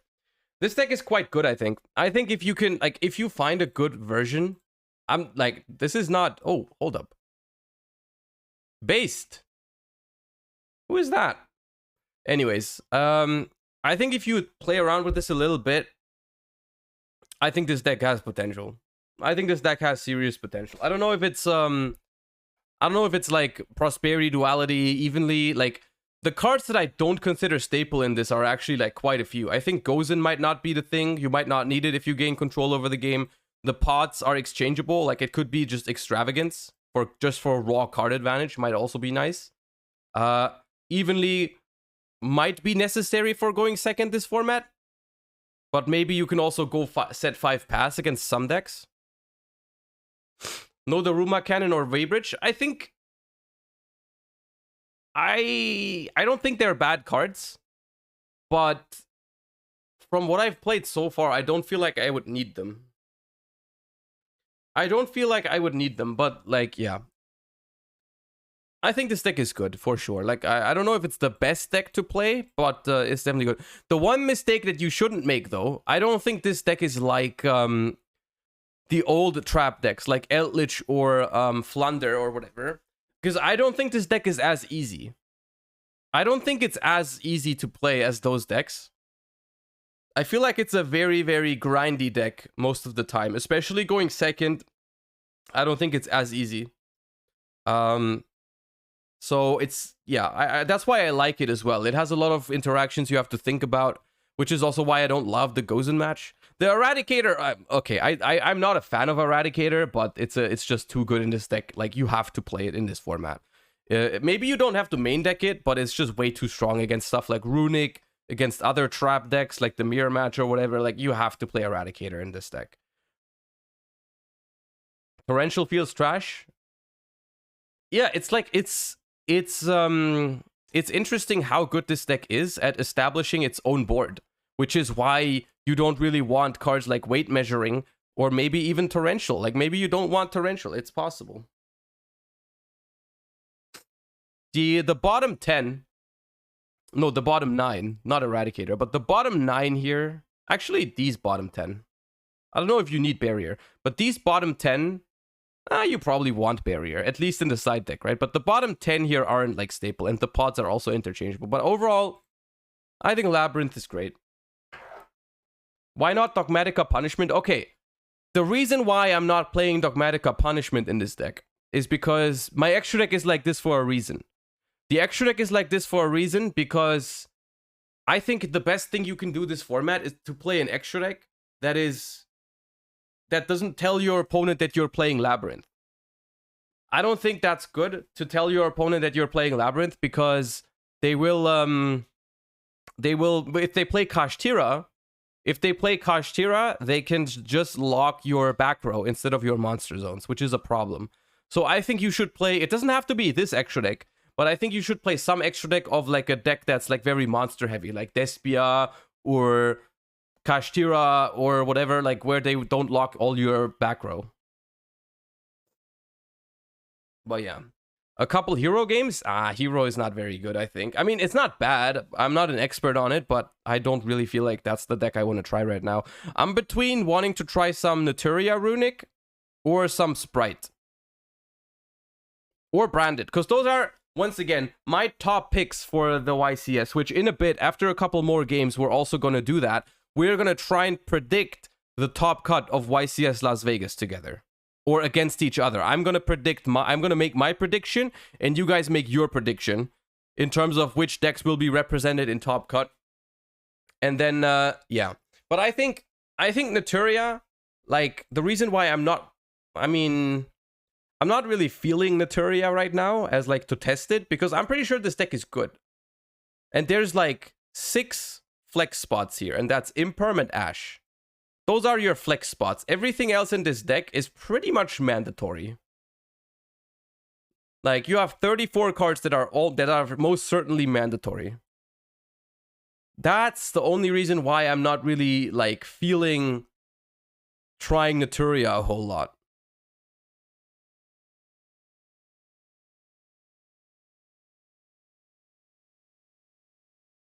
Do you think YCS Las Vegas will be live streamed? It is confirmed to be live streamed. We saw it this morning. It is confirmed. I mean, we can make a poll on what you want to see. Hold on, because those are the decks I like the most. I can give you a poll. I don't mind playing either of them. What do we play next? Naturia Runick. Naturia Runick Spright branded. You have a minute to decide, chat. Your vote counts. Can you post the Twitter link? I can post you the Twitter link. Yes, I can.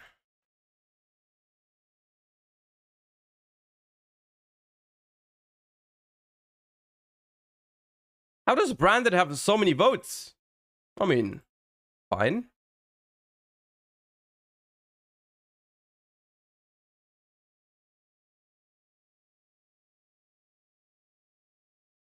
Looks like it's gonna be branded. Everyone go and vote for the deck you want to see. You can't complain after we voted.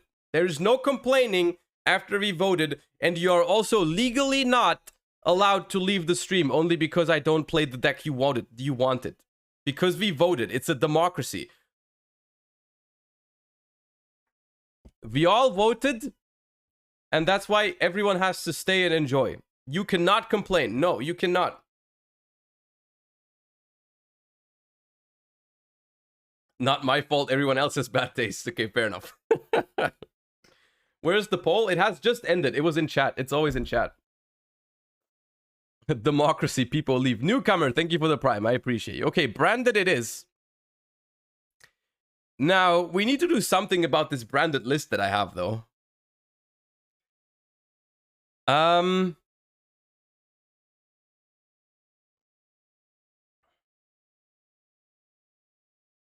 I need to come to a conclusion on what to play. Or do I? I could just jam like 47 cards. Who's stopping me from doing that? No one is stopping me from doing that for science. The problem is I don't know the branded combos. Which is a problem.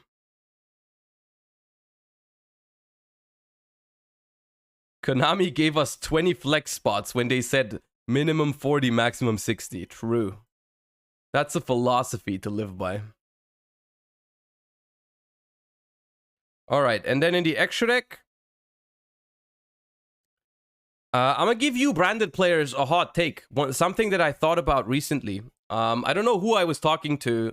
I think it was Jordan at YCS Lyon.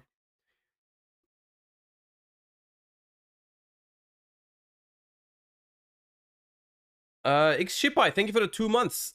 Gamma is always okay, going second against most decks right now. It was only really bad against tier. So it probably can return to the side decks this format, yeah. What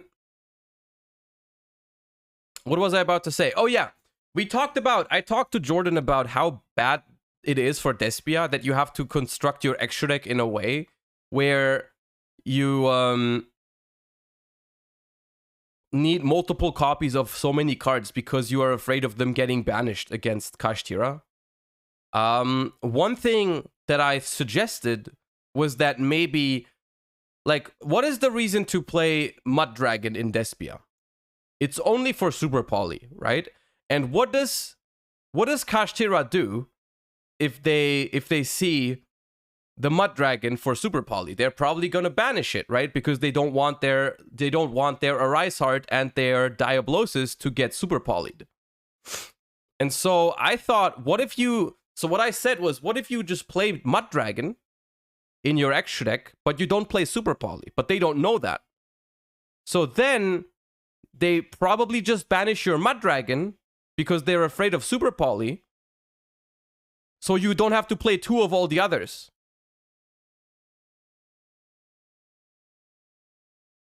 It's a little bit riskier, but I think it might potentially be a 5-head decision because honestly, in the shoes of the Kashtira player, if you go for the full combo and I see a Mud Dragon in my opponent's extra deck, I banish it. I'd do it. What if they believe Super Poly isn't real? Well, then they still only banish one of the other ones, right? They don't get rid of everything.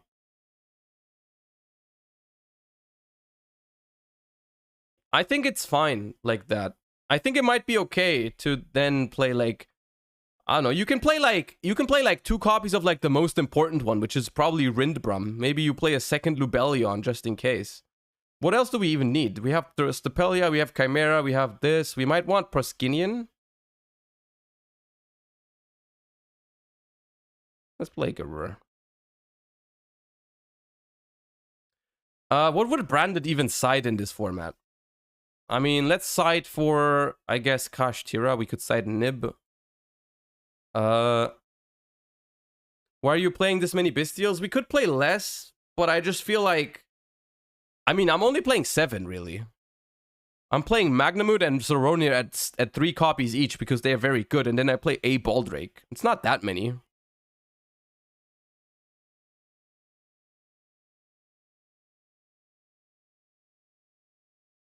I play Lunar Eclipse. I mean, yeah, Eclipse is probably very solid.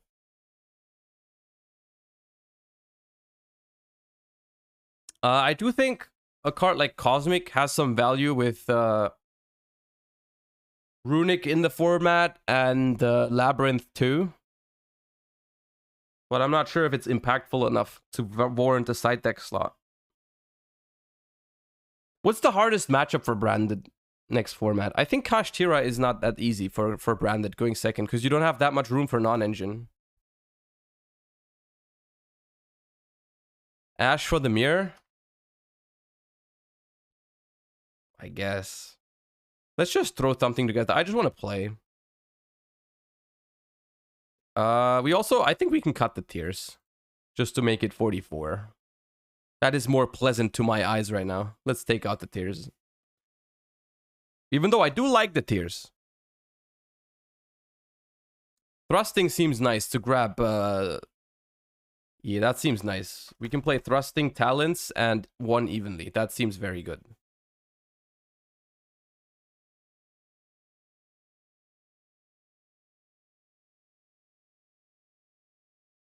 Play 1 tier? Why 1 tier?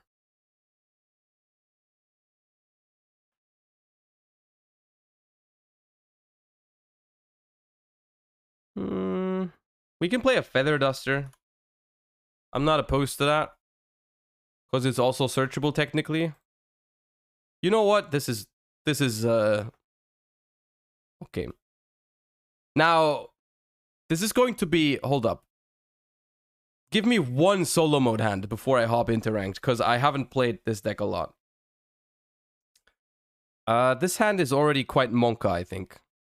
Actually, is it bad? It might actually be okay. Because we can go into Cartesia. Keza15, thank you for the prime. I appreciate you. Thank you so much. I'm glad you're enjoying the channel enough to support it. This is a good hand, right? Because we fuse away the Mercurier. Like that. And then I think it's... That is... Guignol?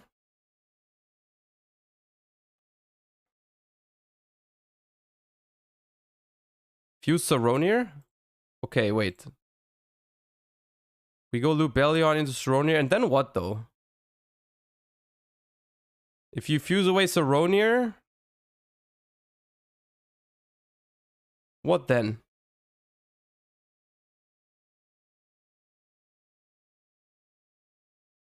Guignol... Oh, because Guignol just sent Albion, right?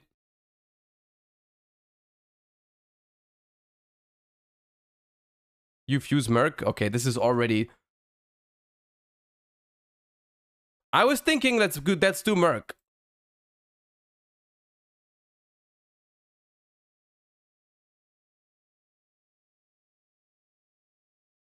Merc, Saronir. Wait. If we fuse with Merc, though, how do we get Saronir to the graveyard? Both routes work? How does the Merc route work? I don't see how the Merc route works. If we fuse away Merc...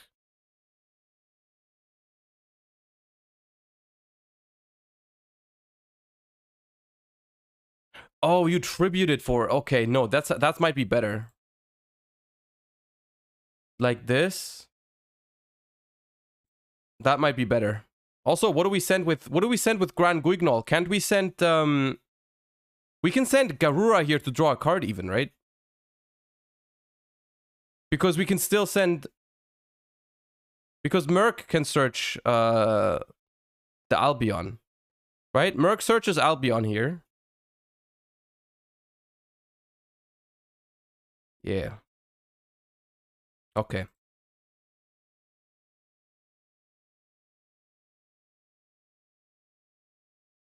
Fusion deployment feels like it always saves my freaking hand. It's crazy.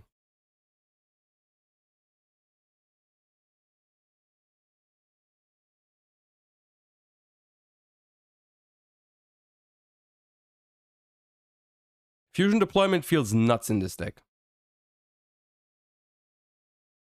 Yeah. Let's just hop into a game. It's gonna be a mess, but it's okay. We're practicing.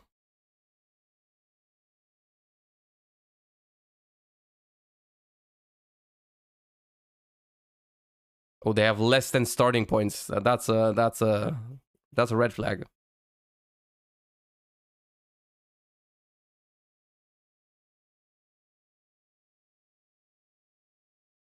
Uh-oh. Deployment? I think deployment is just nuts because it's either a fusion spell or it's Albaz. I think it's great.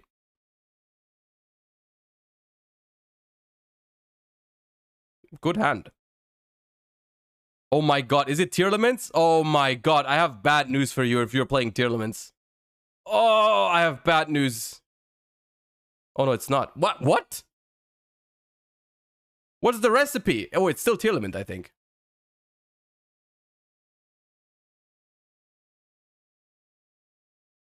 I think it's Tear. Do you have one of the Tear names to discard? That's crazy if you do that. You need to discard for... You need to discard for Ohime. It doesn't just add.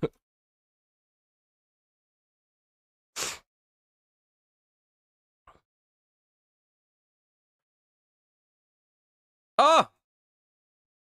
Sure. Wait, you could have pitched Rhinoheart. That was much better.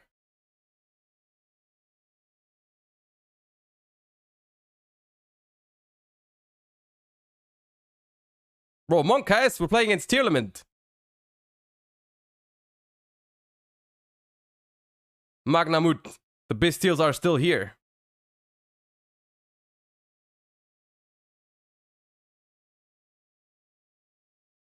What does this make? This makes Grapha, because there's the King of the Swamp. I'm scared as hell. If you mill Merly with this, I'm calling the police. Thank you. Oh, they're not done.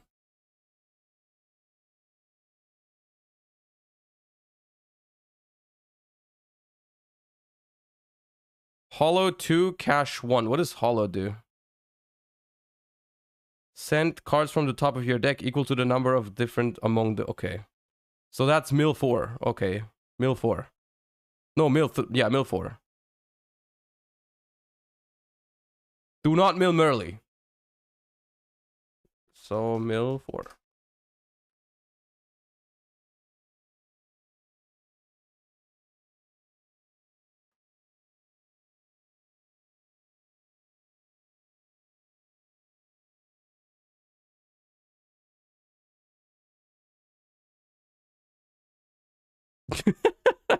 What's happening? Stop! Stop!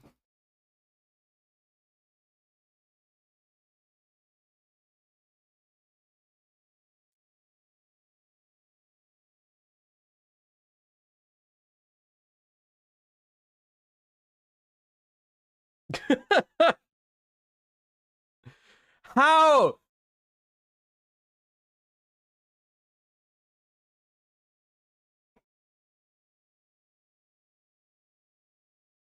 So Squamata into Beast or what?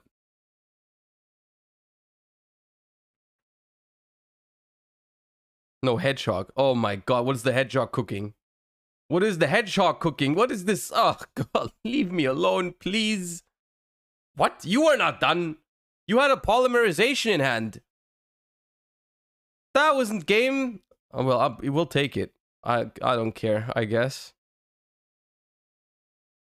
There was a redoer. There was a polymerization in hand. There's no way that was over. But sure. They could have gone for the fattest Guardian Chimera in history. Now give me Bystials. I have one Bystial. We'll take it. Now do not King of the Swamp. Oh my god, terraforming.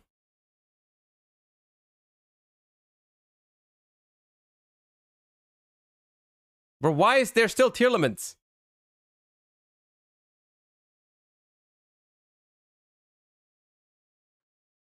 Why is tier still here? There's no way. Oh my god, the homie!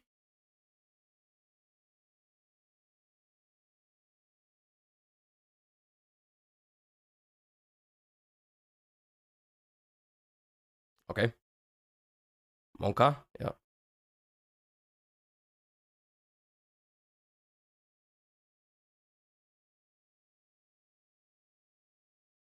No. No. No! Ugh.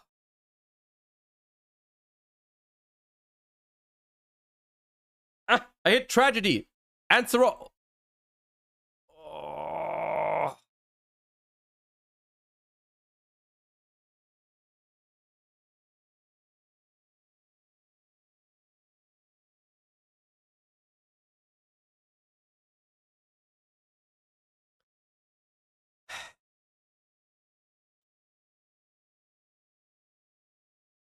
Sharon 1, Kashtira tier 2. Tragedy, Soronier. And Magna. The Sharon. Why did they go Parallel Rhino for Rhino Heart if they were going to normal summon Diviner? I'm so confused. And then not use Rhino. So we add and we send. So we add Aluber the Duber. And we send Retribution. And then they mill 2 more. And then, oh, I'm going to scream.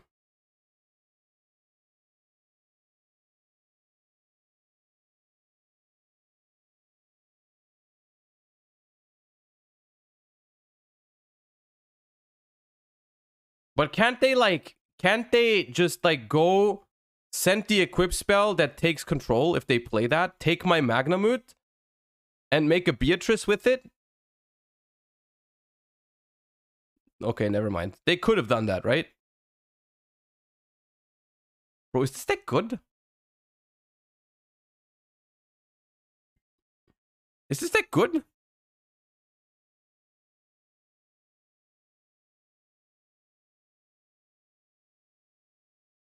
Beatrice send Agido. Oh my god. No. No! Mikanko Tearlament might not be that bad.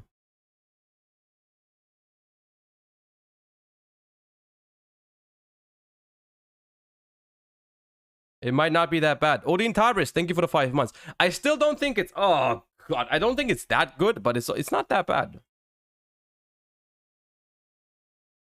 Oh... Oh! Oh!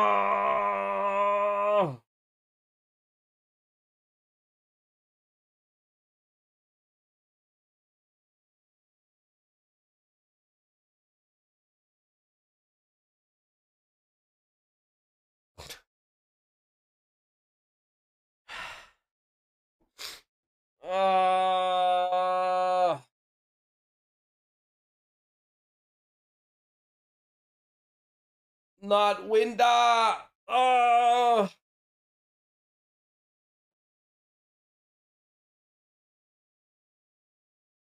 Saliak.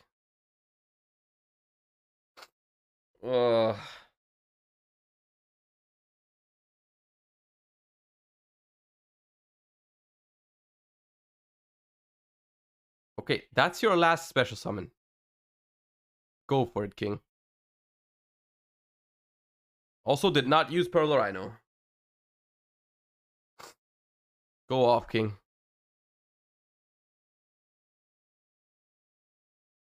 Mill Rhino. Hedgehog. Oh my god. Stop. Not using it. Okay, perfect. Okay, so I'm gonna resolve Magnamut for Baldrake. I can use this effect immediately, right? Because I summoned before Winda hit the field. Yeah, while this card is face up. Okay. So I'm gonna go ahead and banish Retribution in the end phase. Targeting Branded Fusion. Surely they're gonna prevent that. They can't know I already have 2 Branded Fusions. Surely you chain a Shuffler here.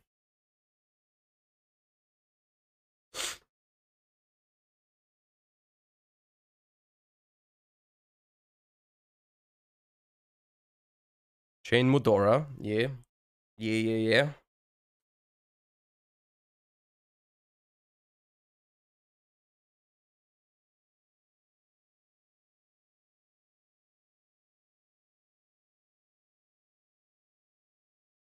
They have been debated. True. Fusion opening at Mike Kelbeck. Oh my god, they're trying to get it twisted. Fusion opening and your Kelbeck. Sure. I'm gonna declare Baldrake, and I'm gonna target either my Merc. I'm gonna target my Merc. Target my Mercurier. Target my Merc. And see, the good thing now is that if they use a Shuffler here, that is the actual last Shuffler. And then I'm gonna use a Mercurier. And I'm going to grab... I think I just grab an Albaz, honestly. That might be my normal summon, dude. I might just go normal summon Albaz after I've baited the Sulliak or something. That seems almost nice.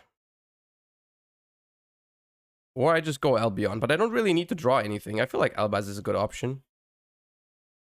Pop up. And then I'm gonna draw. Foolish Boreal, okay. Stand B, Main Phase, okay.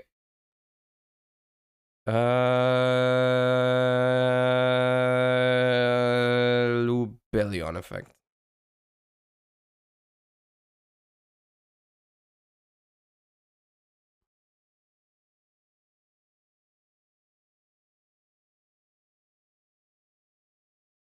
Now the question is, do we go battle phase immediately? Just because there's a Sulliak, but no, this thing is too strong. We can't run over it. This is also too strong.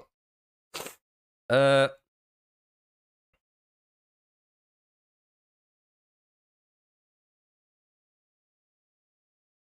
you keep up the German accent? I'm not very good at doing it on purpose.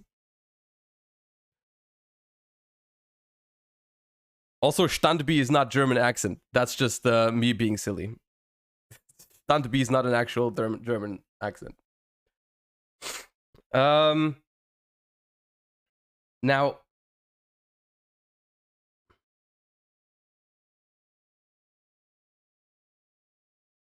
how do I...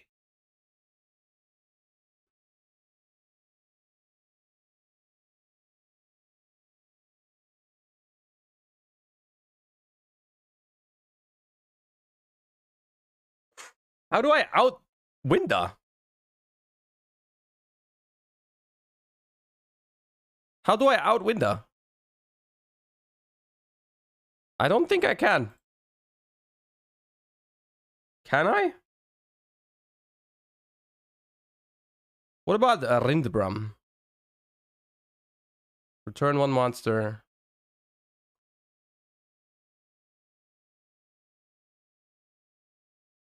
Battle phase attack. Pearl Rhino makes it 2700. Oh well, but it also... Does it also... No, it does not boost mine. Queridus? Yeah, but how do I make Queridus? Brothers, how do I make Queridus?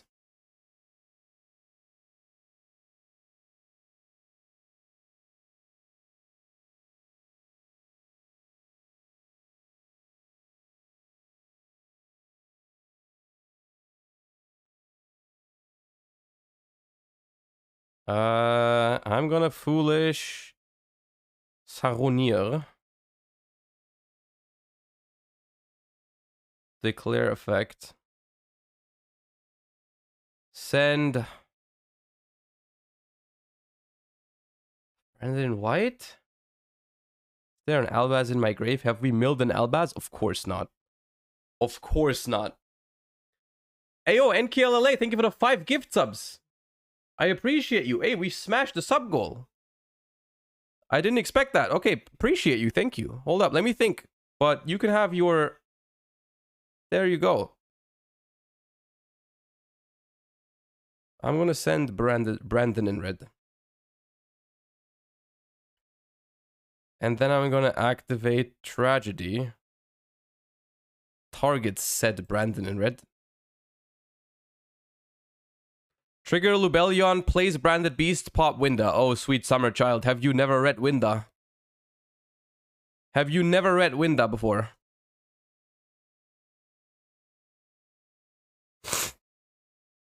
Normal summon Albaz effect. They have Sulliak though.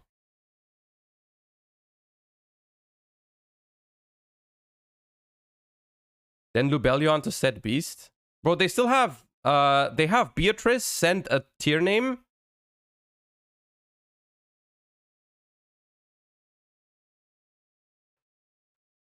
They have Beatrice send a tier name, fuse, and then pop with Pearl Rhino. We're gonna add Brandon. We're gonna add Brandon in red. We have to do something here. The thing is, I'm not sure if we do have to do that much because they also are on the win there. So I feel like if I can just like, I could also just think about, why did they have to hit both shufflers? I'm actually mad at that. Oh, Tragedy sets. My bad. That's fine. We go for Brandon Lost. And then we activate Brandon Fusion.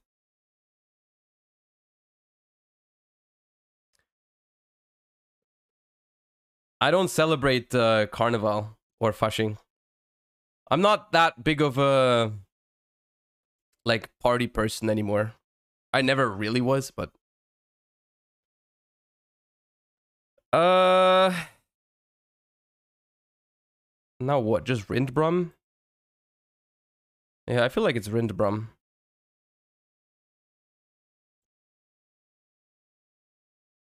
It feels like a Rindbrum angle.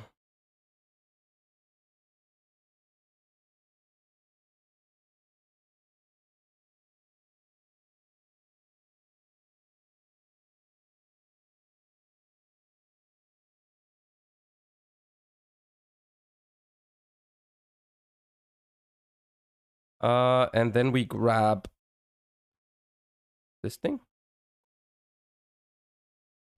It's not looking too hot. Winda is a problem. Brothers and sisters in Christ.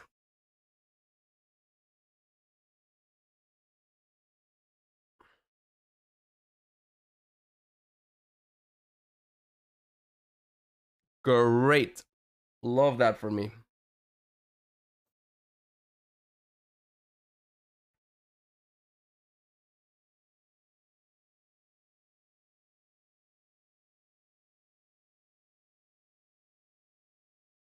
Take Brandon Beast.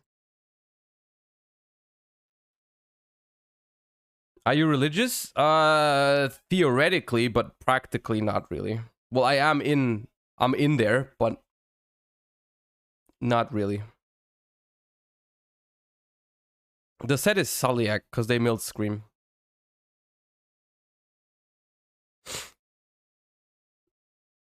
It's like I'm not against believing in something bigger. I just am way too logical of a person to. I can't wrap my mind around it. Is more the problem.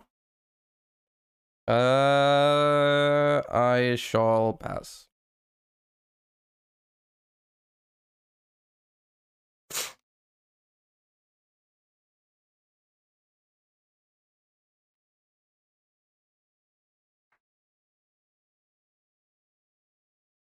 Why not normal Albaz and fuse with Winda? We know that the set card is Sulliak, so if I normal Albaz, they would just Sulliak it and negate it.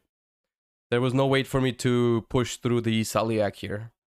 I feel like that was also a mistake of them to like not play on my turn with Beatrice, but we take it.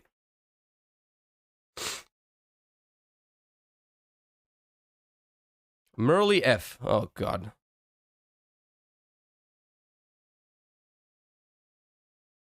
Aye.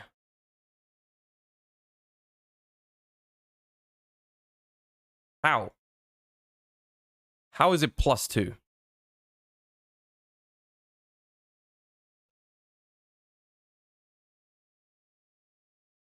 Doesn't Branded Lost make them unable to respond? No.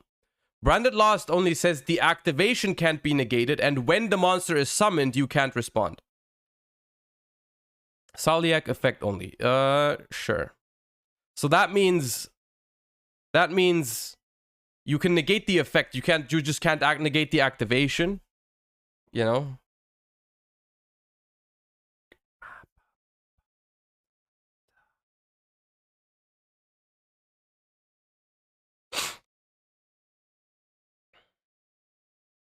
What's the grave effect of Rindbrum?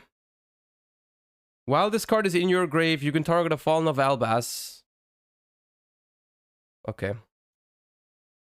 Okay, Beatrice. Battle phase. Sec. On enter BP, I think. Before. I think we have to Brandon Beast.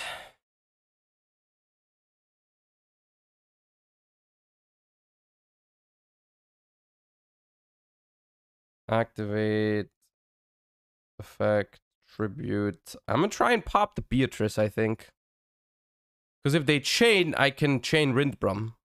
They kind of can't chain. Chain Rindbrum. Negate the effect, then return a monster. And I'm just gonna dodge. Oh no, I can't dodge because of the shuffler. Because they milled both shufflers.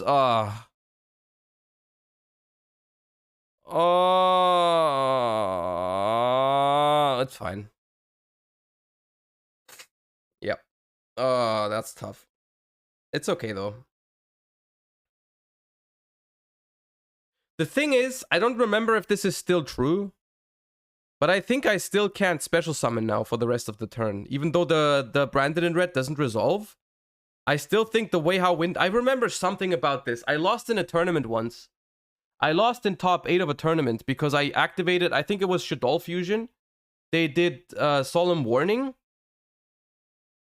Oh, they removed that? Okay. They removed it, okay. Adlib, Agido, and Lubellion.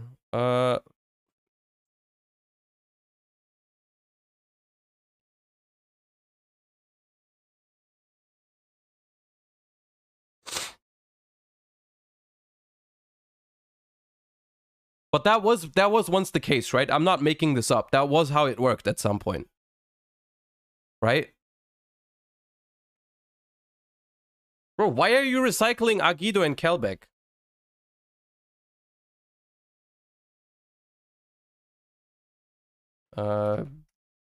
Yeah, send.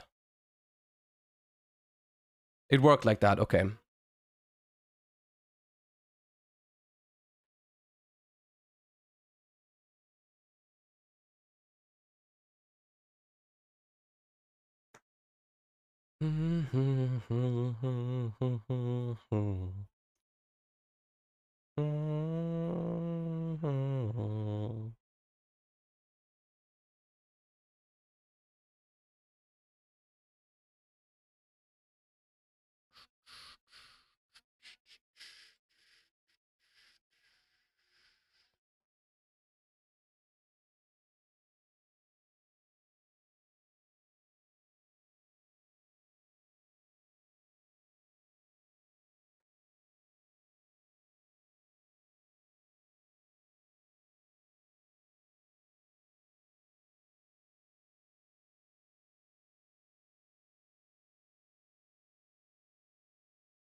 Okay, so now they can use Merly, and I can use... I'm just gonna Magna this.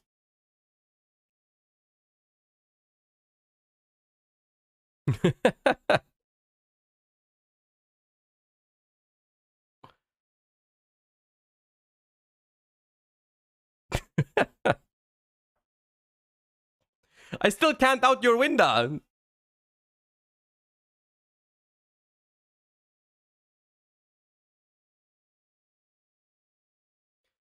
In the end phase, we get Brandon Regained. You know what the best feeling about this game is?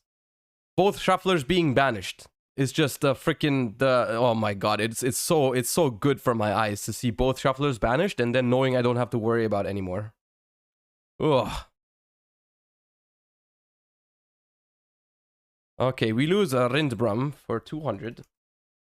And then probably Baldrake, yep, for 300.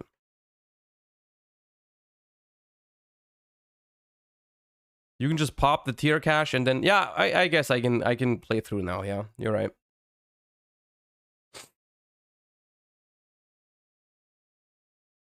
What a nice guy. Yeah, sometimes DB is just wholesome. Sometimes it's not that bad. Will Spright still be tested? Probably, yeah. I'm down to play a couple games of Spright too if we have time. During the end phase, I'm gonna activate this from the graveyard with the help of Brandon Beast. And then I will draw. Oh, wait. Hold up. My bad. Magna. Search. I'm just gonna add from grave. I'm just gonna add from grave so that it's like, it's the same. Even though I would probably get Lubellion normally, but it's whatever. And then I draw the same card, which isn't even that good, but it's fine. But they have another... Do they have another tier cache in hand or not? I'm not sure. If I go Brandon Beast now... pop the tier cache and they mill another name... I'm gonna have to Baldrake that. It's fine. Brandon Beast. Target your tier cache.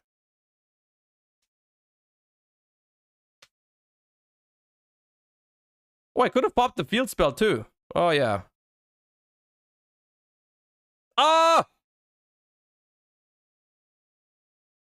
You don't trigger that. You don't trigger that. You have 7 cards in your deck. Don't be ridiculous. Don't be ridiculous. Trigger it, coward. Trigger it. Do it.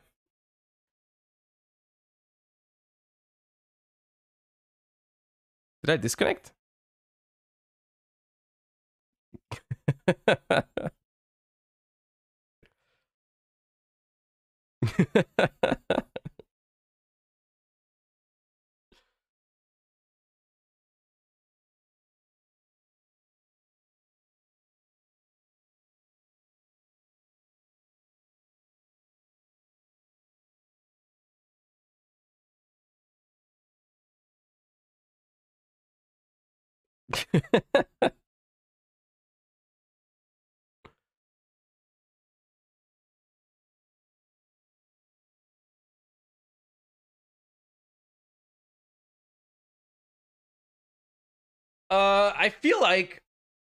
I feel like there was actually a world in which they win both of those games if they use everything. It seems like they don't play the equip spell to take control. So they didn't actually misplay with that.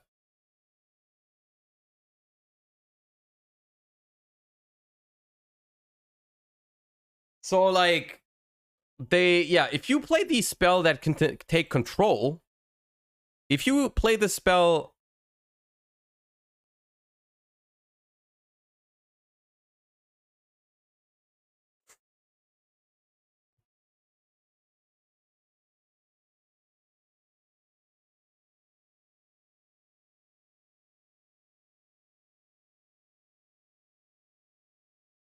maybe side it out for going first.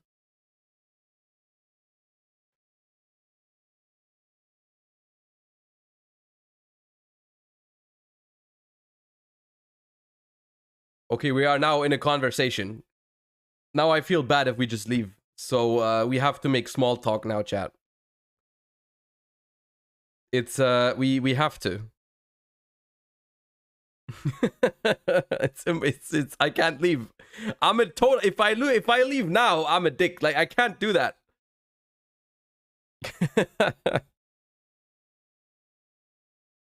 It's my weak spot.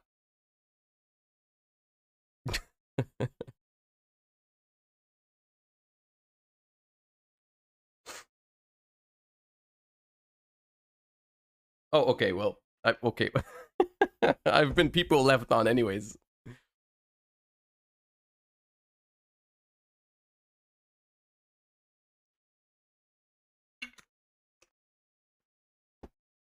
Okay, one more Bystial game and then we cook some Spright.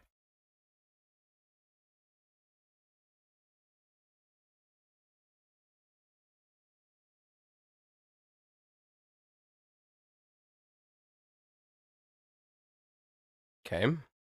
Hand is alright, I guess.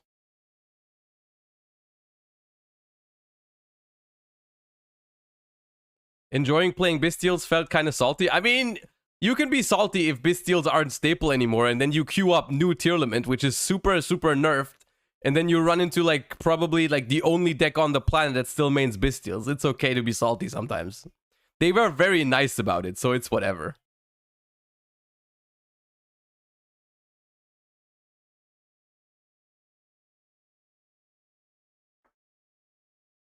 Yeah, fine.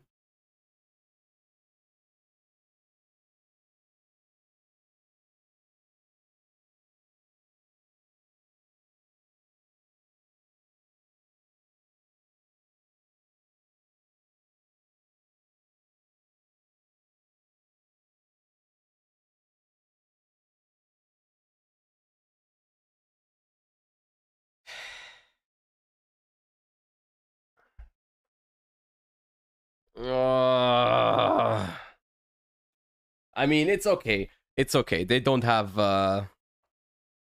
statue. It's okay. We are gonna be fine.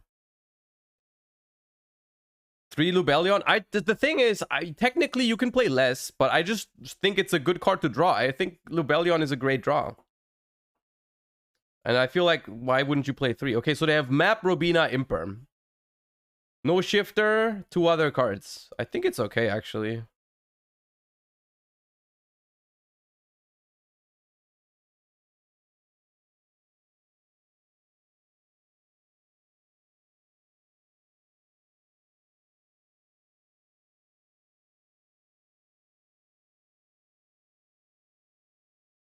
The best case scenario is if I go Albion, I'm gonna send Albaz, and then I'm gonna normal Aluber, and if they go Imperm on that, Guardian Chimera is gonna pop off.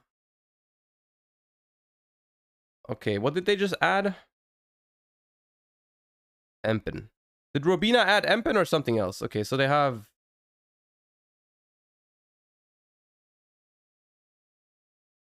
Another Robina? Tokan.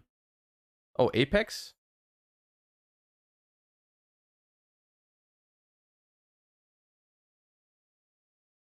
Apex. Okay, so they have Apex, Eaglin, Tokan, Imperm, Dreaming Town, one other card. Okay. And of course it's a back row. And there's Lubellion. Lubellion's good here.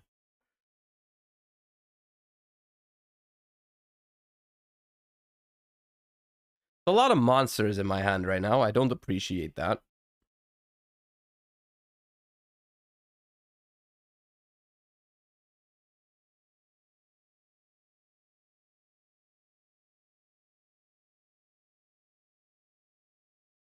Okay, that probably means no Featherstorm.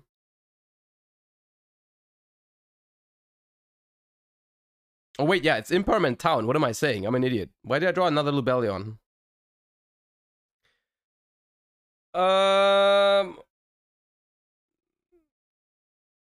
This card is nuts. I can't special summon it now? Are you telling me I can just special summon Ecclesia, Cartesia now?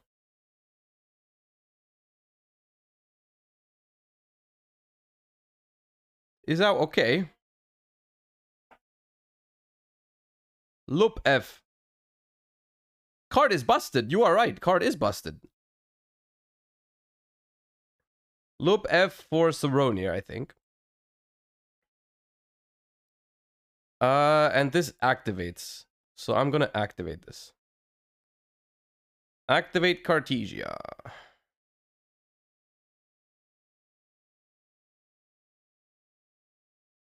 Sorry, can I read? Yep. There you go.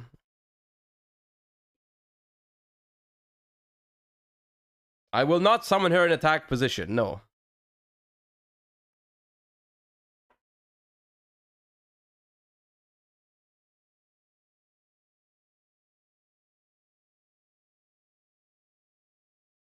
Alright, so summon in death position.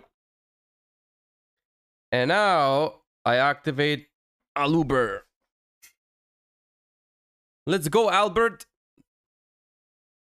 Bro, we will I think we will do unspeakable things here.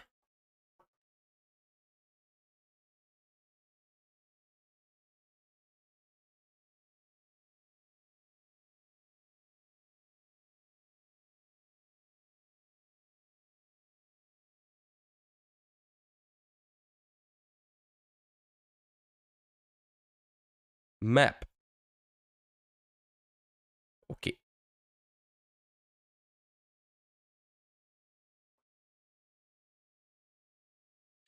We might honestly... No, we want Brandon Fusion. Reza targets, right?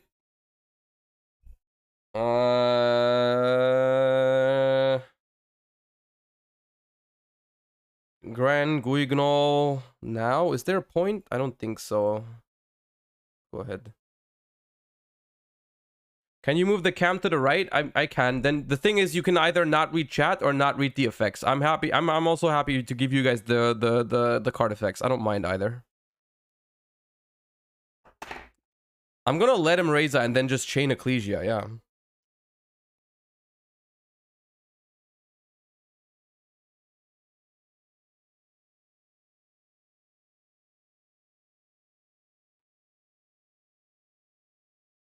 Robina, yes. I guess if they go Stree here on my Albas, that's a little annoying. Or Stree on my Lubellion. Stree on Lubellion's actually more annoying. Oh, they don't. Okay. It's also weird. Empen 2? Why Empen 2? Where's Reza? Did they add... I didn't pay attention because it's Flunder, but did they add Reza already? Or did they just...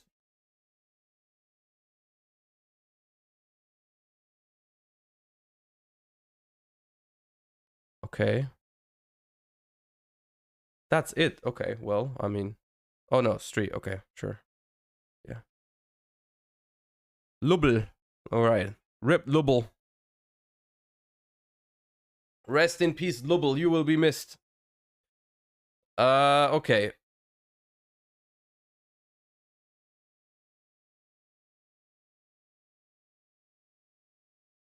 Oh, okay.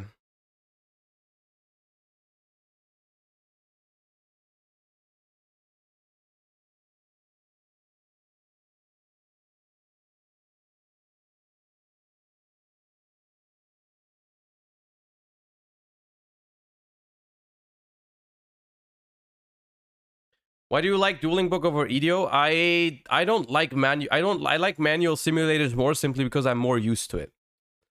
I get stressed out by the timers and all that stuff. I think it's more yeah. If it was actually good like Master Duel, I'd play it, but I don't like the scuffed auto sims.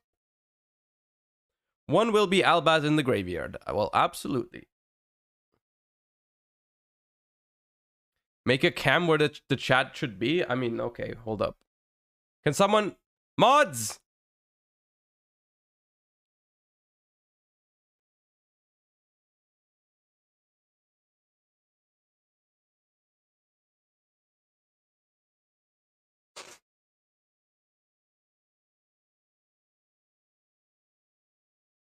I will... Chain Cartesia.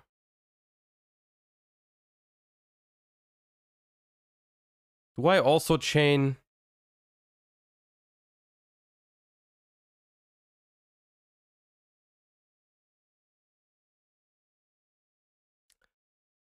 Do I let him put this? I think I do. Okay, I'm gonna... Yeah. Yeah, I'm gonna make...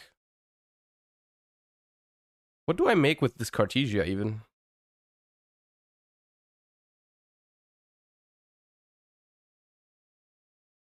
Grand Guignol, probably. Grand Guignol with Cartesia and Merc? I think? Yeah.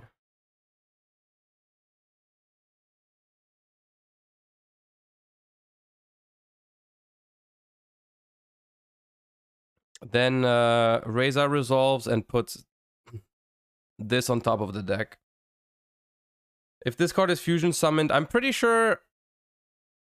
I guess sending a Garura now is weird. Okay, the majority have spoken for left, so I'm gonna put it here. We're gonna... I guess Garura here, we just draw Albaz, but it's not that bad. It's still free. I don't want to... I could send Adlip as a target for Branded in red, but I'm just gonna grab my free Albaz.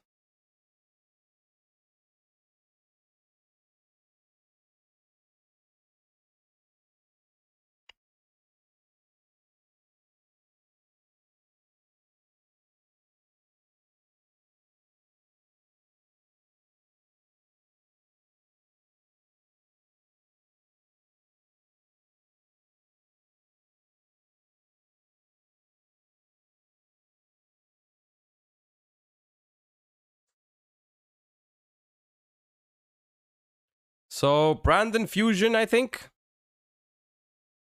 Most likely Brandon Fusion. Mendes, YGO, thank you for the 4 months. Welcome back. Thank you for the support. Oh, I haven't updated the sub goal. Ooh. I'll give you an easy one. I'm gonna pop off with a Branded Fusion. Oh, do I summon Saronia first? No, I don't. I do. Target Merc.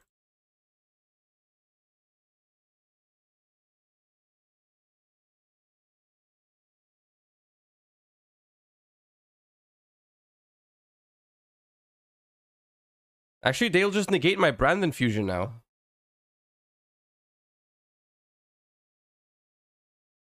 They will negate my Brandon Fusion now. That's annoying. I want my Brandon Fusion. Let's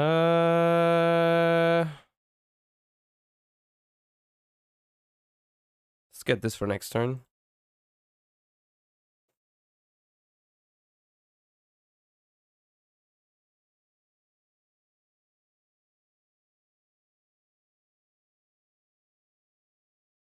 Yeah.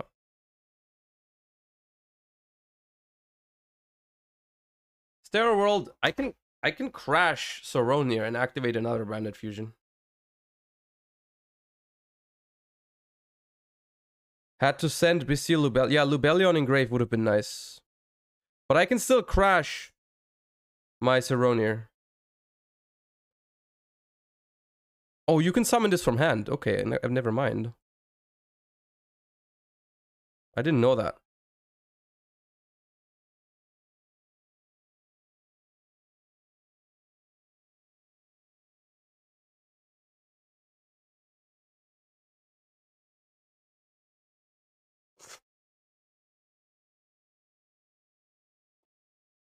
I like this deck.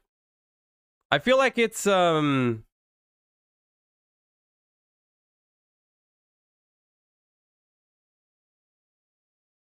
it's very complicated, but I like that. I'm definitely not playing it well yet. Surely not, especially not while paying attention to chat, but it's like it's a very fun deck. Dreaming Town.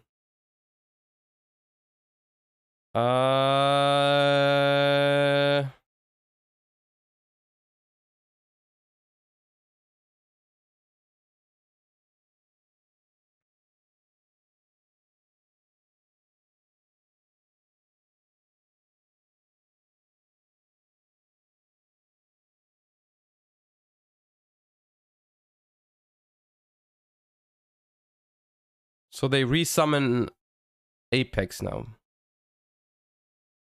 Okay. They book everything. Do I still lose?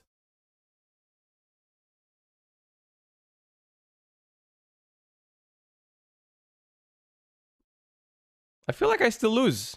How did that happen? Yeah.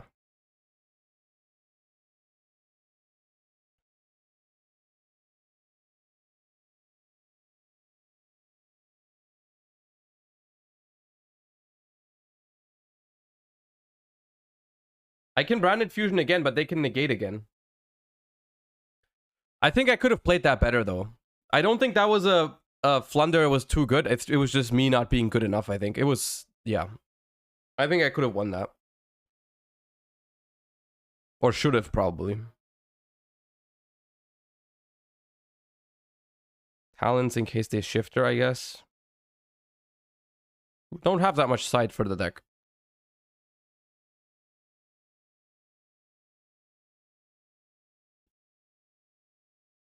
Blunder underrated? I don't think it's underrated. I don't think it's very good. It's not terrible, though. If people say it's terrible, they are wrong. But it's not very good, I think. Is patchwork necessary? Probably not.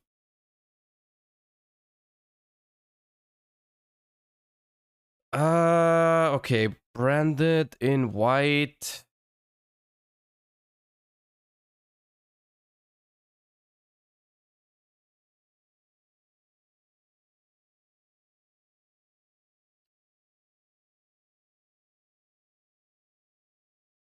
Pitch poly, probably.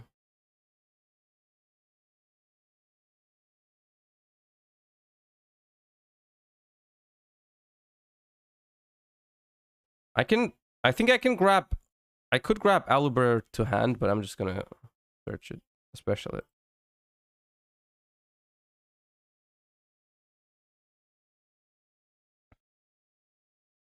I'm gonna be really sad if I get ashed. Could have also gone fusion deployment to summon Cartesia to play around Imperm on Aluber, actually.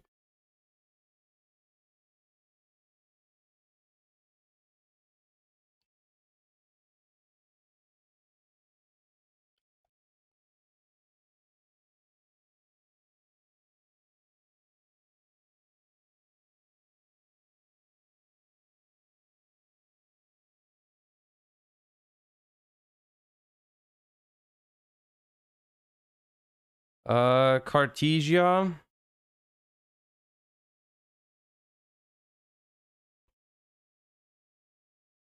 Now these two, they can make Grand Guignol. I can also make Masquerade, which is pretty good against Flounder, but I only play one. It's probably Guignol. And then Guignol effect, Lost effect. Lost adds. Including a dragon monster. I don't have a dragon in the grave, so I would have to send a dragon. I'd have to send Albion.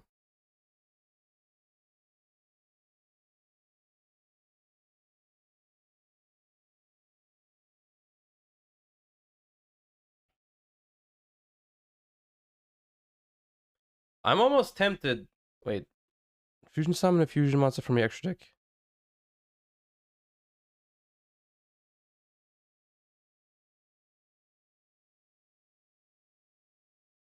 Saronir sent Retribution, but what do I add back with Retribution?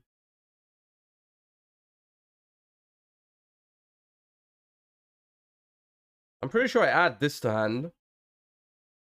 But then what? Like, what do I send with this?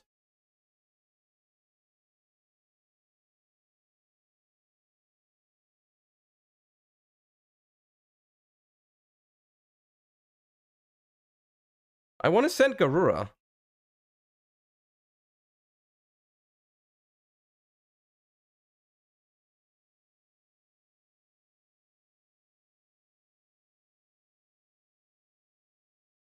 Great.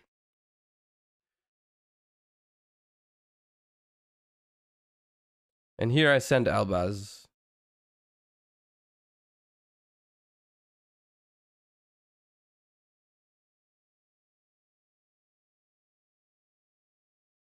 Brandon in red.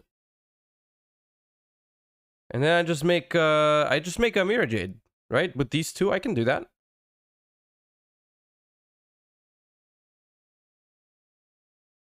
Yeah, I could have sent Albion to guarantee the Brandon in red.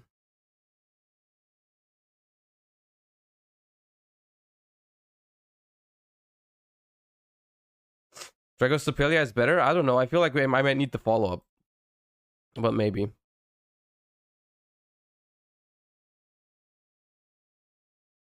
This should be in defense, maybe. This should have been in defense to play around Empen. Oh yeah, I forgot Cartesia. This comes back in end. Sorry.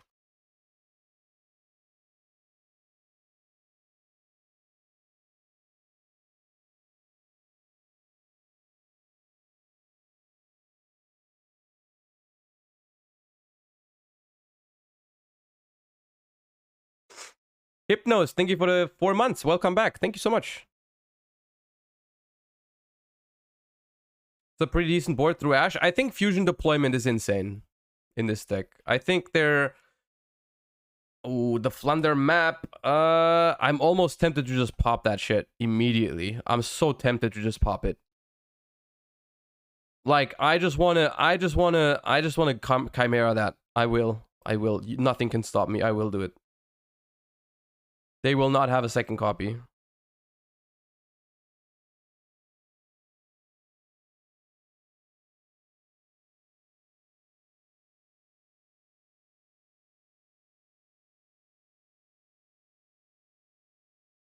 Aluber.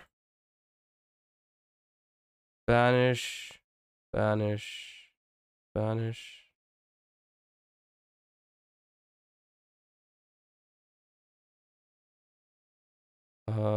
Effect.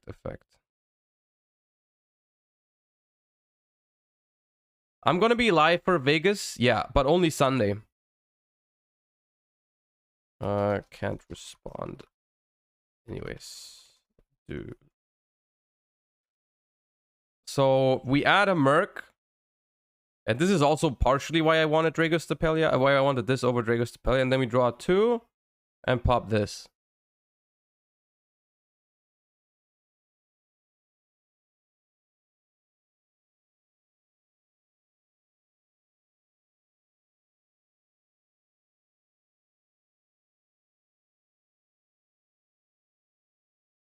Vegas will have a stream, yeah.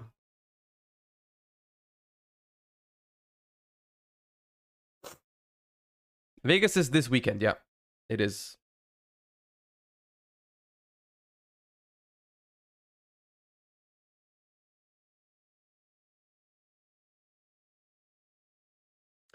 I think there's still like a lot of cards in this deck that you might not actually need. Like, for example, as much as I like Branded Beast and Branded Regained, I'm not sure if they have a room in this deck. Oh, that's bad for them. Branded better than Spright and Tier? I don't know if it's better, but it's good.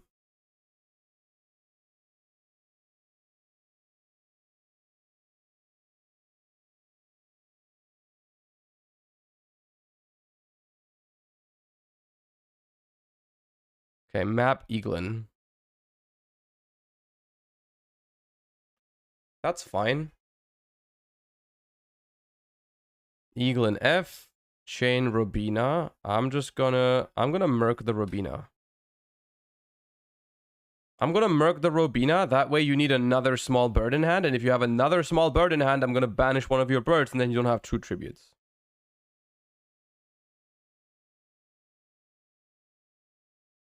Alright, okay. So, going second. Feels like this stuff is all reasonable.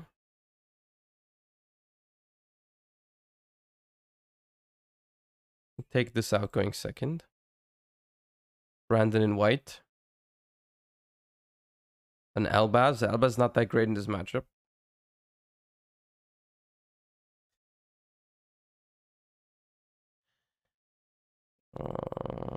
No thrustings, maybe. Oh no, this side deck is not really prepared for Flunder.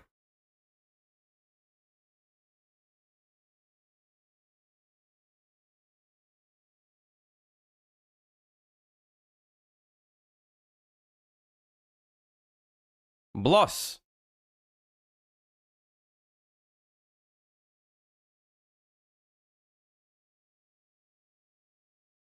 Uh,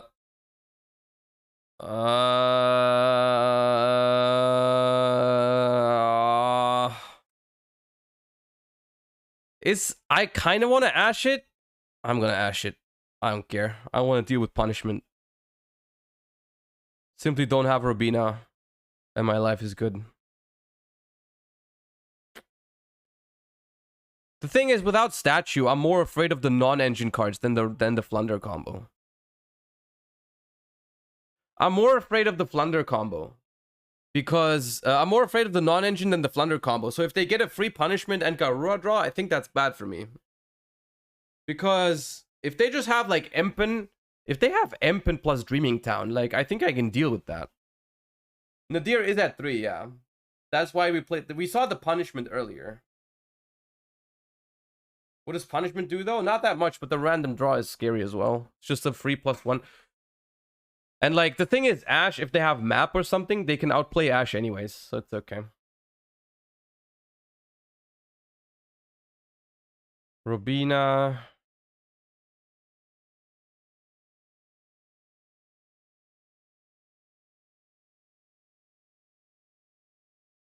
Why not main Banishment? I think Banishment is not very good.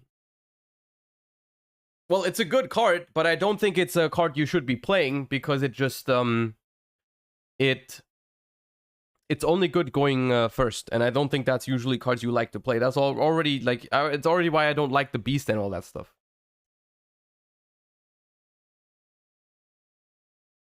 Normal Albaz into Empen. Oh, can we do that? This is... Oh, Albaz is actually nice against Flunder. You're right. What did they add? Dreaming Town. Okay.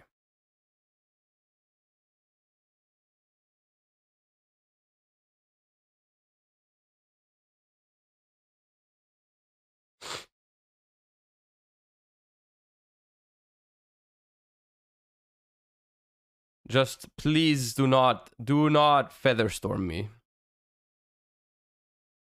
Don't Featherstorm me, please, one time. Think here. Ooh.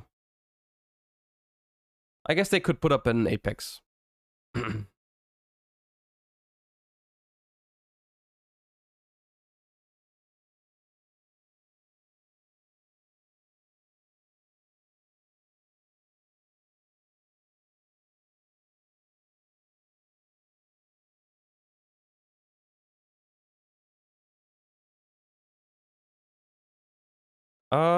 I'm gonna chain opening.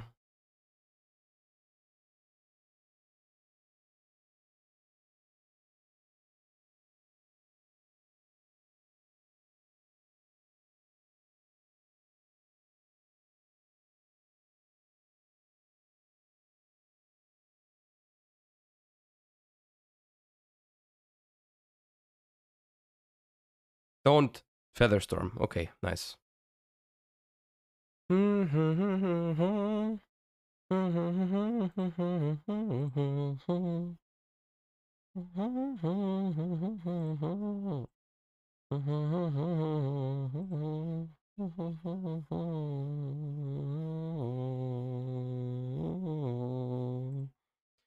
This and Patrick.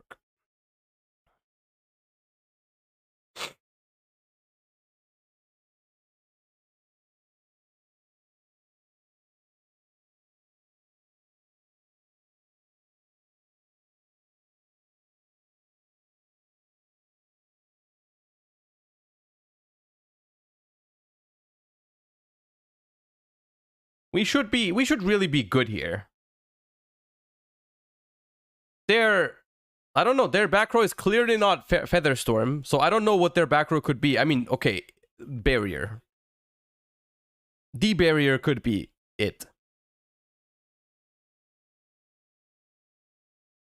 Another... What, Empen... What?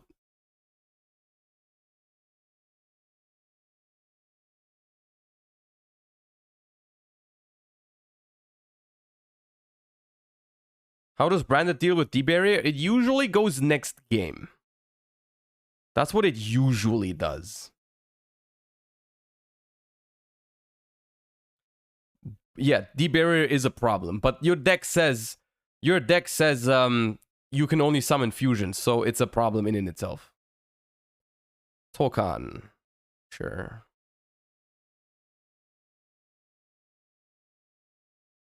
They must have D-Barrier.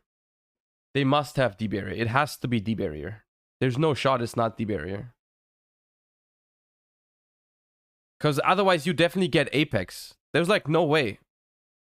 It has to be D-Barrier. I've given up mentally. Like.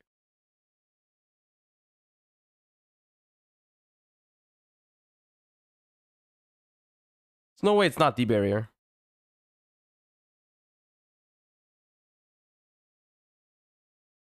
What?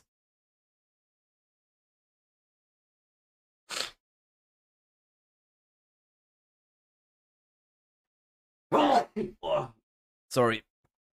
Ooh.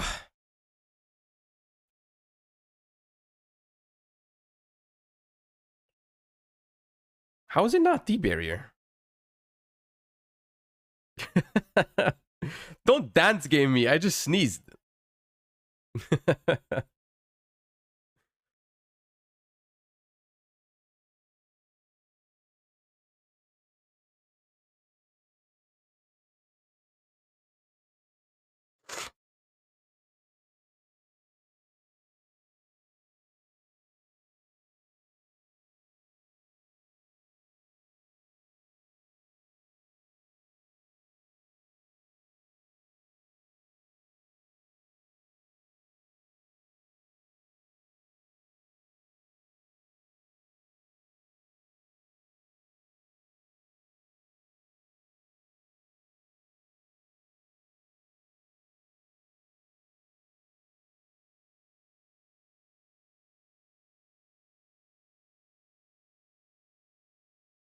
You can't respond. Draw, pop, pop. Oh, it's punishment. Okay. So this is where I think we get ashed on Branded Fusion.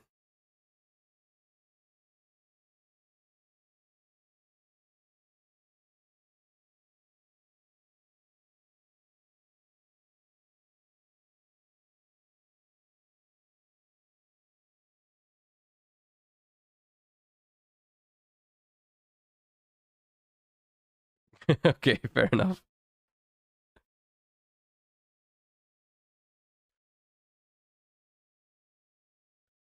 All right.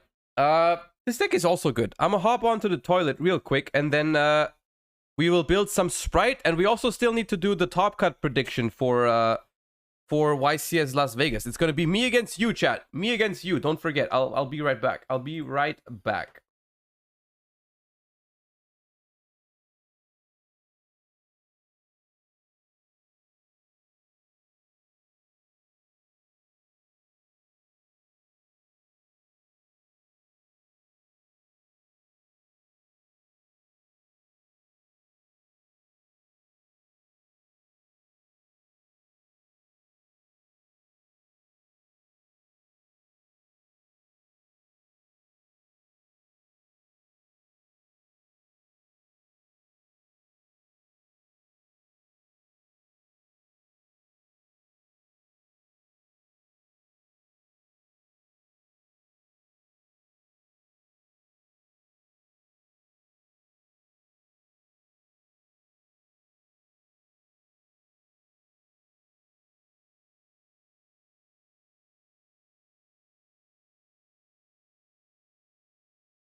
End of chair stream.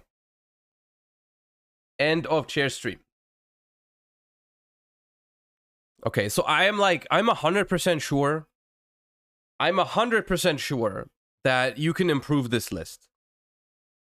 Like 100% you can improve this list. But it already feels kind of good. It already feels like Branded is good.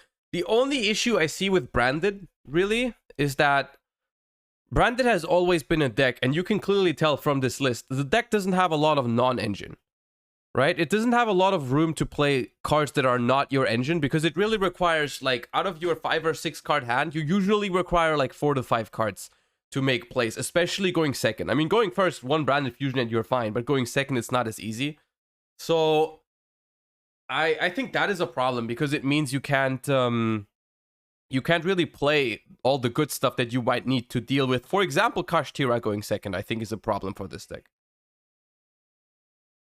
But maybe it's also just a matter of finding out which of these cards are really necessary. Like, maybe you don't need Branded in white, because at the point where you resolve all of your combo, maybe you don't need Branded in white. Maybe it's still fine. Maybe you can cut Adlib. Maybe you don't need it. Maybe you can play 2 Albaz. Maybe you can, like, play no Regain, no Beast. It's all possible, I think. So maybe there's ways to improve this. There definitely is. Thankfully, I am not going to have to worry about it for YCS Vegas this weekend. Because I'm not going. I'm just going to be watching. Anyway, so let me try this deck real quick before we do the YCS Vegas predictions. I wanted to jump in a couple, or maybe one game with Runick Spright.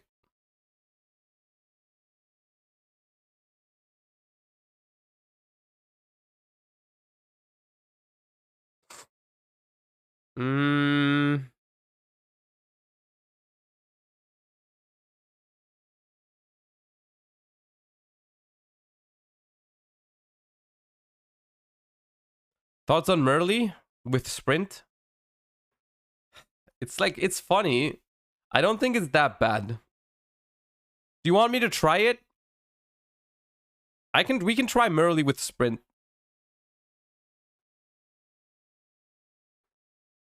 Maybe we take out the kitten.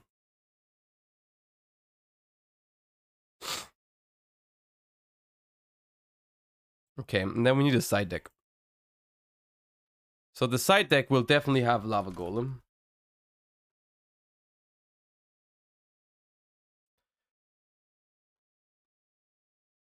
First hand Merly? I mean, Merly is not even that bad of a summon, because it's just going to mill you some Runics. It's actually not that bad. And then we have... what else? Cosmic for the back row decks and for Runic matchups. Ash for Despia seems okay.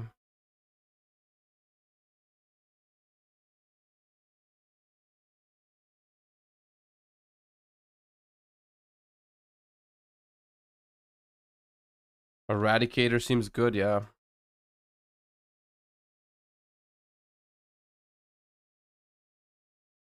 And Barrier. Why not? It's a lot of stuff for going first. I don't know if that's great, but it's fine. Let's just run it. See what happens.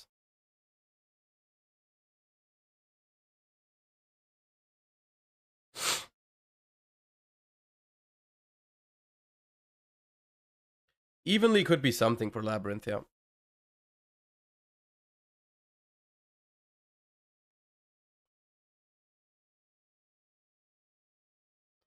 That's a hand, ladies and gentlemen.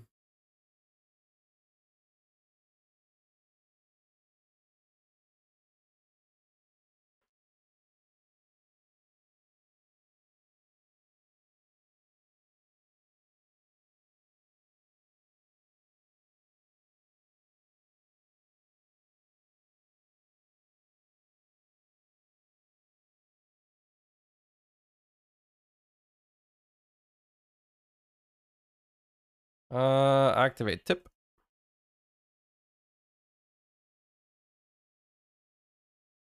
Add a one-off so that we One that we most likely won't draw or can't draw. So we're gonna add... Wait, which one-offs do we still play? Is there no other one-of? Where's Dispelling? Oh, there it is. Ooh, another tier enjoyer.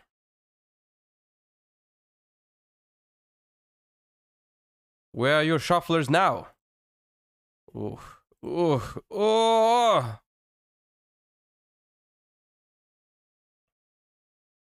Effect.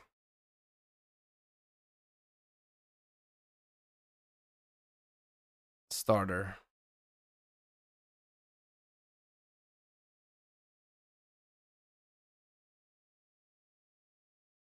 Sprint.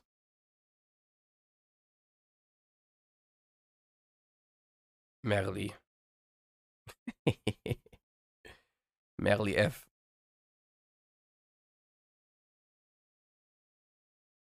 Hilarious. Okay.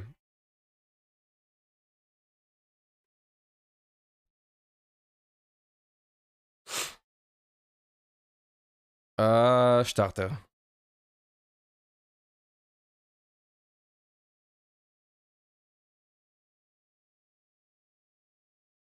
The only thing I don't like about this is that we cannot keep Sprint on the board. But it is what it is. We will take it. Red or carrot here? Mine's tier elements.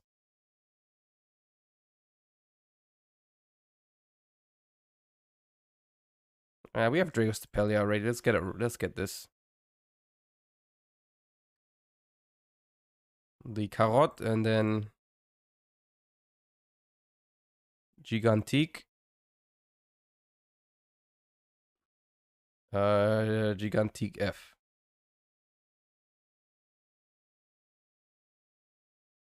There.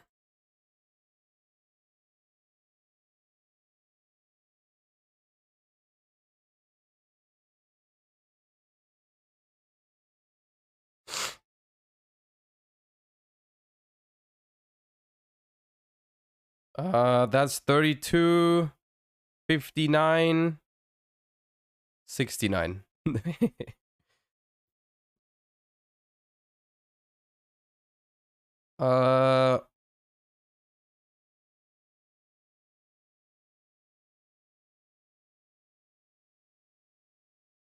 So elf kind of would be nice here. But it's okay, I think. We're gonna activate a new fountain. We're gonna activate Destruction to summon, I believe.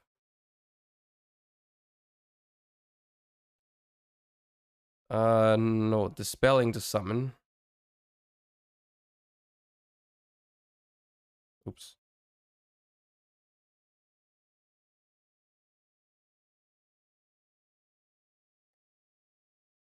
And then we're gonna activate Freezing Curses, target Nip.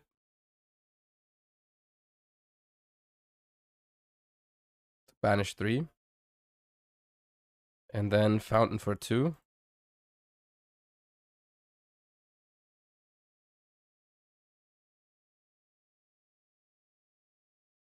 Starter, Flashing Fire. Okay, that's solid. I think that's gonna be it though. Set starter.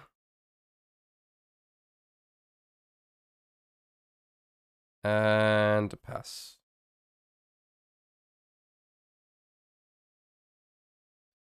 Not the best, but we probably could have played around Nibiru. Yeah, go ahead, King.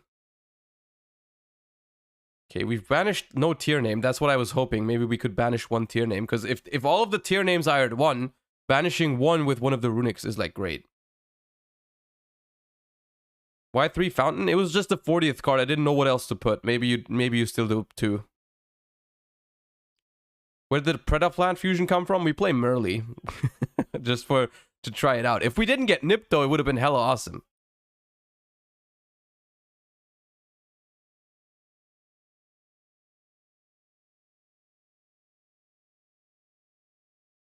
Mind Control.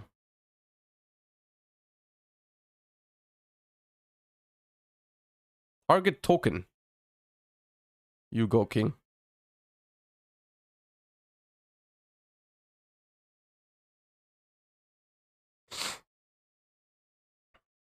Foolish burial. Yeah. What's going on? Hey, that's good for me. I get to draw. Okay. I mean, do I get out red? No, it's fine.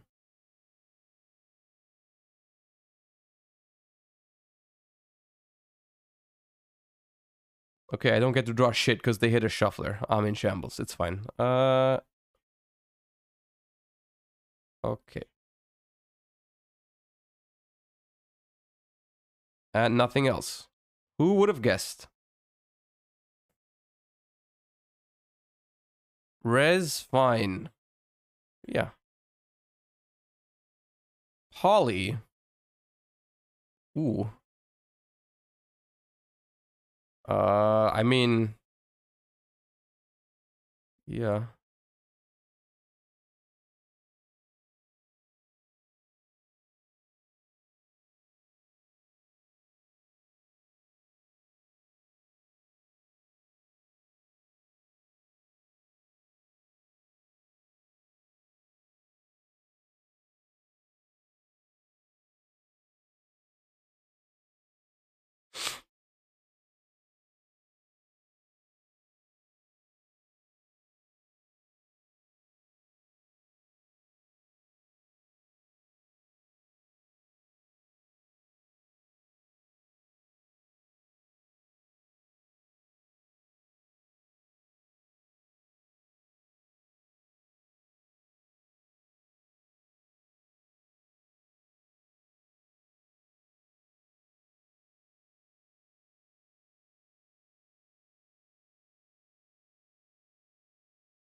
We actually lose to this nib, plus this somewhat insane hand.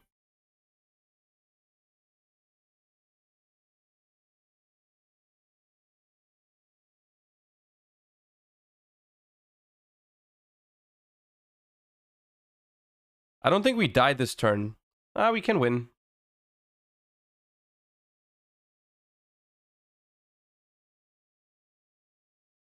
They have to attack with nib first. If they don't... Yeah, okay, well done.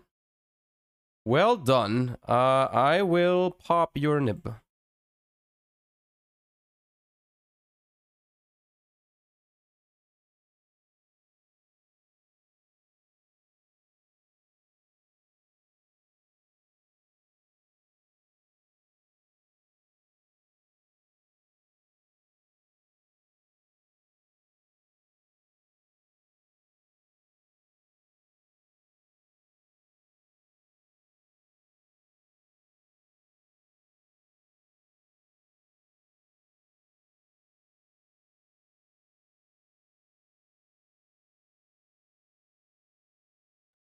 So this.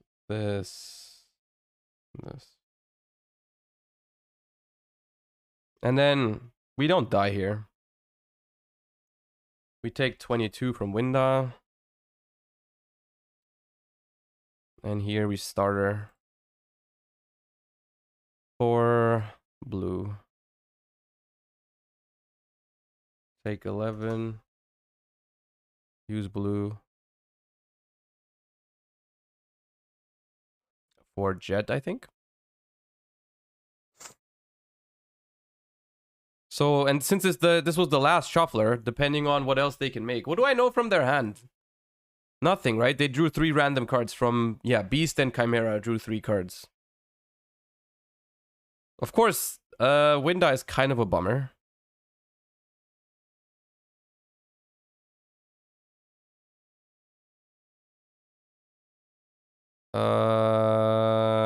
They did not normal. Yeah, okay.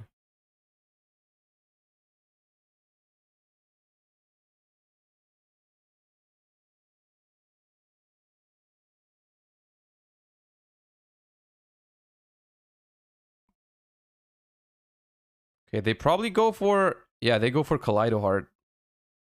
Lucky me, I have another fountain, so this Kaleido Heart doesn't actually matter.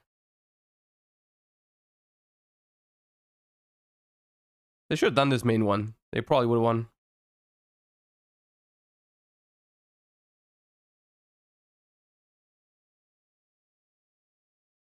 Now, how do we outwin the? I have the suspicion that the answer is we don't, unless we draw into tip or freezing curses. I think that is the answer.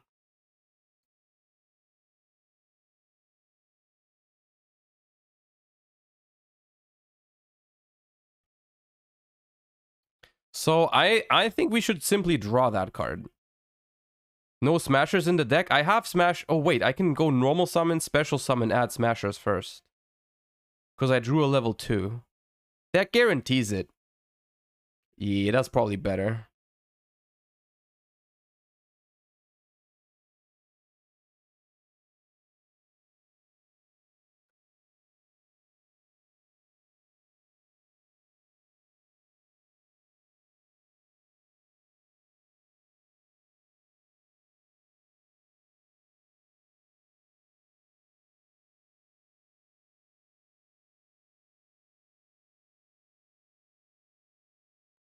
All right.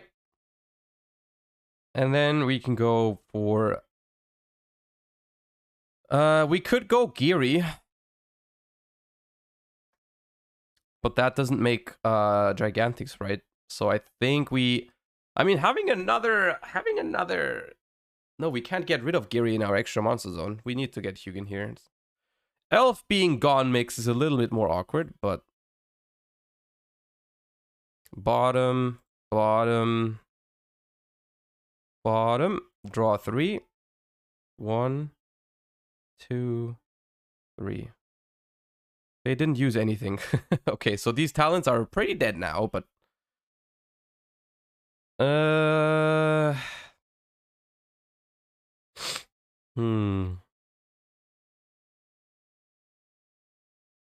Should we have a second sprint? I mean, even if we did, we wouldn't have another fusion. Big Gigantic beats over Kaleido, we don't have a battle phase. Also, their Chimera is too big for that. It's hard to out Chimera now anyways. We have to, like, talents take it.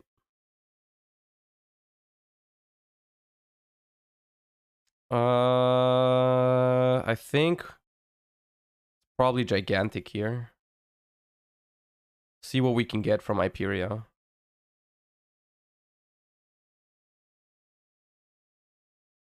Let me detach.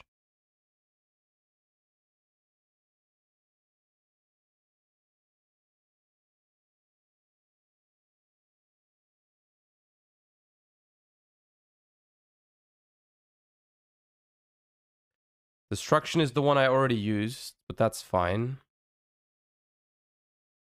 Actually, is it fine? It's not really fine. It's not that fine.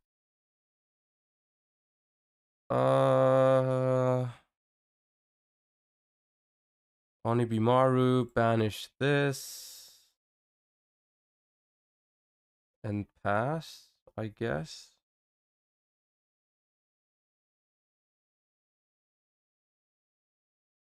I can go... Yeah, I'm gonna go tip.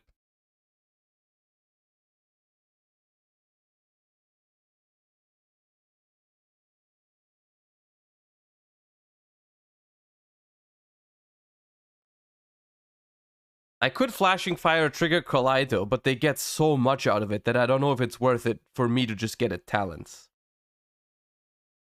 I don't know if that's worth it, because I don't even draw from that. Oh, they can't even trigger Kaleido. Yeah, then I should probably just get rid of Kaleido here. Yeah.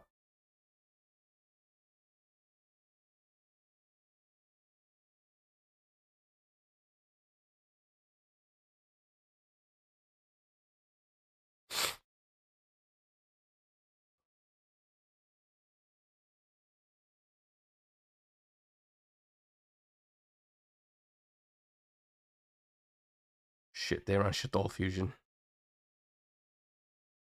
Yeah, I wish I could make an elf here. I really did. It's okay. Skip and pass.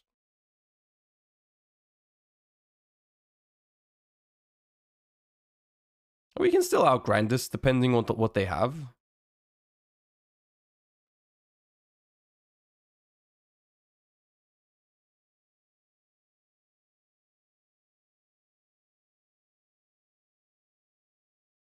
Avramax also outs. Yeah, Avramax also outs Guardian Chimera, so we have outs. Or we just deck them out, yeah.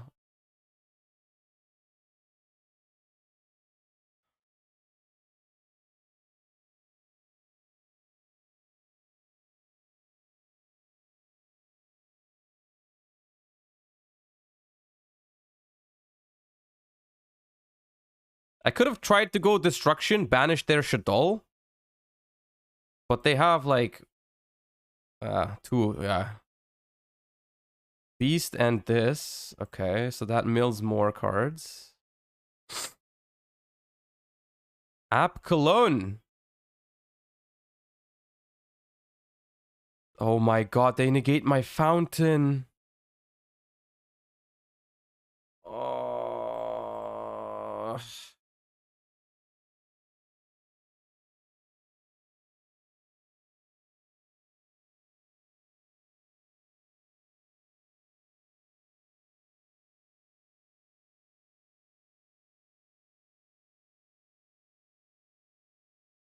So they will mill 2 cards.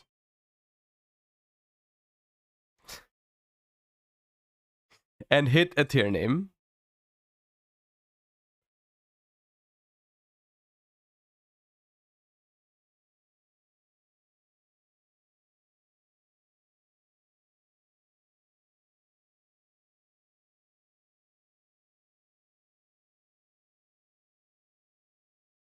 What does it make though? Do they have King of the Swamp? Not in the graveyard.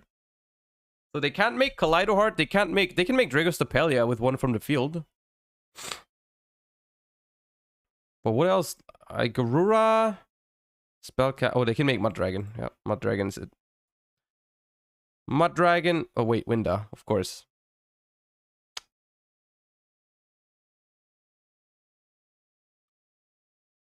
And the main phase. Hog. I love losing to top deck Shaddoll Fusion like it's freaking 2014.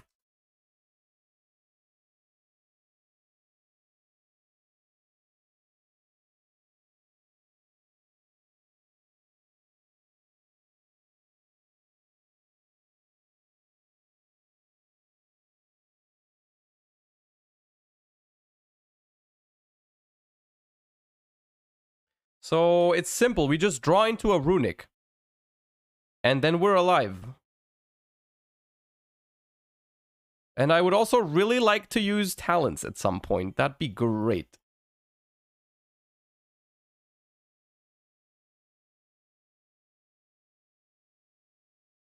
Okay, no F. Cool. Double Winda, by the way. Pog.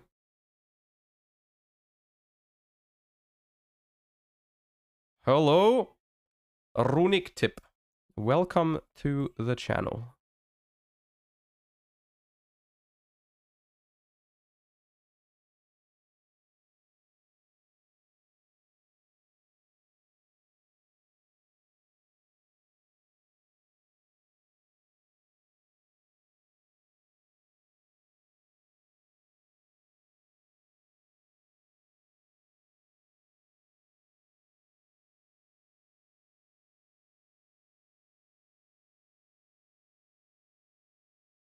Wait, Fountain is still negated?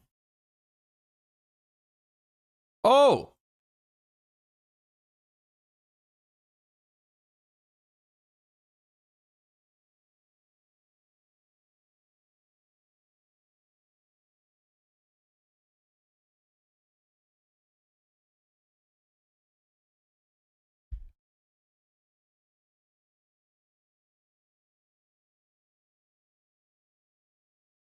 I forgot. Okay, so I draw 3 here. And then we draw Jet. We probably win this now with deck out, honestly. It's too late. It doesn't matter. It doesn't really matter because I'm going to activate Freezing Curses now. And then it's the same. Hugin. Do I have another fountain? I play 3. I do have another fountain. Okay, Pog. Okay, so...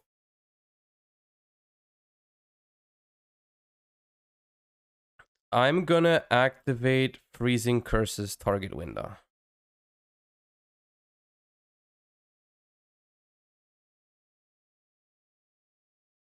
Rhino, change of heart. You're getting extra bonus stream time today because I decided to play Runick Spright. It's crazy. Okay, so isn't it one more?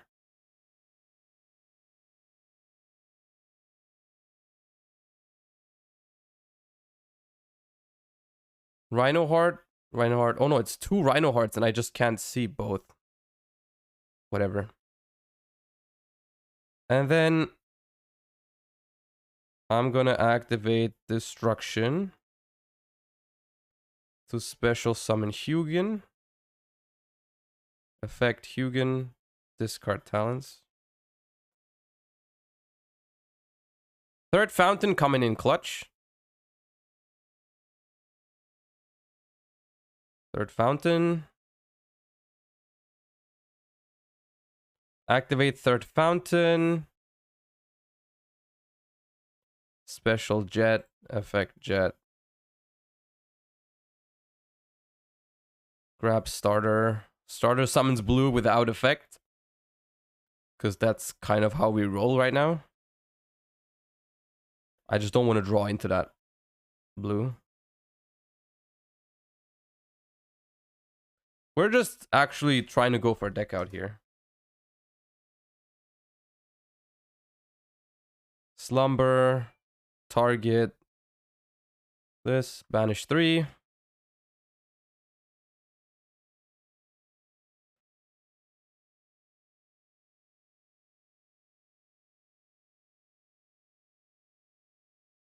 We still have not banished a single tier name. We've hit like 18 cards, and we haven't hit a tier name. And they've milled like 2 of them. It's ridiculous. You're being ridiculous right now, opponent. I just want you to know that.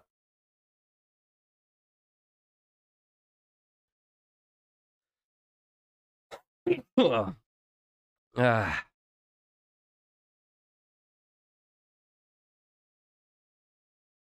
A mannequin cat doesn't do anything.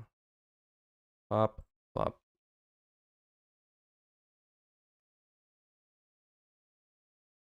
They will deck out next turn. They need to win this turn.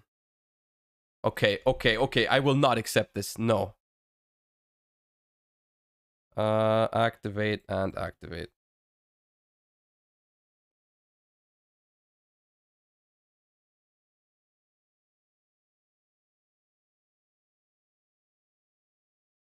So banish 3 and 1.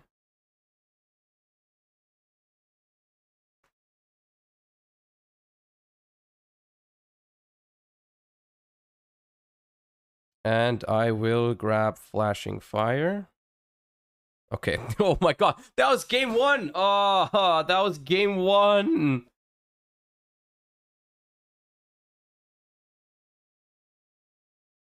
Easy clap. Yeah, easy. Exactly.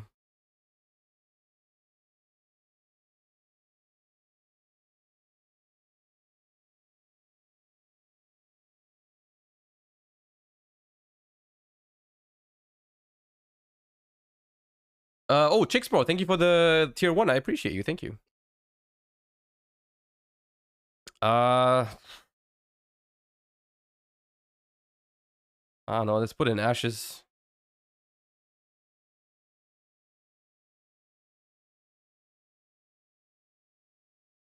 The grind game of this deck dissolves into Runick deck out. You can, I feel like you can adjust the extra deck maybe to cover for that.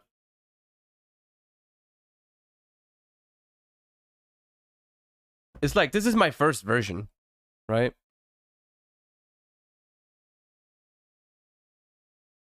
Oh, they go second. I don't know about that one, Chief, but you do you. Battleheart, thank you for the tier 1. I appreciate you. Thank you so much.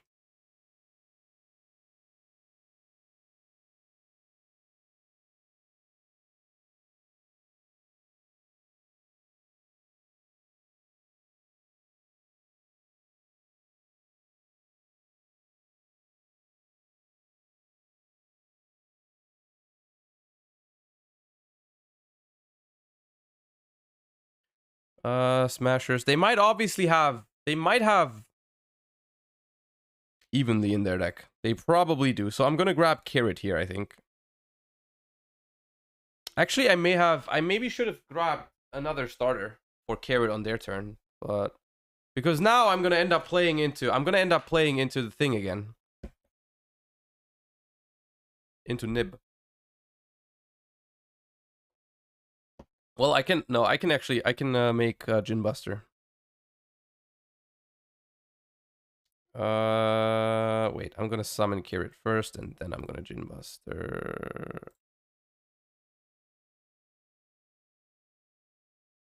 And then I'm gonna activate Smiting Storm to summon. This effect pitch destruction.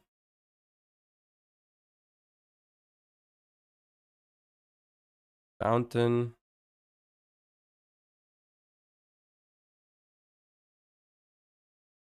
And then you banish 3. Imagine banishing all 3 tier names. Could never be me. Fountain for 3.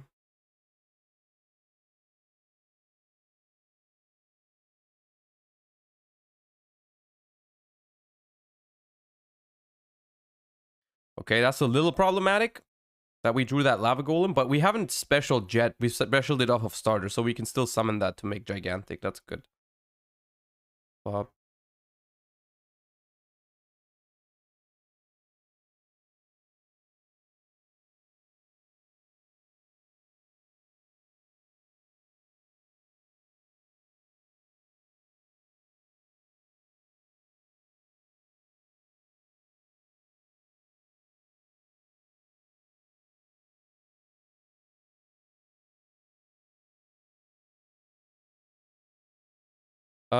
Okay, so we can draw 2 more if we want to.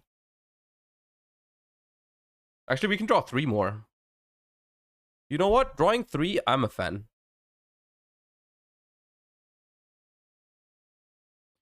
I like drawing 3 cards. I don't know about you, but I think drawing 3 is pretty hypers.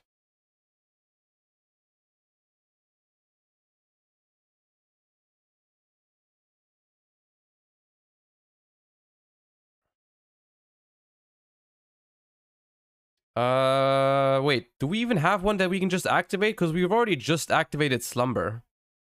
So actually, I don't think we can. Yeah, we can't.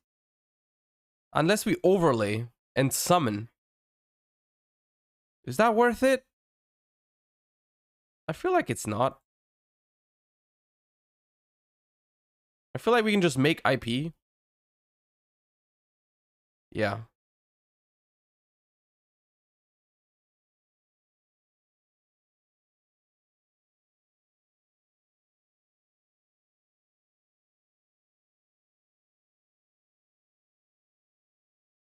Oh yeah, I forgot to draw 2. It's fine. I can just draw 3 in their draw phase.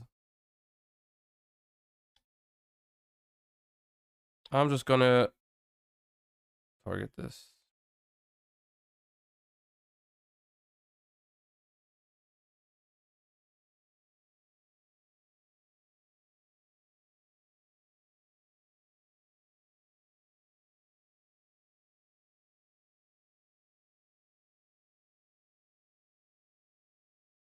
Okay. Hey, we fit a tier name.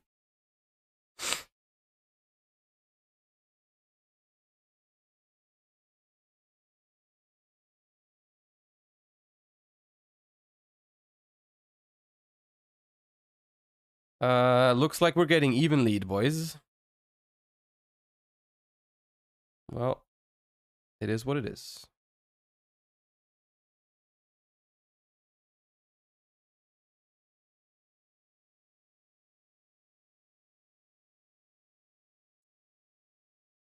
That looks like an evenly matched if I've ever seen one.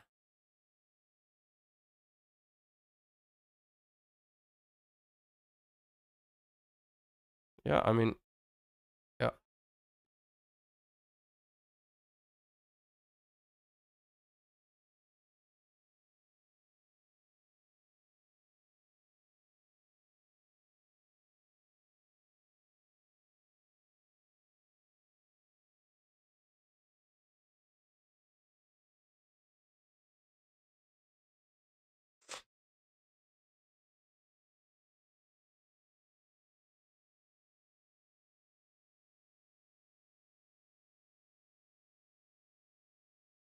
Fenrir. Oh, Fenrir is bad for me. I mean, yeah, I'm still gonna do it. I might be able to keep Jinbuster around for my turn. This probably just searches Kashtira tier. Yeah.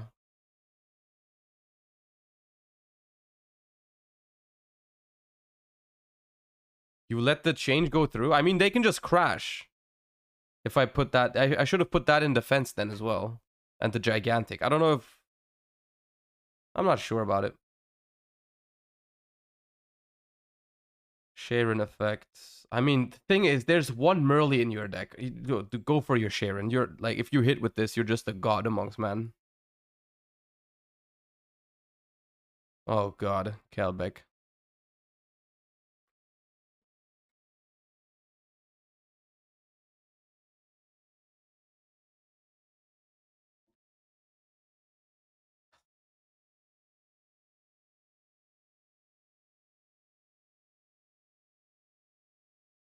I'm gonna negate the Kelbeck.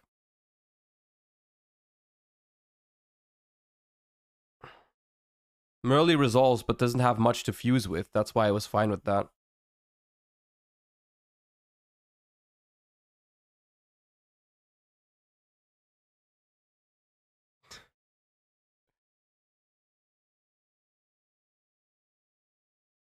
Not gonna lie, Tier feels like a very Saki deck sometimes after the ban list.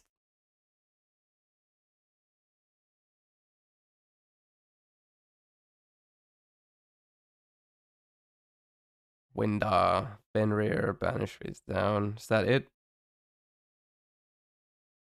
I feel like that's probably it. I mean, you have a normal summon still. But even if it's Rhino Heart, you can't send anything. Okay, you pass. Fine. We win that. We win these. Not that hard, chat.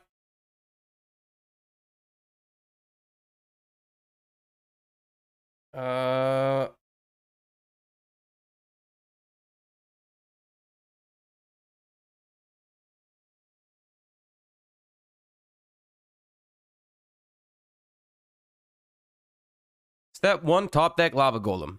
Achieved.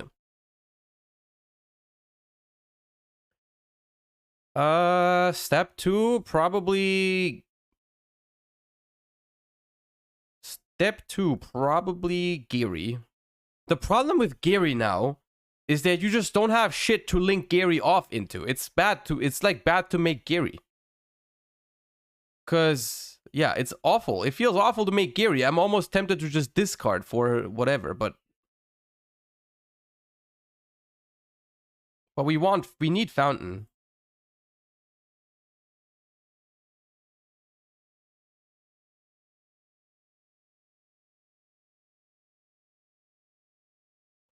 And then we activate starter into blue.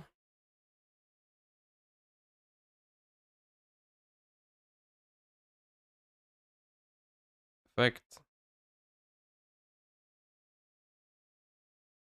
I have sprint to link off, but that still requires a slot. You know, that's the problem. So we're gonna go jet effect. Here cache. Oh yeah, we knew about that. Sure. Go ahead. Like, now, what is this about? What is happening now? What do you think you are doing here with this Tearlament Kashtira? Yeah?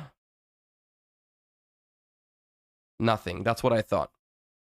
That's what I thought.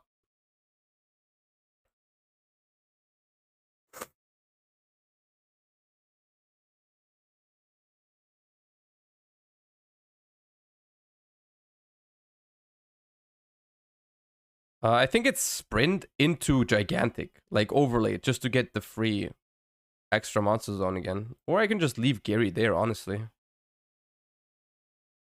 Can I though? No, I have to link with it at some point.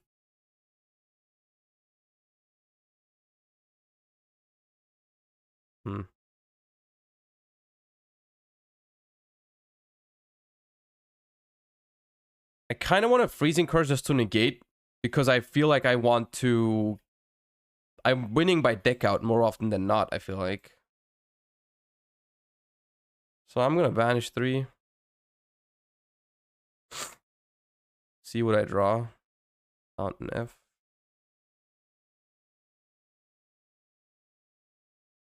Maybe should have tried and summon Cap Shell beforehand, but...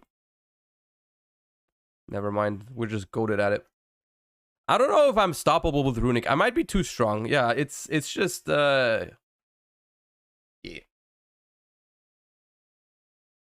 Alright. Okay. Now, this deck is good, but it definitely feels like you have to improve on the list a little bit. Like, of course, first of all, Mannequin Cat is not very good, I think. But you have to find... basically, you have to find a solution to the problem that without Elf, there's very often stuff is just stuck in your extra monster zone. And you can't get rid of it. 3 Hyperia is too much? I don't think 3 Hyperia is too much. If you don't play Lava Golem, you always play 3 Hyperia. The top right card is a Merly, but I don't think you need that. The idea was play Merly so that Sprint can send it, and then you make a Dragos Tapelia with the fusions. It's not a bad idea, I think, but I don't know if it's necessary. And if you draw Merly, you can like you can just summon it because it's level 2 and it can mill some of your Runicks, right? The thing is, one thing you could consider is there maybe if there's other fusions you can make with Merly, maybe that's something worth considering, because then you can you could play multiple sprints and multiple fusions, because Merly always goes back into the deck, so you technically have an endless loop. You can make sprint every turn if you have multiple good fusions to summon, but it's something I mean, yeah, we can explore it. One other thing we have to do, because it's already past 5, we need to do it. I think it's going to be fun. We need to, you guys know the YCS is this weekend, right? You guys know the YCS is this weekend, and I am going to be live for the YCS on Sunday. So there's going to be a stream. There's going to be an official stream, and I won't be here on Saturday, but I will be here on Sunday. So if you enjoyed the vibes on the stream, you know, feel free to follow. And I'll be back on Sunday doing a watch party, like commentary for the YCS. So if you are into that, join the stream on Sunday for sure. And as a lead up to that, there was one more thing I wanted to do. Which is a little game. A little game I wanted to play with you guys is we have to predict how many, like the representation of the top decks in the top cut. For the YCS, and we're gonna see who's closer. We're not gonna do a player draft because draft is weird on 3v3s. I don't know who is in which team and whatnot. Like that is you know. So there's 2 ways we can do this. Actually, I just thought of another way because of what Omni said. 2 ways we can either predict. We can predict the top cut representation of certain decks, or we can make a bunch of statements. Like, I don't know, 10 or 20 statements, and we have to say yes or no, whether they are true or not about the YCS. Like a little bingo situation almost. And whoever gets more correct wins between me and chat. Like, for example, like, Tearlaments will top. And Naturia will top, and I don't know, Kashtira will be the most played deck, something like that. I think that's more fun, actually. The more I think about it, that's more fun. 100%. That's better. Second option is fun. Okay, X Reshock, thank you for the 3 months, and NH6574, thank you for the 3 months as well. I appreciate you guys a lot. Okay, so I'm gonna write it down. Actually, yeah, I'm gonna write down the thingies. And okay. I have a few fun ones. Already. You're gonna laugh at me for using Open Office again, but it is what it is. Open Office. Let me open that up.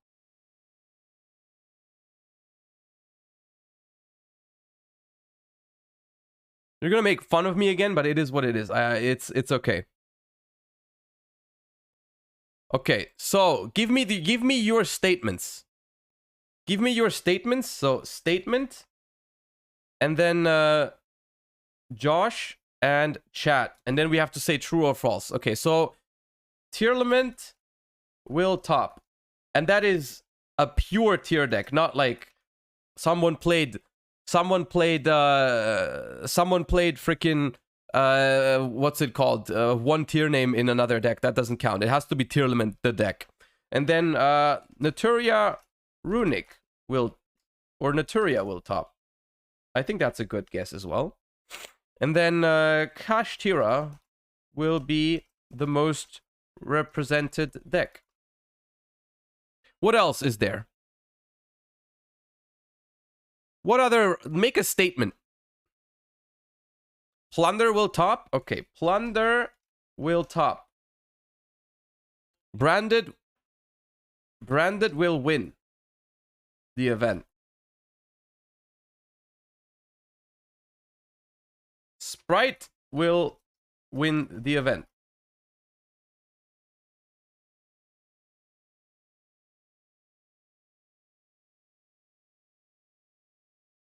Labyrinth will top. Okay. Spectra Phantom 90, thank you for the 3 months. Welcome back. Appreciate you. Ninjas will top. Okay. Ninjas will top.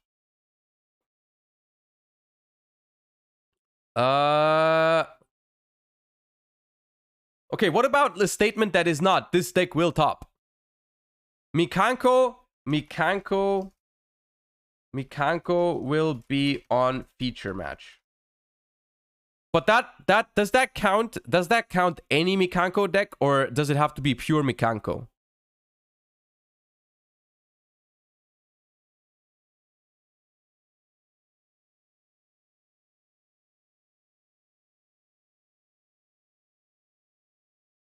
The thing is, it has to be statements.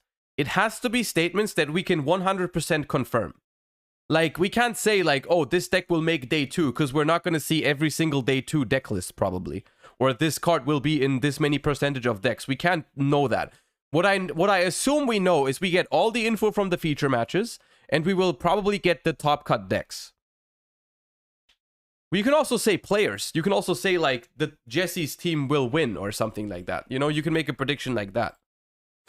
Or, like, I don't know, MBT, Simo, Engage will make day 2. That's funny. MBT, Simo, and Gage will make day 2.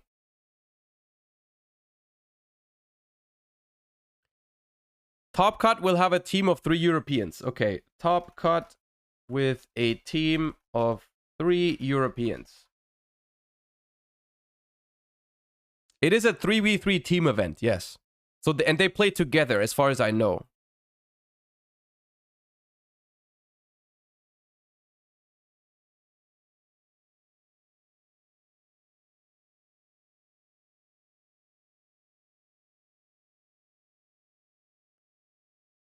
FTK on feature? They usually don't feature that. Okay, Flunder will top is the last top cut prediction that we do. At least 2 Sword Souls. Okay, at least 2 Sword Souls in top cut. What about the prediction? Like, let's actually look at some representation of like the main event overall. Like, how about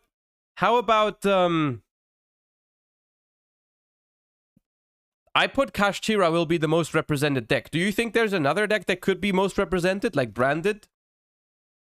Branded will have more than what percentage? 15? I think 15 is like a decent benchmark for Branded. That where it's like hard to decide, or 20. That's like, at this point, it's like hard, I think. Okay. So do we do full 20 or do we leave it at 15?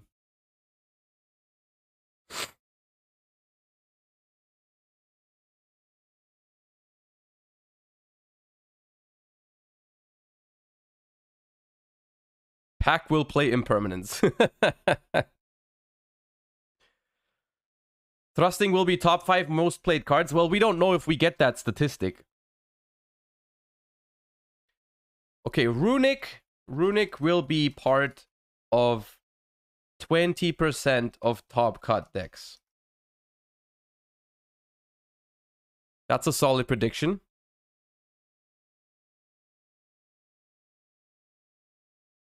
Kurikara will resolve on stream. Fine. Okay, 3 more and then we need to guess. 3 more and then we need to guess.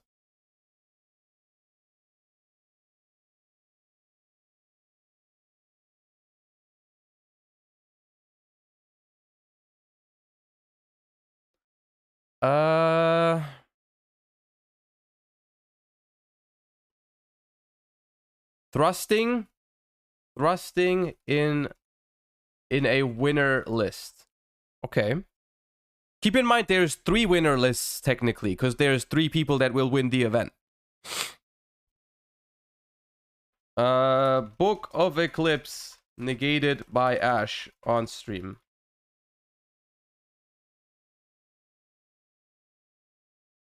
Okay, one last one. Now I need everyone to work together. Big brain time. We need to figure the best possible 20.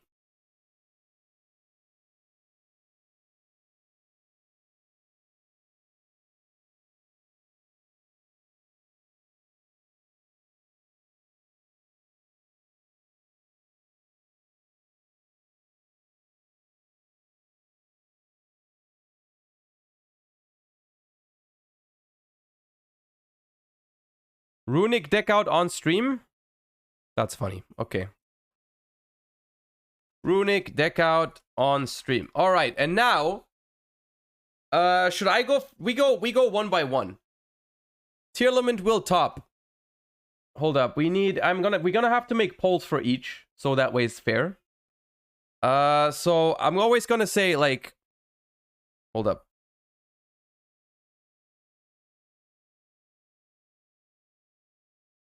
Yes. No. We're only gonna do 30 seconds for each. Wait, I can't. It's 1 minute. 1 minute is always the minimum I can do. So, tier tops. And now you have to vote. Oh, a poll is already active. Oh, Skrelt was faster. Okay. All right, now vote. The thing is up in chat. It is important that you all take part. You cannot complain if you don't vote. Pick your... Okay, there's a lot of yeses. You need one... Oh, I need one more statement. True, because... yeah, I started with 2. Okay, fair. I'll think of a statement. Okay, it looks like you guys are saying yes.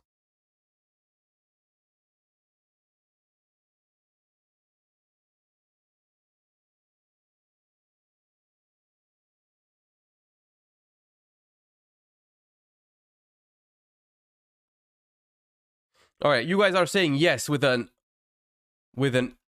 large margin. There will probably be, just for reference, there will be 48 decks in Top Cut. There will probably be 48 decks in Top Cut. Because it's probably top 16. Yo, what's up, Pack? How you doing? Okay, I have another one. Pack will top is the last prediction we have to make. I'm gonna put it. All right, and I'm gonna say tier will top too. I don't know. Someone will still do it. All right, and then for the next one, I will go first. I think Naturia will top. What about you?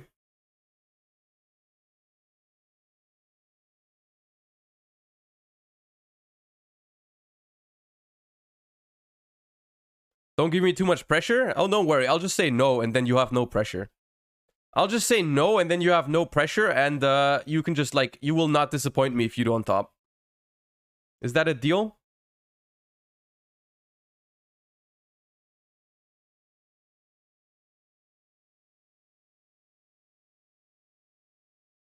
Deal.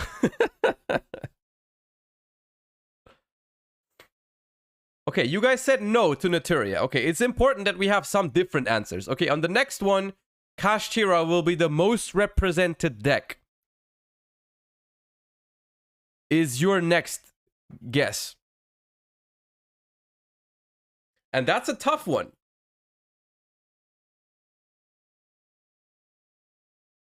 You don't have to tell me your answer in chat. You don't have to tell me your answer. Vote in the poll. You have to click it. You don't have to write your answer. You have to click the poll in the chat box. Is Other considered a deck? No. If Tearlament is the most represented deck in the chart, Others doesn't count because that's individual decks.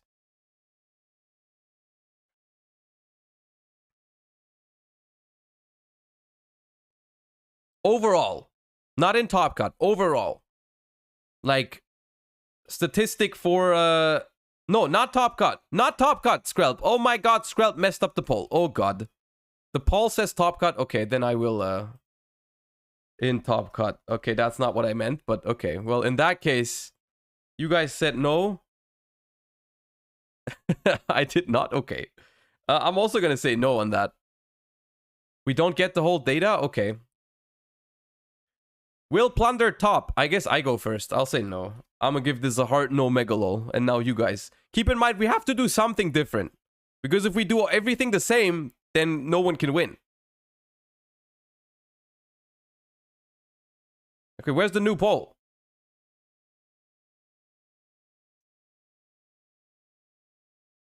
So you have to say yes.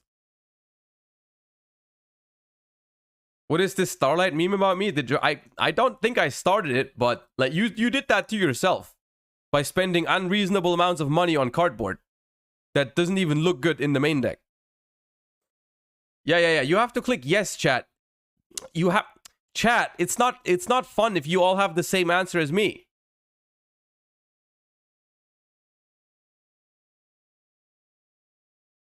Ah, come on, that's not fun.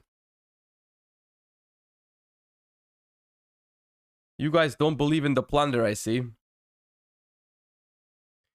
You know what? I'm just gonna change this one. I don't actually believe it, but I want it to be different in some ways. That way it's more fun. Okay, Branded will win the event. Once again, keep in mind, 3 players will win the event. If one of them has Branded, that counts. Mrs. CB2, thank you for the prime. I appreciate you. Now, this time you answer first.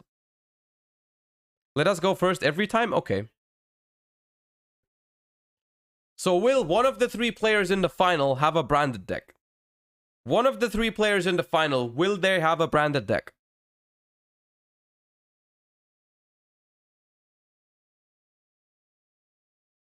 Once again, don't type your answer. Vote. Vote in the poll. It's already decided? It's kind of decided.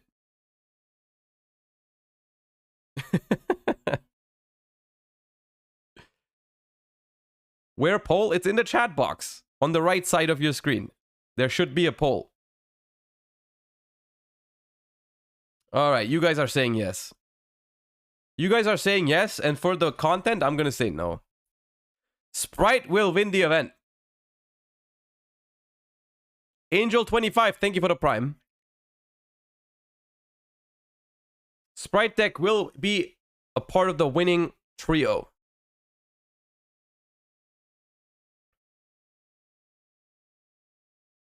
I'm not always gonna be the I'm not always gonna do the opposite of you guys, but Maybe even some of those.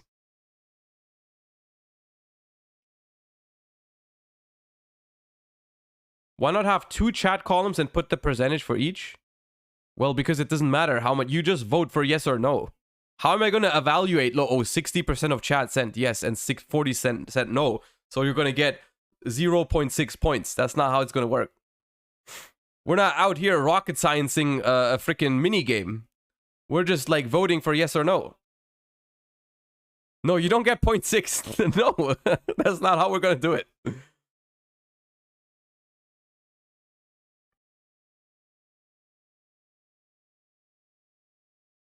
Okay, you guys are saying no on Spright. And I'm going to be... no, I'm going to say yes. I'm not biased. I'm not biased. All right, Labyrinth top. Labyrinth top. Oh, you have to click vote? Yeah, you have to click vote. Labyrinth top. Okay, this one's easy. This one's easy. And on this one, I'm not gonna take a different answer than you guys. There's no way.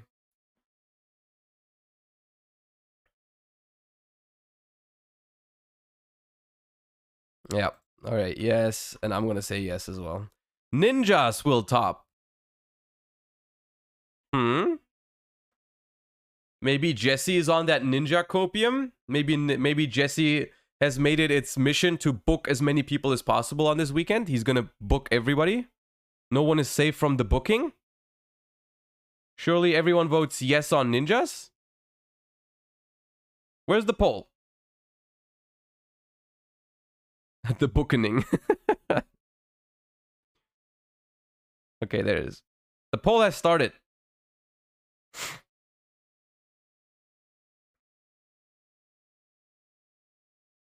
I want to smoke what Jesse had that day. Man's uploaded a replay with normal summon ninja pass.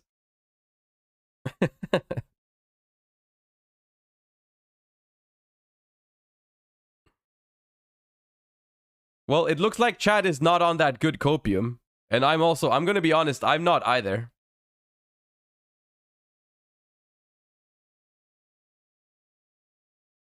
I trust Vlad. Will Vlad play it, though?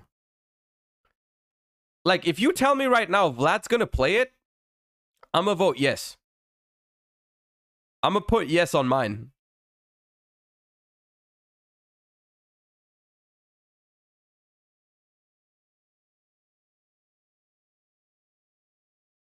All right, you guys said no.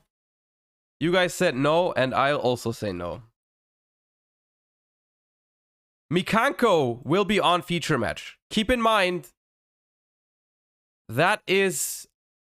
Okay, do we want this to be pure Mikanko or Mikanko engine? What's more like fun to bet? Engine? Okay, engine. Mikanko oh homie. Okay, yeah, it's just engine. Let's just do engine. Mikanko in general. Will we see Mikankos on the feature match? Also, do we do this just for day 2 when I'm live, or do we include day 1 for the feature match things? It's not a bonus for either of us because we're doing the same things, so it's not an advantage or a disadvantage. Both days? Okay, I fine. You're not live day 1? I'm not live day 1. No, I'm only doing day 2.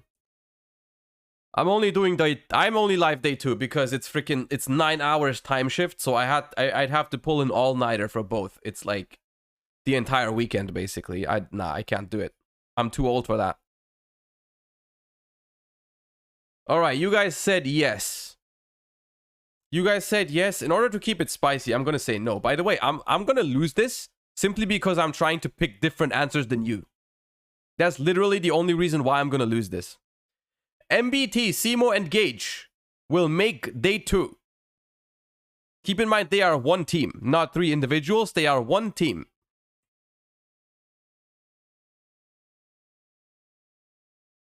Now let's get it.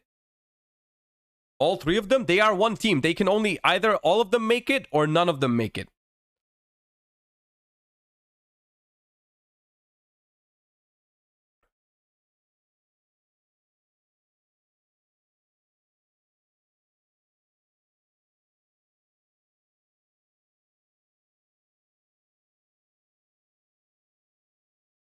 I'll put money on Simo will carry.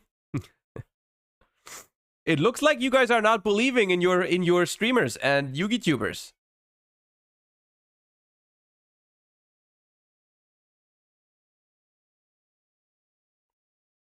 Y'all are being mean right now.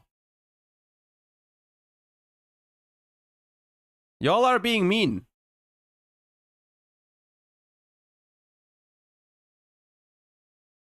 All right, you guys said no. You guys said no. I'm gonna say yes, dude. I'm a believe. I'm a believe. Top cut with a team of 3 Europeans. Top cut with a team of 3 Europeans. I'm gonna be honest. I don't know how many Europeans are even there, but there's probably a few. There's probably a few good teams, but I don't know who exactly is going and who is teaming up with who. So I don't know, you know, like I know like Jordan is going, I know Vlad is going, Raf is probably there because Raf is always there. Yeah, so there's gonna be some teams. So basically it's like, will they top? Like Jordan, Raf, Herman, like those, will any of them top? Well, but it has to be a team of 3 Europeans. If it's 2 Europeans and 1 American, doesn't count.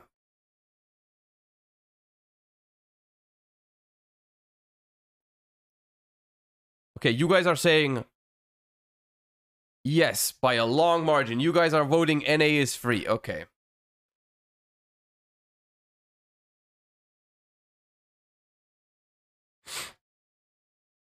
You know what I'm thinking? I'm thinking about metagaming you. I'm trying thinking metagaming you into saying no, because I don't know how many teams, how many Europeans will be there, but then team up with like 1 American. Bowden isn't EU. Also not American. Bowden's from Australia. That's neither. I think there is no team with 3 Europeans. I don't know.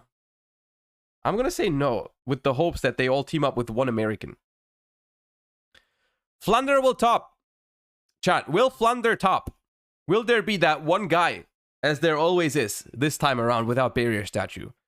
Will there be a Flunder?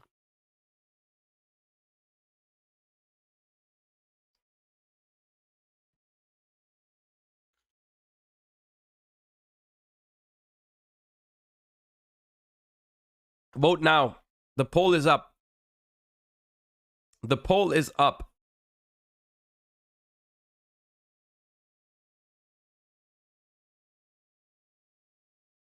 Word is the word. It's close, actually. You guys are like 40% to 60% split. Because I'm going to be honest, it just has to be 1 out of 3. You know, because what if there's like a team of 2 players that are relatively good and they're just trying to carry their friend, and their friend isn't that good at Yu-Gi-Oh! So they just hand them Flunder? They just hand them Flunder and they carry him throughout the event? He wins like every other round? It's possible, I think. I think it's possible. I think I like, it only has to be 1 out of 48 players in top 16. I don't know. That might be throwing. That might be throwing what you're doing right now. Okay, you said no. And to keep it interesting, I'm going to say yes. Even though I don't believe in the Flunders, that they're a good deck, but at least 2 Sword Soul in top cut.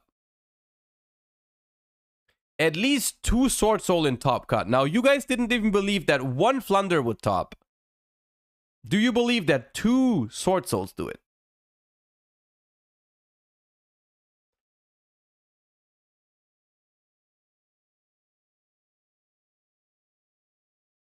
Two Sword Souls in top cut. The thing is that, like, if one team goes triple Sword Soul, which I don't know if you can find 2 other like-minded people if you want to play Sword Soul this format, but if they go full-on Sword Soul, then, like, that's already, if they make top cut, that's like 3 Sword Souls. But to be honest, I don't know if a team of 3 Sword Soul players will manage to find, like, the venue on Google Maps. So I'm not sure. Like, odds are they'll just not find it.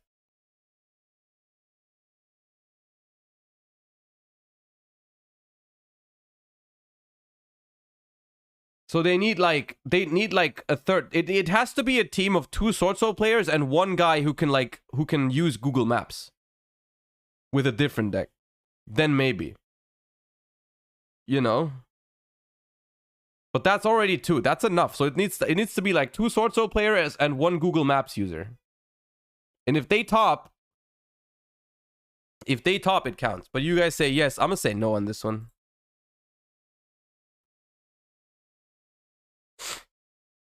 All right. Branded will have more than 20%. I was gonna say that in overall. You don't think we get overall stats, Skrelp? Like, don't we get overall representation for these? I feel like we do.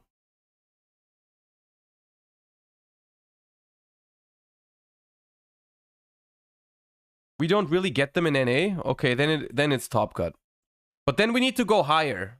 No, then cancel the poll. Cancel the poll, Skrelp. We have to go higher then. Because 20 is too easy.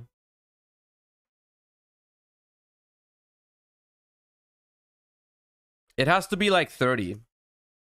The question needs to be 30 then. Yeah, do the same one but with 30% in top cut. Do they post day 2 decks?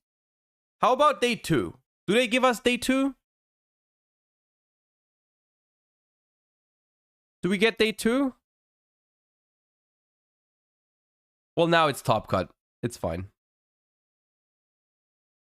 All right, now 30% in top cut. That's a big number, but Branded is a good deck. And you guys are split 50-50 right now. Now, predict your heart to your heart's content. 30% is a lot of Branded.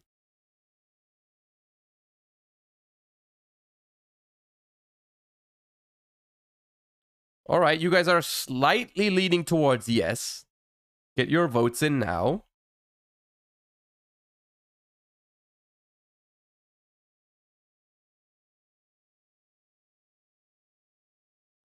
It's almost 50-50. It's almost over. You have like a couple more seconds.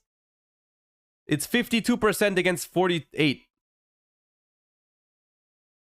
Now get it. It's basically the question is how many D-Berries and Ash. Okay, you guys say yes. You guys say yes. I'm going to say no. I don't feel bad on this one because I feel like the meta is quite diverse. I feel like I have a good shot at winning this one. Runick will be part of 20% of the top cut decks. Which, if it's top 16, 48 decks, 20%, that's at least 9, I think. No, it's 10. It has to be 10. 10. So basically, is it going to be 10 decks that have Runick in them in the 48 card decks? Yeah, it's 9 point something. Yeah, 9.6. Anyways,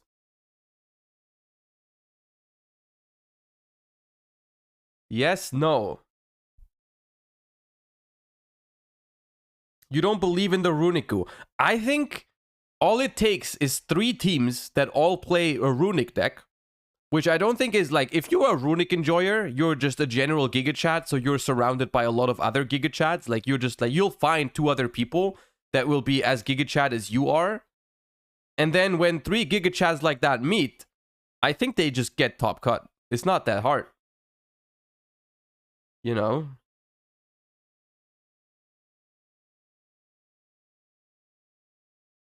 So that's just how it's gonna go. There's gonna be a couple of Giga Chats, triple Runick teams, they win. And then there's like a couple Runick stuns sprinkled here and there just to get you to 10. Yeah, you say no, I say yes. Kurikara will resolve on stream. Now this once again includes day 1 and day 2. Kurikara will resolve on stream. Now resolve on stream means it needs to be, the act of summoning it needs to happen on camera. If there's like, because it's a 3v3, they only have 1 feature match and the other 2 are on the sidelines. If they move over to another one and the Kurikara is already on the board, that doesn't count. Because we didn't see the act of summoning it.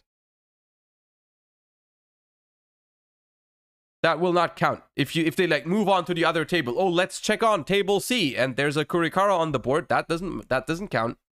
It needs to be seen. It needs to be seen. If we see it on the player camera, yeah, if you can see multiple tables on the camera, then it counts. Successful summon? I mean, now, okay, now we're rule sharking. Successful summon, yes. Yes, successful summon. And it's 50-50 exactly, so I need votes. Please, someone. Okay, 56 against 55. All right, yes. You guys said yes. I'm going to say no. Thrusting in one of the 3 winning lists. For what is this spreadsheet, YCS Vegas? We are doing... we haven't talked about the stakes yet. We will talk about the stakes in a second. But it's basically... me against chat, predictions about the YCS, and we're going to see who is right. Thrusting in a winner list, side deck does count. Side deck does count, because if a card is in your side deck, it is in your list.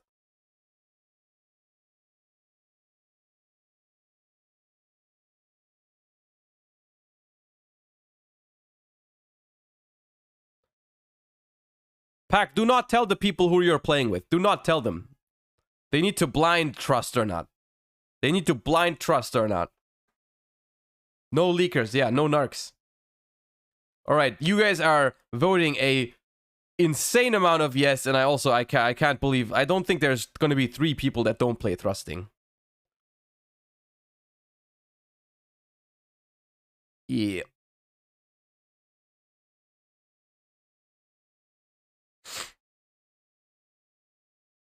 All right. Book of Eclipse, negated by Ash on stream. What are we thinking? Book of Eclipse, popular card. Kashtira, popular deck, surely. Ash Blossom, not super popular, but probably going to be somewhat popular due to branded. But it is kind of specific. So this is a tough one. This is a tough one, I feel like, because I mean, they need to be featured. One of them needs to be playing Kashtira. They need to go full combo. They need to have Ash as a backup, and the other person needs to have Book of Eclipse. So it's a lot of ifs.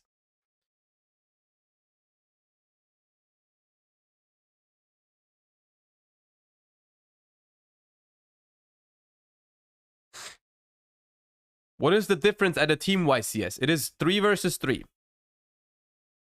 They each play 1 match, and then if 2 out of 3 people win, you win the match. The entire one.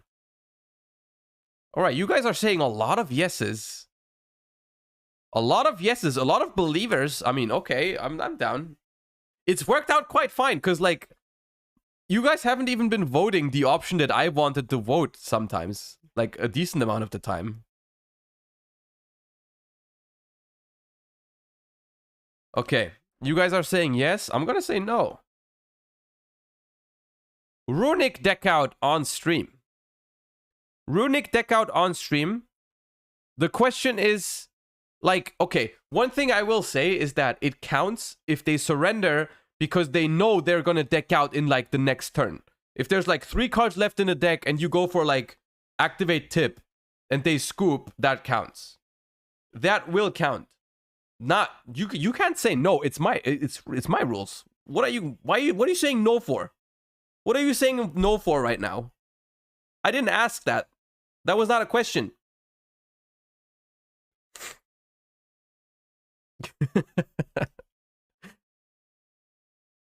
That was not a question. It will simply be a matter of I will be the judge because I am the runic person. I am the runic person, so I get to decide when that counts and whatnot. I will decide. There is no head judge to appeal. I am the head judge in this stream. I am the head judge in this stream. My ruling is final. Also, Athelon, thank you for the prime. I appreciate you. Thank you.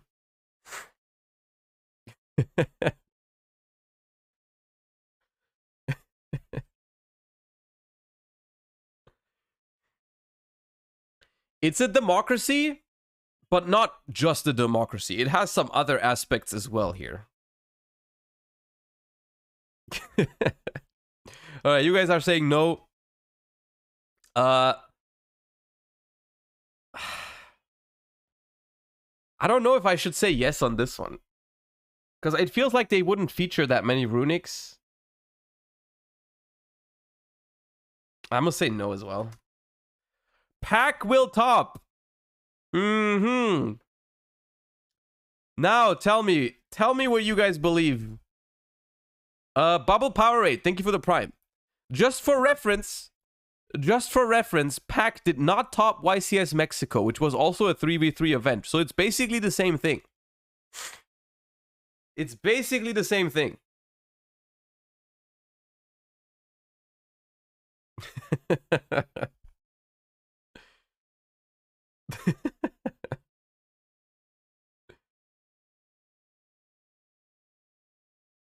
Okay, looks like chat is believing though.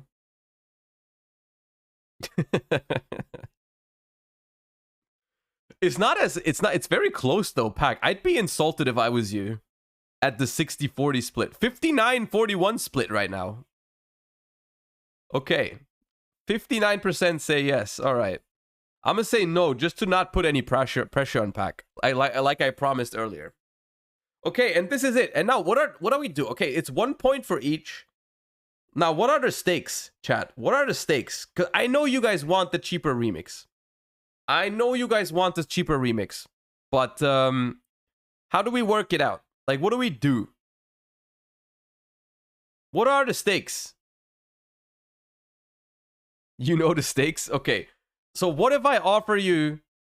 You cannot have the free remix. You cannot have a free remix. No. You can have minus... You can have minus... What? Minus 3k for each point difference you win by.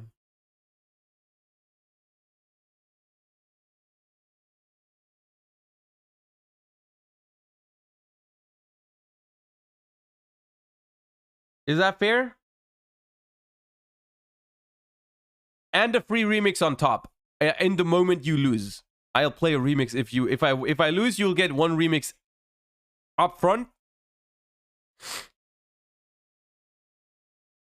And then we make it... Okay, we can also do a flat number. We can also do a flat number for a week. We can do 80k.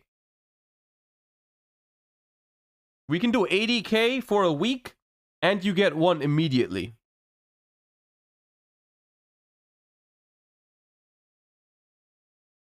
I think that's acceptable. And in response, I ask nothing else other than everyone to follow the stream. If you lose, you all need to follow, and you all need to check for your primes available. Okay, that's an easy deal. That doesn't cost you anything. That doesn't cost you anything. 60? I'll say 75. 75. Oh, 75 is so little though. Okay, 75. 75 is the lowest I'll go. 75 is the lowest I'll go. I'll not go lower. Nah, I'm not doing 70. I'm not doing 70. Bro, if you want the remix that bad, we are literally one away from the sub goal. How are we throwing like that? How are we negotiating in chat for the freaking 5k point difference in the remix? And then, I don't understand you sometimes. Like, how are we tryharding so hard for the remix right now? When there's, yeah, there it is. There, like, it wasn't that hard. It wasn't that hard.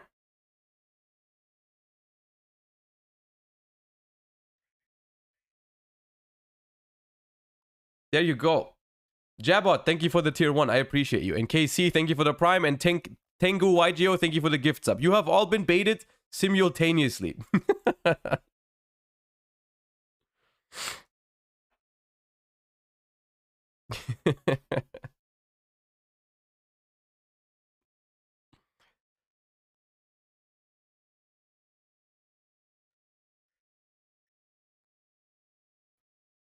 I like the part where they say Joshua. My favorite part is the one with perfect information.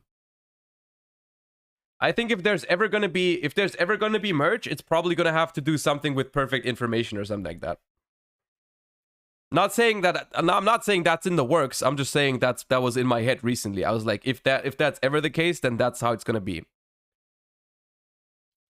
But yeah, the lyrics are kind of fire. I agree. The lyrics are kind of fire. Okay, anyways, hey. That was fun. That was fun. That was a fun stream. I hope you enjoyed the stream. I hope you had fun. We've gone like almost an hour longer than usual, so I hope you appreciate that. I'll be back on Sunday, like I just said. If you aren't followed to the channel yet, feel free to follow so you don't miss my YCS watch party on Sunday. I hope you have a lot of fun with the YCS stream on Saturday already. And I hope to see all of you around on either the weekend if you can, or next week when we go live again. I'm gonna send you guys over to Farfa as usual, and I hope you have a great rest of your day. I want to see a bunch of Josh YGO hearts in Farfa's chat when we move over. Hope you enjoyed the stream. Hope you had fun. Hope you have a great rest of your day wherever you are, or start into your day, or good night, or you know the drill. Thank you guys for tuning in. Thank you for all the support, and I'll see you guys next time. Hopefully